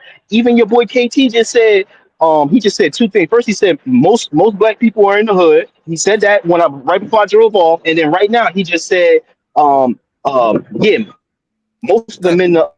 No, I said I let disagree. me hold on. Let me finish What I'm saying. So It's okay. The first So 10 seconds I said at the end, I only said I disagree. I got money and I still hold go back to on, please, hold on. So again, regardless, so the majority of the Lee, you breaking up. I'm not sure if you can hear us. So again, majority of the people that's doing those kind of. So the majority of people that's doing those kind of threats, I could agree with you. But majority of black people are not coming from those situations. Is my issue that I'm having. And I don't know why we trying to act like it is. Majority of our people do not come from Brownsville, New York. They don't. I can't mute you, Lee. So that's just my situation with it. Majority of us are not coming from these places where we gotta go ahead and be degenerates. Nah, I say honestly, I don't think it's even down to that. Like, okay, it's street niggas, and then there's niggas in the streets, right? Like, even if you from a ghetto area, that don't mean everybody was just out there being belligerent, wilding and shit. It wasn't. That was a few select motherfuckers who was actually even getting out there, being active in the hood on some hood type shit. So I think people even do that. And then when you talking about somebody being active, well, it was even a smaller group of gangbangers, cause shit, motherfuckers like, nah, them the super dangerous ones. You got to represent you doing crime. Like, at least just that being an average street motherfucker, you could just do crime to yourself. Right. And that's another part that people do get confused as well too, right? So a lot of the people that just in a impoverished neighborhood and they dress like they neighborhood doesn't mean that they really a part of the gang culture neither. You know what I'm saying? Like they just from the hood. They not really in the hood. They not doing hood shit. They just from there. So the most hood shit that they do is smoke weed, get drunk, and get beat up. Facts. Possibly, man. A lot of people don't even fight. I mean, even going like, you know what I'm saying, being frank, most people stay out the way because they know what's gonna happen when you up in the club and y'all around 17 and you a lame. Even in the neighborhood, most of those people stay out the way. Yeah, for real. And that's what, listen, that's the only reason I will say I was disagreeing with him at the end. I said I disagree because he was saying like, oh, y'all get money and never go back there and be thanking me. Like me personally, nah. Now I look at it more personal because I understand like shit. I'm just as regular as y'all motherfuckers. Y'all just chose to do it this way. And like I ain't saying that ain't right. You're just like us. It's just that we decided to clean our locks when we have them, and you decided not to. That's all. Yeah. And like even with the speak, man, look, I can what they call that shit when you dang. I was talking to somebody about it earlier. I don't know how I forgot that. Oh, code switching. Right. You know, I know how to play when we get around the white people, how to talk proper with them and stuff. But man, I always tell people, it's a lot of people who tell me often, like, I'm gonna be honest, how you look and how you talk, I wouldn't have expected that off of just, looking at you. And I tell everybody, I do it personally because I want to see, like, if you somebody who judge a book by their cover, you ain't gonna read the book. Shit, we got to stop judging each other. And listen, I don't code switch, so I don't know about that part. But yeah, I get what you're saying. I don't do the code switching thing. No, I ain't saying I do code switch, but I'm saying I get how to. It's okay if you do. I think a lot of people do. I think that's I think if you have to code switch, then you probably should just switch and stick to one. Pick one and stay there. Nah. I listen. I can agree with that. I'm saying I understand. I don't know what else you would call it when you just having your proper. I guess you would say the proper voice with them. Because let's be honest, you're not. No, I would say like, hey, pick a side and stay there. That's all. Like, you know what I'm saying? Like, just pick whatever side you want to be on. Pick that side and stay there. It is okay. Nah, I agree with that. I don't think we should do that, but I understand how people play that game, and that's the weird thing. Like, that's fuck it. I don't want to go off topic. But listen. Yeah, I think Lee is back now. I think because he lost reception. You want to check it out? Or are you good? Yeah, I'm at Target right now. Hold up. What? Oh, you lucky. It ain't the 28th. You lucky. All right, it's okay today. You could be in Target today. So angry snowman number 2. Everybody do not code switch for their job. I do not code switch at all when I'm on the job site. When I'm in an interview, when I'm talking on these panels, when I'm talking, I do not code switch for anybody. Now, would I change what I'm talking about? Yes, I'm not going to talk to my kid about the things that we're talking about today because she has no idea, but I'm not code switching. I do not talk to you, Angry Snowman, because you're a white man. I'm going to talk to you differently than I talk to KT the GOAT. So I'm not code switching. I do not. And I understand why people don't believe that I'm telling the truth about who I am, because a lot of them themselves, they cannot be truthful about who they are. So I get why they get upset and say, I don't believe you. That's because you have to code switch, I guess, or you used to code switch, or whatever the case is. But me personally, I don't need to be accepted that bad. As you can see that I haven't code switched yet. I haven't code switched to talk like how y'all men need to be spoken to. How you men need to be coddled. The ones that need to be coddled, I do not code switch for y'all and talk nice to y'all. And hold your hand. Because you're supposed to be a fucking man. You feel what I'm saying, KT? Nah, that's facts. See, a lot of these men, they code switch for other men. That's the real problem. No, I can definitely agree with that. That's what I'm saying. I that's why I was only pointing out I played the game. Like I've understanded that, but that's why I said I agree with you.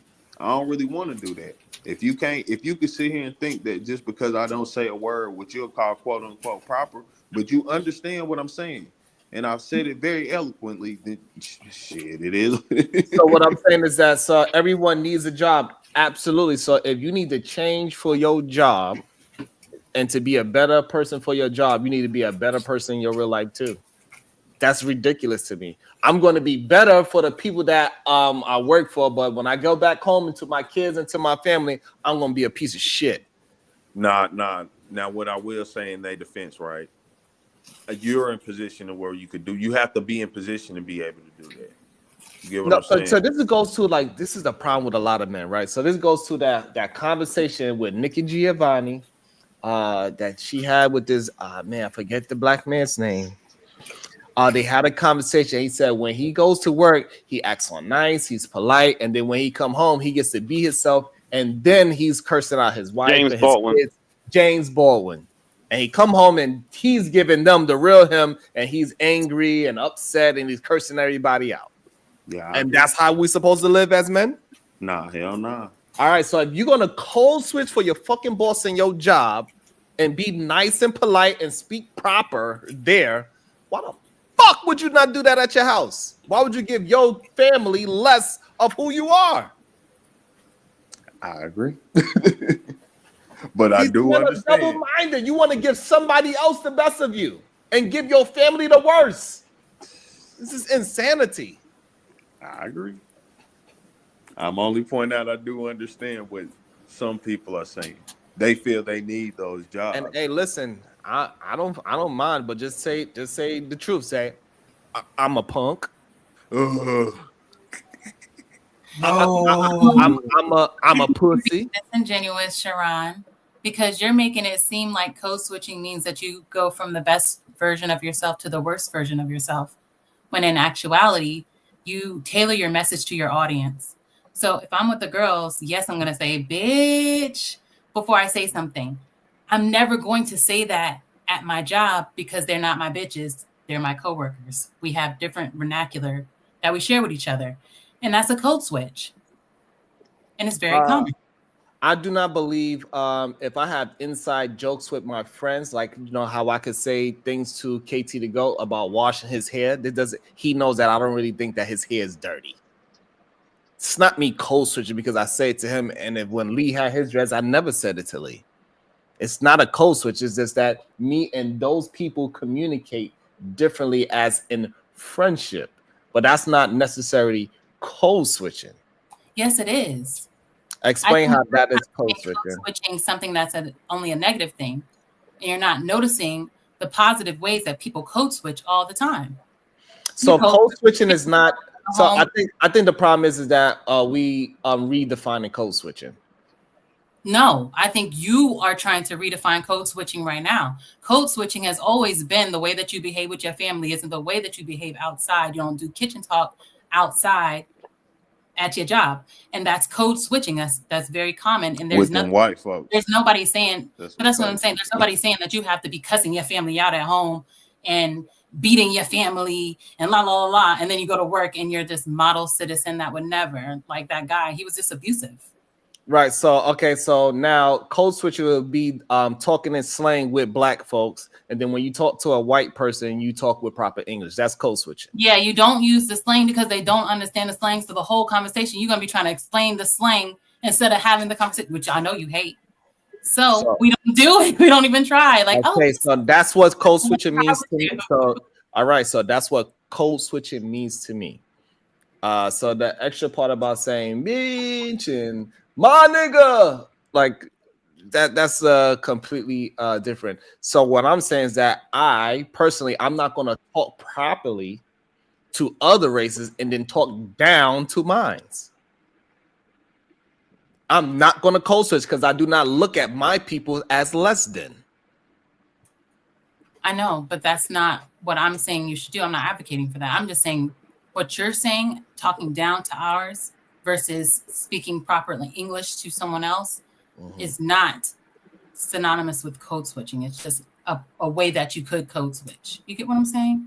No, because it absolutely means that that's code switching to a T. The way that that's what I'm saying. Right, that's code switching to a T. Right. There's many ways that you can code switch. No. You're focusing on that way of code switching. Yes. No, because you're saying that talking with my friends and being casual is code switching, but talking casual with your friends is not code switching. Yes, it is. Because you cannot you switch up your delivery depending on your location, that is switching your code. Your delivery at your home is comfortable. You don't have to change. And you know what the joke is, or what the crazy thing is? Some people do not have to code switch because the way that they speak at home is the same way that they speak outside of the home. But for the majority of us minorities, we're going to be the minority. The way that we behave is the minority anyway. So they're not going to automatically understand unless they have a black friend. You get what I'm saying? So I understand what you're saying, but that's not what code. So the problem is y'all adding everything into code switching. So the way how I talk to my wife is not going to be the way how I talk to Fantasy Island Girl. I code switch? No, that's not code switching. That's what I'm saying. So we cannot say because I talk to people at my job in a clear and coherent way, and then when I go around black folks, I do not talk in a clear and coherent way. That is the code switch. It is clear and coherent for that audience. That's what I'm trying to explain. And that is a code switch. Just because we do it fluently doesn't mean that it's not happening. But this is code switching still, right? I'm confused because this is code switching. It's changing what we do for a different culture of people. Because like you just explained, like they don't get it. But you could still talk that way. And if they don't want to listen, well, fuck it. Never mind. Let me stay on mute. That's just for you speak so that you could be understood, not so that you can have the words out. So if you're having a conversation with somebody, you want to speak it in their language. All right. So if I go to Can I just jump in real quick? If I go to a white section and I start talking more like this, and I say, hey guys, y'all are looking beautiful today. I enjoy the conversation that y'all having. That is me code switching. Yes, and you're going to do that, and you have done that. And if I bring you around my white friends, I bet you that's exactly how you talk. Hold on. So that is code switching, and I do not do that. Yes, you do. Me talking to Lee, and being able to say a little bit more loose things, me and Lee can argue at a different rate than somebody that I'm at work with. It's not code switching. That's me. Yes, it is. The moment you don't say nigga, the moment you don't call that white man nigga, you code switch. Hold on. But you gonna call me nigga though? Come on, man. Hold on, please. So again, just because I have more rapport with somebody else, that doesn't mean I'm code switching. That is crazy to say that I'm code switching because think you had a thick country accent. Because right now you have a New York accent, and I believe you when you say you don't code switch because it's not difficult to understand what you're saying. However, those country guys, I love them. Most of my family's country. I to this day have to just not say anything because I don't understand what they're saying when they're speaking quickly to each other in their common. I came from Iowa. They're in Georgia. Completely different way that we speak. They do not speak that way at work because it's very difficult for me to understand, and it's very difficult for their white bosses to understand what they're saying. They code switch so they can understand what they are saying, not because they think that they're better than, because they know I'm not going to sit here explaining to these white folks what I'm saying all day long. So they don't speak like that. But when we're at home, they speak like that. They're not going to slow down for me, and I don't expect them to. But they will change. They will code switch when they go to work. You are New Yorker. Y'all don't have to code switch. New York accents are accepted majority of America. But them Georgia ones aren't. Them Southern ones aren't. You better have the right accent. Right. I just think that we disagree on a definition of code switch. I think that's what we're having a problem with. That's what I think is what's really going on. Good day. Marvelous opinion. You look at the Urban I'm not Dictionary sure version. I'm not sure what that smile is for. No, you already said it. You having a problem with the word and what it means. Right. The definition. It's okay. Yeah. It's okay. We got it. Okay. So why are you smiling? I don't like the smile. Marvelous definitely be code switching. You don't agree because you have a different way of looking at it. And I'm like, okay, we're good. We can move on. But you agree with me? 1,000%. Okay, you ain't nothing wrong. You understand where I'm coming from because Sharon's making me feel like I just created like this. That's like you sometimes. That's like, bruh. What? Hey, listen, I just don't believe y'all actually know what code switching is. All right, That's so what I then think it is. what would you call? Oh my God! Now we don't know what it is. Yeah, I don't think so. I think y'all. So wrong, and Sharon knows. I think no, for real. I think y'all believe speaking casually is code switching. No, she ain't say that at all. She said She did, because she said when she get with her friends, she like, bitch, let me tell you about my day. Yes, yes. Right, but that's not code switching. Yes, it is. Okay, so that's why I'm telling you. None of that. I'm glad I'm able to articulate and substantiate why we have a disagreement. I do not believe. I think what you are presenting is casual talking with my friend. Casual talking is not code switching. That's what me and your Okay, wait. So Sharon, so we're talking about communication, right? Yes. Okay. What is casual talking if not communicating? Casual talking is communicating. Okay? That's what. Then why are you trying to make it seem like, again, you're like gaslighting us? Wait. 1 second. Depending on your audience and who you're speaking to, right? Your tone, your accent, everything she was just talking about, that all comes into play to what you call code switching. It's basically you're doing the most effective communicating with that particular group of people or whoever you're with.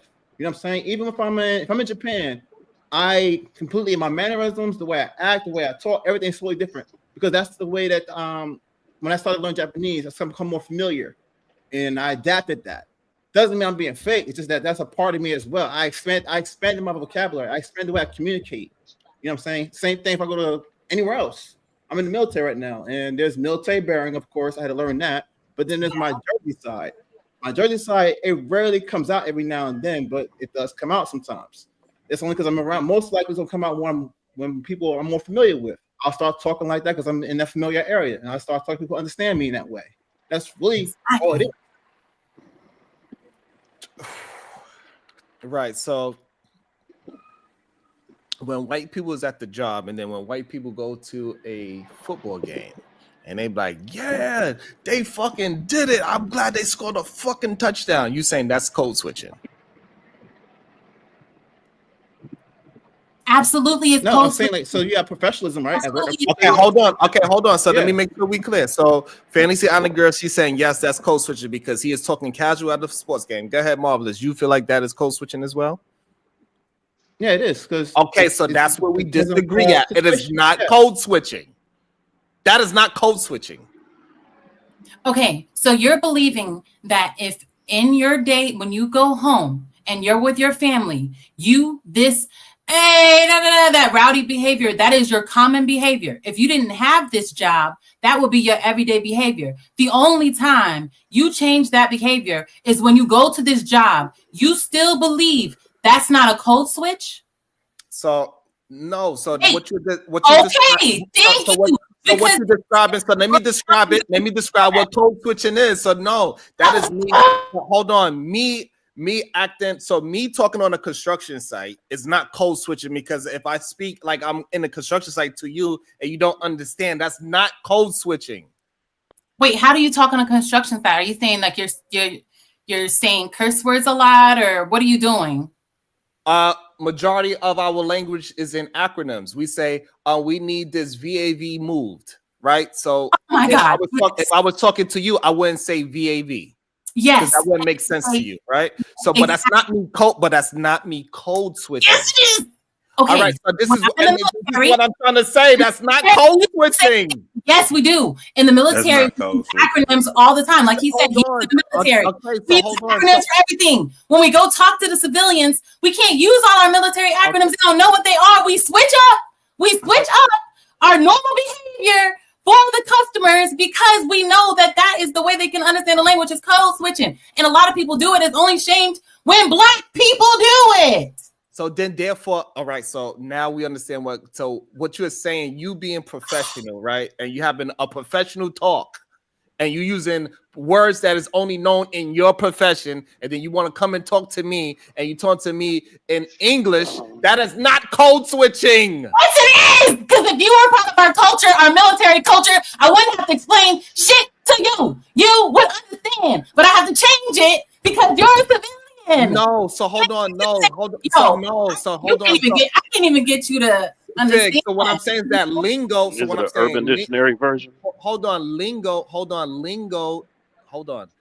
Lingo is not switching your code. No, lingo is not code switching. That's part of switching your code. Yes, That's what I'm saying that it's not. Okay, yes, so it is. okay, so this is what I'm saying. So again, this is why it's not right. So because if that's the case, then a white person will be able to say nigga, and y'all will have no problem with it because he's. They do code switch. They'll go to the guy. On. Yes, You're they missing. do. Hold on, please. Let me finish. Let me finish it. Let me finish. So if Eminem started rapping and he used nigga the same way how Cameron used nigga, are we gonna say that Eminem is code switching and now it's okay for him to use nigga in rap? No, wait, you're complaining two different things. No, I'm not. I'm asking you a very direct question. You really are, because you're using the word. Please don't add nothing to it. I'm Just asking answer you if Eminem says that outside of his profession. So again, what Does he say it outside of his profession in your example? So what I'm asking you again, can Eminem use the word nigga the same way Cameron used nigga when he is rapping? Yes or no? In what context? No, I just gave you the context. I said in a rap song, and I even gave you an example of another rapper that uses the word nigga in a rap song. If Eminem doesn't use the word nigga, please let me finish. So it doesn't make sense. If he doesn't use the word nigga, why would he suddenly go there and change to using it unless he's code switching all of a sudden? Okay, so now we understand what code switching is, right? So he doesn't use it. So again, hold on. So again, oh my God, hold on, please. So again, you are telling me lingo is code switching. Lingo is not code switching. The way how you communicate is the code switch. So if I'm talking to you like this, just because I get aggressive doesn't mean that my lingo change. I can still talk to you and aggressive and get my point. I did not code switch. I got angry. Can we just change the topic? Anger is not code switching. Me code switching. Y'all just agree to disagree. Like, oh my fucking God. I don't understand why. Because you be talking bullshit and gaslighting. That's why you get cut off. Yes, he does. Like y'all have a better understanding of what code switch is. It's insane to me. But y'all not able to agree to disagree, Sharon. We good. We agree to disagree. Is it an Urban Dictionary? Agree to disagree with Sharon. This is what I'm saying. But y'all are not able to substantiate your fucking point. I can right now. Hold up. I'm at Google. We did, and I made a point already. I ain't got to make no more. Switching is communicating first between two or more languages or dialects within a single conversation, depending on the social context, the audience, essentially changing one's way of speaking to fit the situation or person that is interacting with. As we said, it also can involve difference between accents, vocabulary, grammatical structures, and depending on the setting. As we all said, that's not code switching. I think y'all leaving out. Y'all both gave examples. Yo, oh my God, we can't even figure out what code switching is. This shit is crazy. Let's just agree to disagree. Yeah, that's what I think.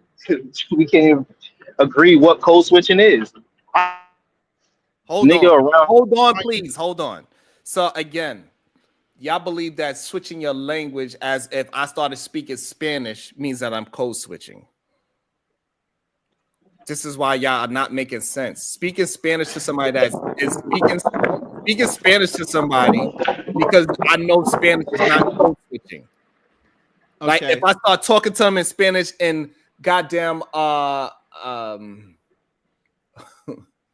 in slang versus that when I speak in English, I don't use slang, that would be code switching. So using slang, so if I'm using slang on a day-to-day basis somewhere else and I don't use slang other places, that would be me code switching. That's so now when I go to the bar, right? I'm speaking to let me get in next. Marvelous. Go ahead, Sharon. Marvelous, right? And some white dudes like, hey, what's up, my guys? How y'all doing today? Everything is popping.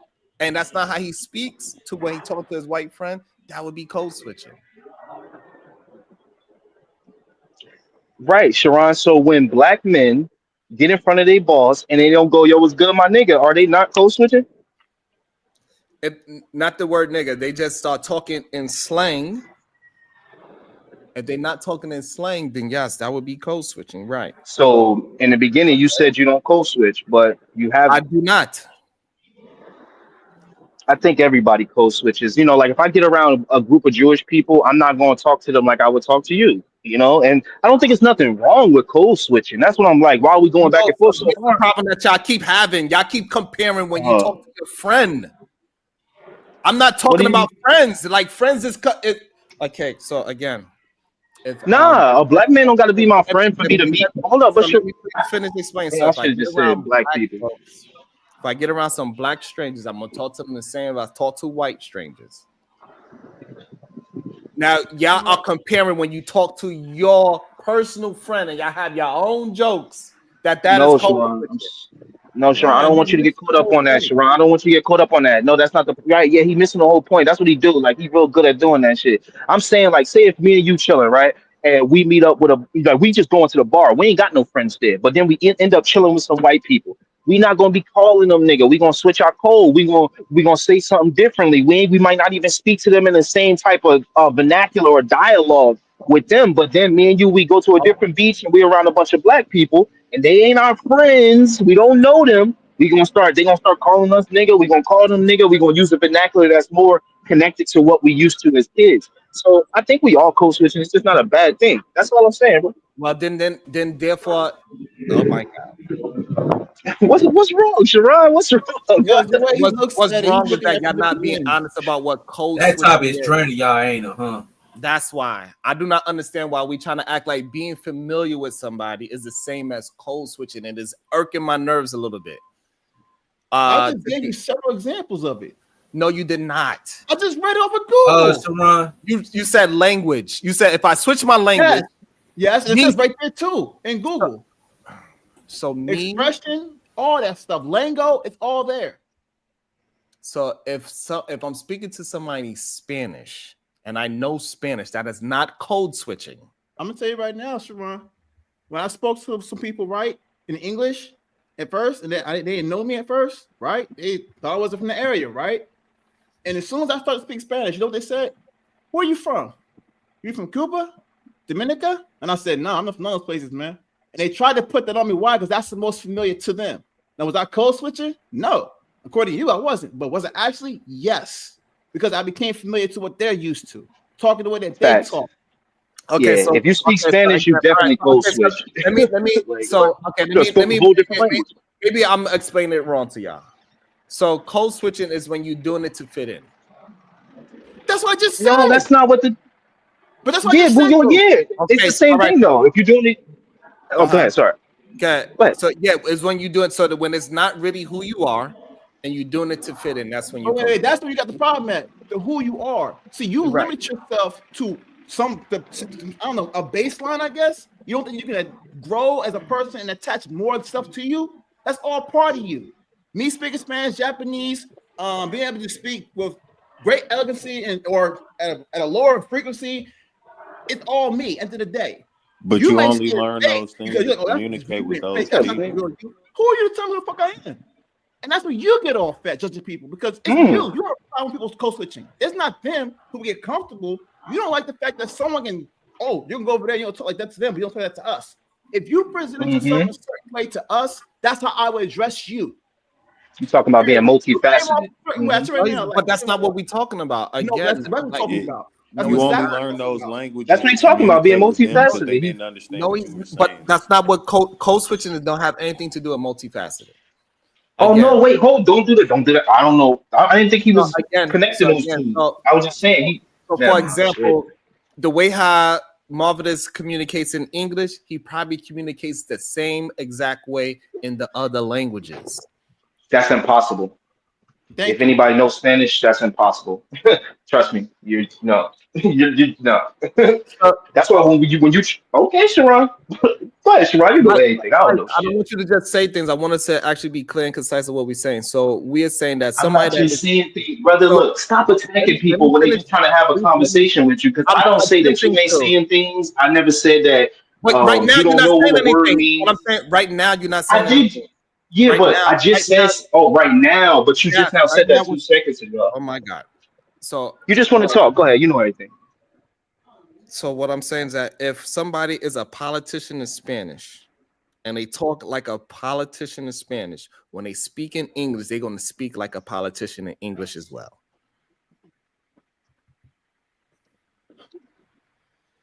Look, Sharon, I'm gonna end this right here, bro. Real quick. The way I talk to you, I don't talk to my parents like this, right? This is never going to happen. The way I talk to you guys, when I'm talking to even children, I distinguish my language, my tone, my character. The way I talk to women, not the way I talk to men. I'm serious. Like it's like everyone is going to adjust themselves to communicate effectively to whoever they're trying to address. You call that you're not being real because there's a certain way that you talk. Whatever that way is, that's the original you. As if, again, like you cannot evolve and become something more. That's not what we're talking about. No, you're saying that the way you communicate, that's the real you. You can't change that. Otherwise, you're being disingenuous. It's not a good person. If you're going like this, it's like, no, I'm not saying that. That's not what I'm saying. What are you saying? You said code-switching is bad. So I did not say that. But if that's how you interpret, then you shouldn't code switch. I don't know. I'm confused about that. I'm confused. God, when you said it was bad. Right. I never said it was bad. I said I don't think you should do it. If you believe that talking properly is going to move you forward in life, you should speak properly with your family. You shouldn't be code switching. I should not be talking to my boss and everybody that's at my job in a nice tone and professional way, because that's going to get me further. And when I come home, I talk like I'm a piece of shit. And now I'm cursing, I'm using slang and all this other vernacular that does not proves to help my family. I think that is stupid. I think it's stupid to think that you speaking in a language that your family commonly speaks in is now suddenly turning into you demeaning your family. Your family curses all the time. They don't feel offended by your cursing. Whereas at the office, that's inappropriate. You use the N-word outside of your office. It's inappropriate at the office. That doesn't mean that you think lesser of your family because you say the N-word around them. It absolutely does. It doesn't. If you are willing to not use it outside because it's offensive, but you're willing to use it with your family, then you think less of your family. No, it's offensive to them. It's not offensive to me and my family. So we will use the word, whereas I can't use it with somebody outside because they are not comfortable with me. It's not going to make them feel okay. Just like me in the bitch word. If I'm calling my friend a bitch, she knows, bitch, I'm about to give you some tea. That is never going to be how I speak to the girl at the office. And I don't give a fuck about the girl at the office. I don't care if anything happens to the girl at the office. But this person over here, the one I'm comfortable saying whatever we have in common with, the one I'm comfortable doing that with, I'll put my life on the line for her. So it's not like she is lesser than. I mean, that's what I've shown. So it's not like she is lesser than because I'm speaking to her in a way that I'm comfortable speaking to her in. And out at work, I can't be comfortable around you. So I'm not going to speak anything outside of, hey, this is what we have to do for this job. This is what we have to do for this. You have a nice day. It's completely different. They get it completely different. And it is also multifaceted because that's many sides. There are many sides to all of us. Exactly what I said. Different sides. I know, but he wanted us to make it seem like multifaceted. Oh, code switching means you're multifaceted. I know Sharon a master at that shit. Yo, I've never seen nobody this good at that. Absolutely, it's multifaceted. Like that's not saying anything. To all of us, and the way that I speak in the military is in the way that I speak to my family is in the way that I speak in civilian world. It's just completely different. There's different ways to speak to all of them, and I code switch for all of them. I'm with you, Fantasy. We good. I agree too. I don't know what Sharon good at this shit. Hey, Sharon, I'm gonna tell you like this. Even if people from the South use East Coast slangs too. Thank you, Jalen. And for people that know, once you start speaking Spanish, you're not even like using the same. I don't know how to really say it, but like the whole sentences change. You know, the way you say the sentence change. So you can't really sound like right now if I'm like, yo, what's good? Like you can't even say it that way in a way. You know what I'm saying? You can say that. Okay, speaking backwards. Okay, Sharon, say it then. That's not speaking backwards. Oh my God. Kalo K. Okay. Yeah, see, you know what I'm saying? Like, nah, Sharon, I'm dead ass serious though. No, wait, that's not saying what's This is good. the problem that I'm having, right? So, like, you asked me to substantiate. I Yeah, but that's not saying what's good in Spanish. Hold on. That's Okay, not. It isn't. that's your version. I see what you did, Sharon. I see what you Oh, did, and no, it does. what I did. Hold on. Let me tell you what I did. Go ahead. What I did was substantiate my point. That's what I did. You did. The crazy You get on my nerves. so this would be code switching. If all of a Get on sudden, my nerves, yo. so this is what code switching would be. I If love all of a Sharon. sudden, 187 comes on the panel, I'm like, what the guan, Rubai? That's code switching because I don't talk like that. But you can talk like that to him. Oh my fucking god! There you go. Just drop it. That's crazy. That's crazy. Even when I explained it perfectly, he still didn't want to concede to it. That's what code switching is. This idea of that because I switched my language is code switching. I understand that is in the definition. You switch your language, you switch your lingo, you switch your body language. It's a bunch of different things, a mixture of things. It's in the definition, but that's not what it is now. That's Right, what because the language that y'all are talking about, y'all trying to translate it to a different language as in Spanish and English, and y'all not understanding. AAVE is different language. Hold on. So when this is what y'all not understanding. This is the problem I'm having with y'all, and it's crazy. 187 damn, the gaslight not working today, Sharim. So what I'm saying is this. So when I'm speaking in ghetto terms and I'm using nigga, what's good, and all that is language switching. That's the language that they are talking about, not the actual Spanish to English. That's what I'm trying to explain to y'all. But y'all reading the fucking what you're not understanding. I understand. I get it. Hold on. Let me finish it. So again, so it is like English to Spanish. It is not. Yes, AAVE is a different language. That's what you refuse to accept. AAVE is not the same language. Okay, so thank you. So this is what I'm trying to explain. Hold on, please, hold on. This is where y'all are confusing things and y'all not reading the definition properly. Okay. So let me read it. I'm gonna read it the way how y'all seen it. Oh my god! Hold on, let me read it. It says when someone changes languages or dialect during a conversation or a sentence. That's what y'all reading, right? Correct? No, I didn't even read that. That's I know what the fuck it is. I didn't read that, but yes, that's what it is. What is happening? Okay, hold on. Fantasy, when you screaming, your mic. Hold on, Fantasy, when you screaming, your microphone's going out, so I can't hear you. So why are you saying exactly what the definition is saying, which is exactly what we are saying, and now you're saying we're all wrong and the definition's wrong, and you're the only one that's right? Please explain that to me. I'm explaining this. Sharon is a god, and we are just peasants. Wow. I'm just telling you what it is, right? Because I believe that changing from Spanish to English means code switching. That's not what it is. Oh my God. So what I'm saying in English, inside the same language, you can code switch. So even if you spoke Spanish, in Spanish, you can code switch the way how you speak as a politician. That's because they also said in dialect. Why you stopping me, please? Oh my God.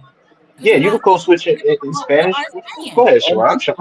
Okay, so this. I want to break down the definition of what we are talking about. From Spanish to English is not code switching. Are we in agreement to that?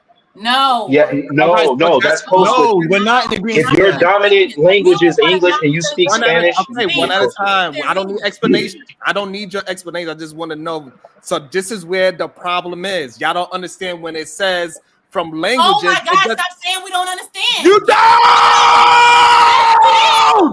Yes, we do. You're the only one person. We don't understand. We don't understand what the fuck are you talking about? That vein gonna pop out the forehead pretty soon. We did. Sharon, you about to pop a blood vessel, bro. So hold on. It's not okay. Oh my God. Sharon, you know what, Sharon? So substantiate your answer by giving us the answer, right? You have a definition. Give us a definition. Hold on. And hold on, please. Hold on, please. All right, look. What I'm saying is, I got you. Hold on. Being bilingual is not. God damn it, Pig. Being bilingual is not code switching. Yes, it is. I'm sorry, but it is. Okay, Thank you. I God, have to do it like most of the day out here, Sharon. I have to Just code say switch most of the it. day just to be God under. damn. Sharon, I live in a predominantly Hispanic city, and I have to code switch most of the day just to be understood. You understand what I'm saying? Like, oh my, all right. So again, so okay, so Break it down for him some more because he still don't understand. okay, so hold on. So okay, now that we understand that y'all believe that when it says in the Definition believe, we believe, everyone believes. hold on, yo, Sharon, hold on. Yo, y'all are crazy. Y'all are insane to me right now, saying that being bilingual is code switching. That is crazy. That is Man, not come tell what. him he's wrong. Tell Okay, him. hold on. So let me see. Either man. Do you believe being bilingual is code switching? God damn. All right. So now let me substantiate. So when we say language, when it says languages, right? It doesn't mean a different actual language. It means the language within the language. So therefore, in English, it got different languages in English.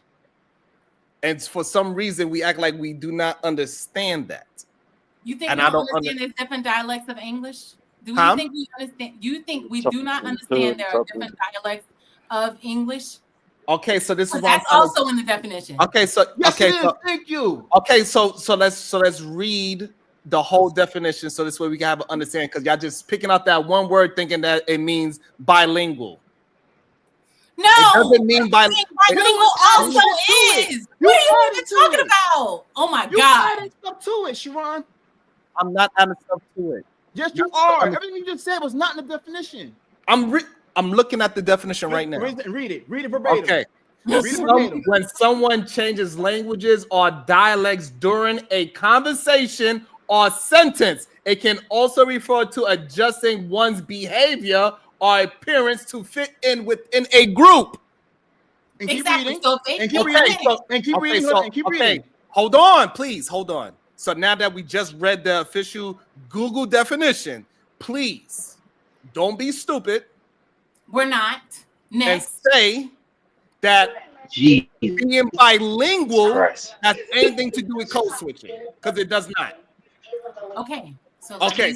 Oh my God. It does. So, hold on. So Fig is able to hold on, y'all. What I'm saying is that Fig is able to process the information and say, okay, by the definition, it does not mean bilingual, and that is fine. And I'm just happy that she's able to deal with. Ain't nobody said it meant bilingual, but when you speak Spanish, okay, hold on, Fig, English, hold on, so Fig, hold on. We got to take this very slow, please, Fig. So the we problem don't. is that You understand? Fig, no, we do, Fig, because they actually this is what they were saying. They were saying bilingual means bilingual. You brought bilingual. Nobody into it. said that. You brought that into it. He said that. No one ever said that. He's saying that.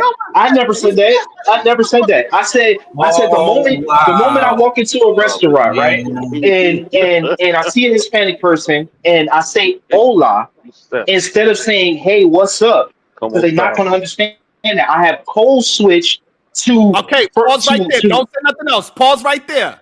Fantasy. Did he just say being bilingual is code switching? Yes or no? But that's not. Like, hold on! I don't get why he doing that. Hold on. I guess it is. No, don't concede. Hold on. I'm asking somebody. Marvelous. Don't concede. Hold on. I'm not conceding. What the because fuck I is the understand what you're hold saying. on. Please hold on. Please. I'm just asking a regular question. What Lee just described, him telling a person hola to say hi because they don't, is that code switching? Yes. Now listen to why hold he said. Hold on. I didn't. Hold on. You speak to what you said? Yes. I didn't hear you. I said yes. Okay. So what I'm saying is to you now, right? That you are saying being bilingual is code switching. Listen, to me. Ron, I'm not bilingual just because I say no one's hola. saying that. You're saying that. You are bilingual. You take that languages, both the languages that you know, and you tailor it to the person that you're delivering the message to, whoever you're communicating with. And that in itself is code switching, is multifaceted. You are showing different sides of yourself when you can go to your job and you speak English. And when a Hispanic person comes in, they don't speak English and they speak Spanish. And you code switch to that language so that you can explain things to them. Okay. So again, I read the hold on. Okay. I read the definition. It doesn't have anything to do with being bilingual at What all. the fuck don't you understand about the example that you just gave that we just broke down? We were just calm. We broke that shit down, A, B, C, and you're still trying to act like you don't understand. Look at all the faces. That's your face right now. Why are you doing this? Why? Sharon is psycho. I get it now. He is psycho. Oh my God. I've never seen a side He of is trolling us. He's trolling us, y'all. Y'all gotta be trolling me. Trolling us, y'all. He's got us. No, it's Oh no my way. God. It is no way. It Yes, is you absolutely do. no Oh my effing God. way that y'all are telling me being bilingual is code switching. This is crazy. No, not in itself. It's just when you code I switching know, your but behavior. I understand But that when in you behave itself. differently from your natural code, you only learned that other language because you had to. So you code switch for that environment that you're going to where you need to know this other language. It's This not like is you wild. just learn other languages because. Come I on, ain't bro. gonna lie to you. This is one of the Hold on. wildest. Hey, listen, this I is got one of one the wildest conversations I ever had in my life. I literally read it to y'all, and y'all still. Sharon. Why are you stopping me from talking? Because I know what you're defining. I trolling us. want to look at this. I want to say I know. I assume. My question for you is, what is being two-faced? What the? No, because that's what you. No. When you gave us the example of you're being nice and kind at work. Okay, hold on. I don't. Hold on. It's a hard. Hold on. The F-bomb and cuss out, blah blah. You're Dr. Jekyll, Mr. Hyde. That's what you described. No, it's not. Well, I think it's crazy that, for example, I tell my daughters if they speak both the languages that they was taught growing up, they're code switchers because they're bilingual. That is crazy. So man, I'm not the only one.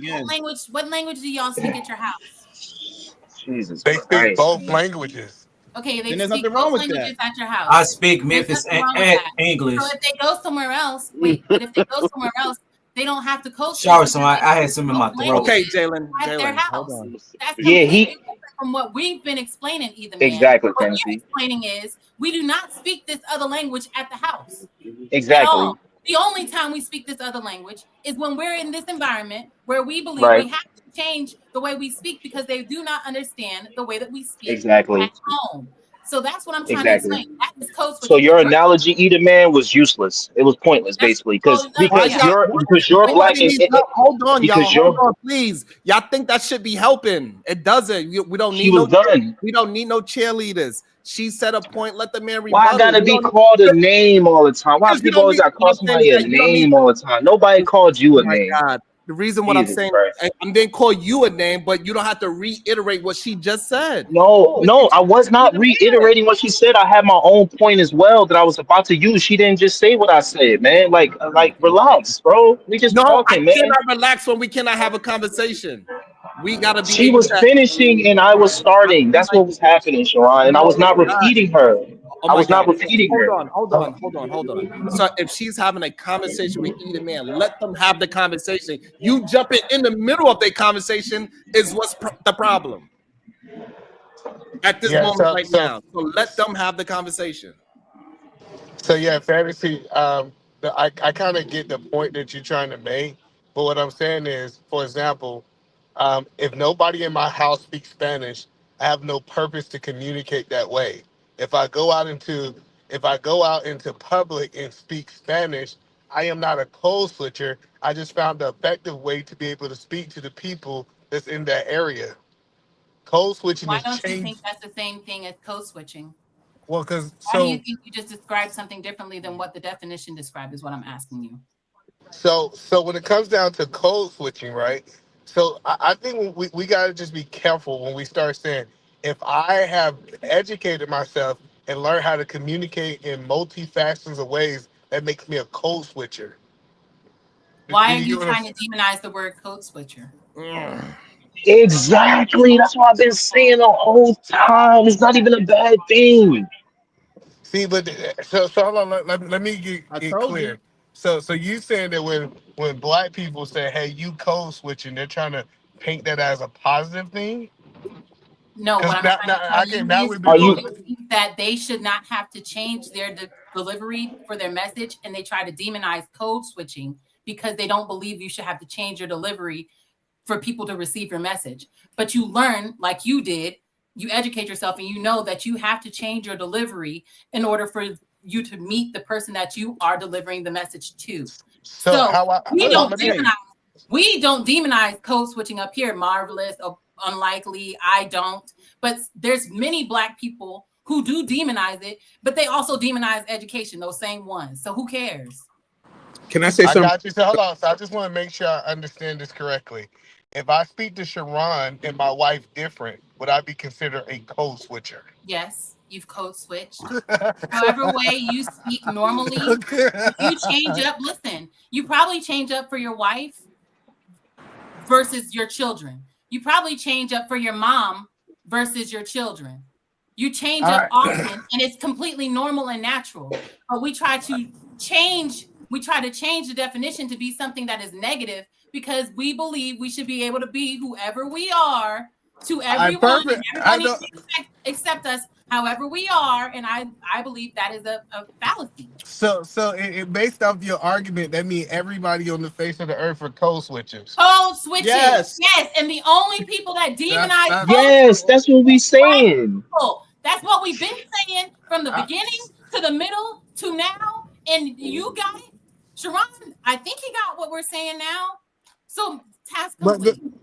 So yeah, no. So I think that that's being kind of disingenuous. Like if you change and don't speak, if you don't speak to a man like you speak to a woman, that means that you code switching. That means that like that's not code switching. Marvelous, your face is my face. I just love it. No, listen, no, like so the whole point that I'm trying to help people understand is that I guess y'all point is that everybody's code switcher, so we shouldn't call nobody a code switcher because nobody is more code switching than the other code switcher, right? So at this point, I don't even understand why we having a conversation if everybody on earth is code switchers. We're having because, a like I conversation. said, Sharon made it seem like it was a bad thing. Like I said at the beginning. Exactly. That's the only He reason we're having gaslighting this the fuck out of this panel. Hold on. So do y'all understand that if hold on. Do y'all understand that if code switching is just a human thing, that it wouldn't be a such thing as code switching? Yes, it He would. just explained to you why it exists and who's the one demonizing it. Oh my God! People don't come around Black people in code switch. Y'all really being disingenuous. The whole thing, y'all. Nigga, you dumb as fuck. You dumb as fuck. Bro, you dumb as fuck if white people don't do that shit. Shut up. Shut up right now, bro. Shut up right now, bro. I'm sorry, bro. You a straight liar, bro. Hold on. My white homie will walk up to you and hold on. Let's keep it a conversation. Don't mute me, Sharon. Yes, because you gotta react with emotion when you ain't got a logical point. But listen, hold on. Listen, So again, what I'm saying is, definition wise, it says in the definition you're appeasing a different culture, not just learning the language. Because just saying I know Spanish isn't code switching. You could say, hey, I know Spanish, but then somebody might say, hold up, you talk like you a native of there because you're trying to appease that. Do you get that? That's what okay. Hold on. All right. So that's a great point. Hold on. Let's welcome somebody into the show that might know a little bit about code switching. Too cool. Salute. Thanks for having me up. Real quick, code switching is a real thing. All it is changing the dialect of English you speak to match your social environment. So immigrants do this too. If you switch from pidgin to standard English, you're code switching. But I've heard people also say that, I talk like a cracker. So if I don't speak Ebonics, I may be tempted to, speak Ebonics to code switch to match with people who speak Ebonics. So if I change the dialect of English I speak to match Ebonics, I'm also code switching. It's just that simple. If you're changing how you speak to match your environment, you're code switching. I don't see why that's difficult to understand. Right, because Right. So it don't have nothing to do with being bilingual. Is the problem that they're not understanding. So if you What did you just say? So I'm trying to please let me finish it so you can understand it. Changing your dialect, changing your dialect to match a different behavior is what the code switch is. So if I am a nice guy at work, and then now when I get around my homies, I'm some super thug and I shoot people, that would be code switching. Not just because I'm able to change my words and understand that bad means good. If I call that girl, "Ooh, you a bad bitch," and she understands it because she understands slang, that's not me code switching. If you're trying to match and blend into a social environment where people speak a certain dialect of English, you're code switching, especially if it's not a dialect that you don't. No. Again, no. So this is the part that you're missing out in code switching. You got to adjust your behavior and appearance. Where does it say that? Oh my! It doesn't have anything to do with appearance. It just has to do with. It does. No. It has expression. Expression could be appearance. You're not wrong about that. But again, it goes about being familiar to the person, how you want to communicate. No, it does not. This is what I'm saying. Y'all not understanding definitions, goddamn it. Oh my Y'all God. don't understand how to fucking read. This is the We're goddamn reading the comprehension level. Alternate between two or more languages or varieties of language in conversation. That's the definition. Why are you trying to change the definition? I ain't trying to change no damn definition. Yes, you are. It's not You language. can't be wrong. You have You're to change stubborn. exactly how you behave in order to code switch, and that's a goddamn lie. Just changing your Stubborn language and the way that you deliver is code switching. And you are making shit up that's not in the definition, trying to act like we don't understand what the fuck the definition says. Y'all don't. You gaslighting. And where's the other guy? Chukwu, he already said, you up here trolling us. You trolling us. And I agree with him. You were right, sir. I mean, it's not that difficult. If I'm trying to sound like a way I don't normally sound, that's code switching. Is that controversial? I don't see why that's controversial. Clearly it is. Free Zone Lou with the $5. Sharon, you doing the same thing you accused AFR of earlier. Nigga AFR. Hey, Prince, let me ask y'all a question. Prince, one of y'all switch Exit on mute. Exit on mute. The guy with the $2. Sharon right. The world wrong. In the story, goddammit.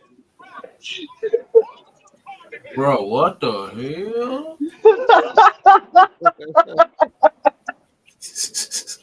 Well, besides that, anyway, brother. Oh, that's funny as hell, yo. I kind of wanted to add to the topic. It goes back to the main topic. All right. Okay, so hey, 180 with the $2 says fan said it. You gaslighters, Sharim. Damn. Put your lighters up. Yo, that last comment was hilarious, bro. I told y'all Sharon God, we all peasants, man. No, he said asking on mute. That shit had me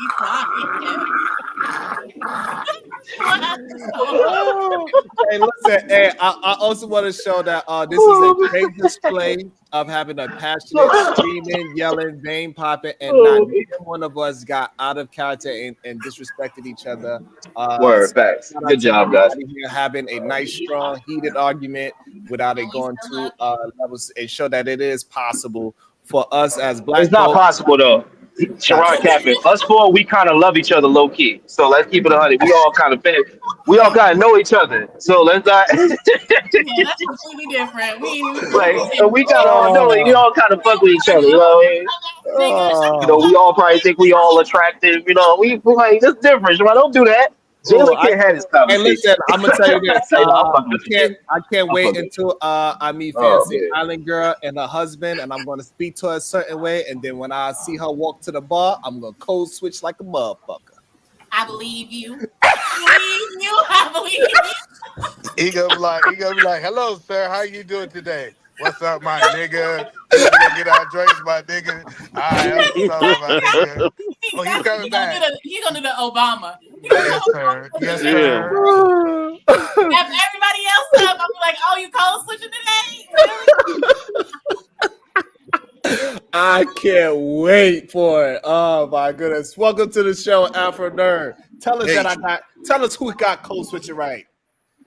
Well, I'm coming in late on this, but I'm trying to figure out, is there a controversy that code switching exists? Like, explain it to me. Okay, so what? It's twofold. So one, that code switching is not a negative connotation. That's number one. What's your thought on that part of it? I don't think it's negative. I mentioned W.E.B. Du Bois last time I was on. He talked about dual consciousness with black folks. So that's been around since we've had to interact with other people. It's just contouring to a culture. Like if at the corporate space, you have to contour the corporate culture. So that would include your how you act, your speech patterns. I mean, you ain't going to say "what up" though to your boss. At least I don't think so. You know, now if your boss is Jay-Z, maybe, and even then he might switch up on you. There's no way. There's no way to know. But here's the thing. So again, now what you were saying, in my opinion, you are talking about familiarity. So guess what? If I never knew Fantasy Island Girl and we was at a bar, I'm not gonna go up to Fantasy Island Girl and say "what up" though, because I don't know her. So to me personally, maybe it's just a me thing, and I'm a little slow about this, but I don't code switch.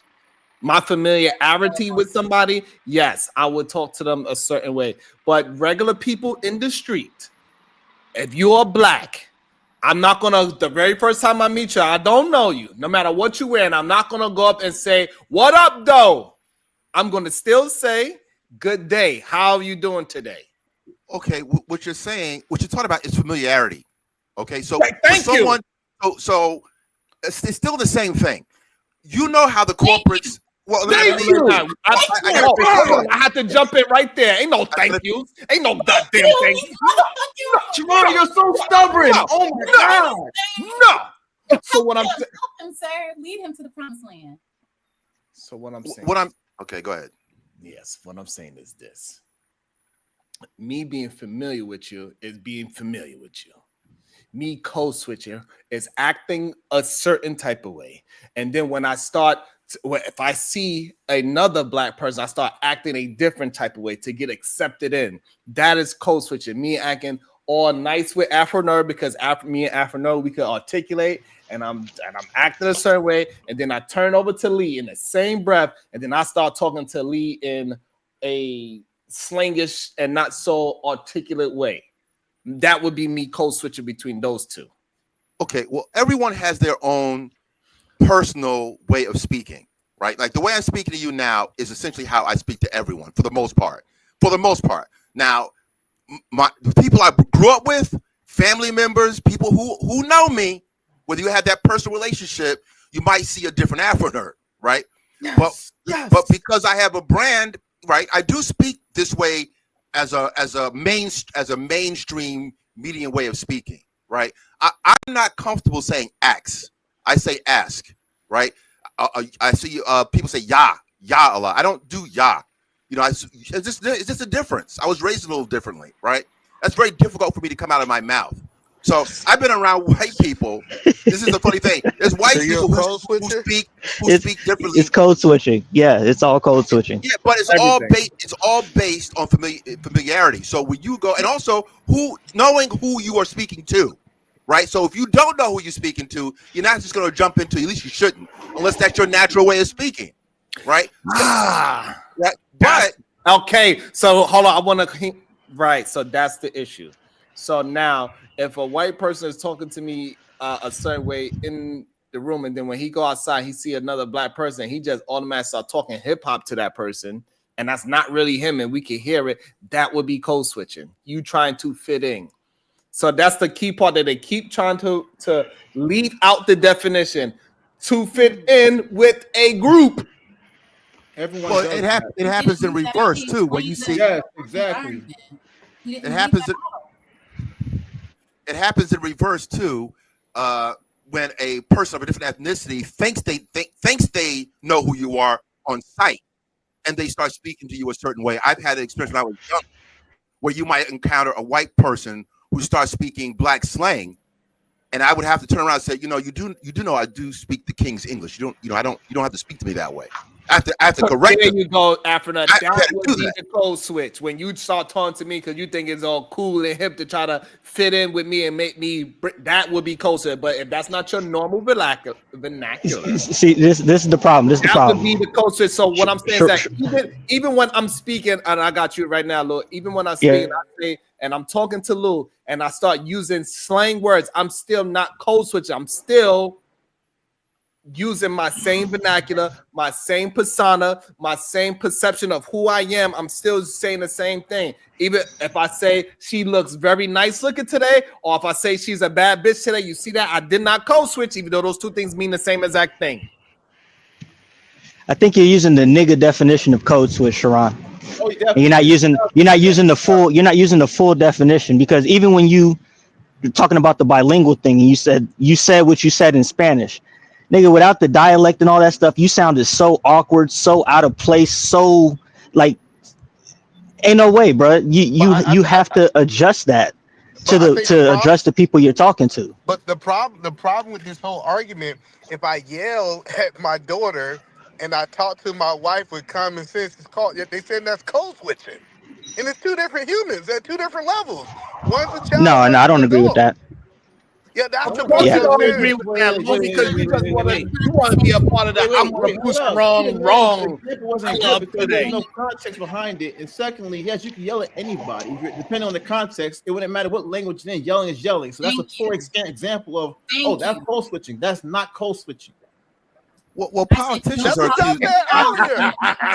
Because you would talk to your wife. Joneson. Well, that's right. I don't say vernacular on a normal day basis. Politicians have been accused of code switching, right? And the issue is, let's say someone like AOC, on occasion she will go into a Black urban or Latin dialect, depending on the audience she's speaking to. And if she did not speak that way, that audience might receive her differently. See, it's kind of a catch-22, because if you spoke to certain. So here's the thing: what code switcher would be when this is a perfect example in my eyes right now is when Hillary Clinton said, "I have hot sauce in my bag, swag." Or I don't feel no ways tired. Right, that is code switching. That's literally trying to fit in. That's the part that y'all. If you remember, Charlamagne, I want to make sure this is clear. That is the part that you are missing when we are talking about code switching. It ain't just the slang. It ain't just the slang because AOC was trying to fit in when she used that language, right? Just like Okay, maybe I'm misunderstanding it. Do you think there's good code switching and bad code switching? So if you are code switching to fit in, right? If you are changing your language to fit in, then that's what you be called code switching. If you're just changing your language so the person can understand you, if I say hello, good day to you, and I say what's good to you, I did not change. I did not code switch just then. I just changed my words. Those are two different things. Changing my words and code switching are two different things. No, okay, look. Wrong. Wait. No, he's wrong because first of all, it says essentially changing one's way of speaking to fit the situation or the person's interaction with. It can include and not exclude accents, vocabulary, grammatical structuring, depending on the situation. It also goes to key points. Multilingual speaking, for instance. You want to speak Spanglish? You can do that. Right, that's fine. Again, I don't know why we have such a. Hold on, you don't have to keep on. Hold on. The problem that y'all missing, right, is that if I change my words, as long as I'm not trying to fit in, if I'm using the same structure of how I communicate, but all I did was change the word. Why did you change the word? Why? Right, so that's what I'm trying to explain. So me changing the word is not code switching. Why did you change the word? That's what we because the person didn't understand. That's what you doing. Hold on. So if I say a word that you do not like, ultra crepidarian, right? Most people don't know what that word is. Right? And then if I explain what ultra crepidarian is, I'll use a word that says the same thing as ultra crepidarian. That is not me code switching. Yes. It is. It is not. Yes, it is. Well, yes, look, it is. Per the definition that you keep reading, yes, it is. Wait, Sharon, are you conflating two can't just things? agree to Only I can disagree. think of right now. Are you thinking someone's changing a personality while they're doing this? Is that your argument? It's not that complicated. It's not that complicated. It's about honesty. It's about honesty and the desire to be understood. Right? There's some people when you talk about Hillary Clinton, right? If you remember during that exchange with Charlemagne, he has said, "But is it working though?" See, the deal is when she does those things, it is endearing to some black people. The majority of the people, maybe not everyone, there's people analyzing all types of stuff, but they do this because it's successful. When you start doing, when President Obama starts singing like Al Green, black people swooned. That was him kind of shouting out, "Hey, you know, how you like me now?" That's what he was doing. He was kind of shouting out, letting you know, "I'm here. You see me," right? So it's communication, it's comfort, and it's honesty. It's when you do it dishonestly that people start checking you. But you can speak and change, like when you do change up your words, that is a way of code switching, right? But code switching does not have to be a negative. It's only if you're approaching it honestly because of comfort. You may feel comfortable speaking a certain way. Now, if you go to corporate sector, the corporate sector is going to be uncomfortable with you saying "what up, though" in a meeting of talking about spreadsheets. That's not going to happen. Simple and plain. Honesty. Is it honest how you speak when you code switch? That's it. When a white man comes to me and doesn't know me, or anybody comes to me and doesn't know me, and on GP starts talking to me like I'm 50 Cent, right? That's a problem. Just looking at me on sight.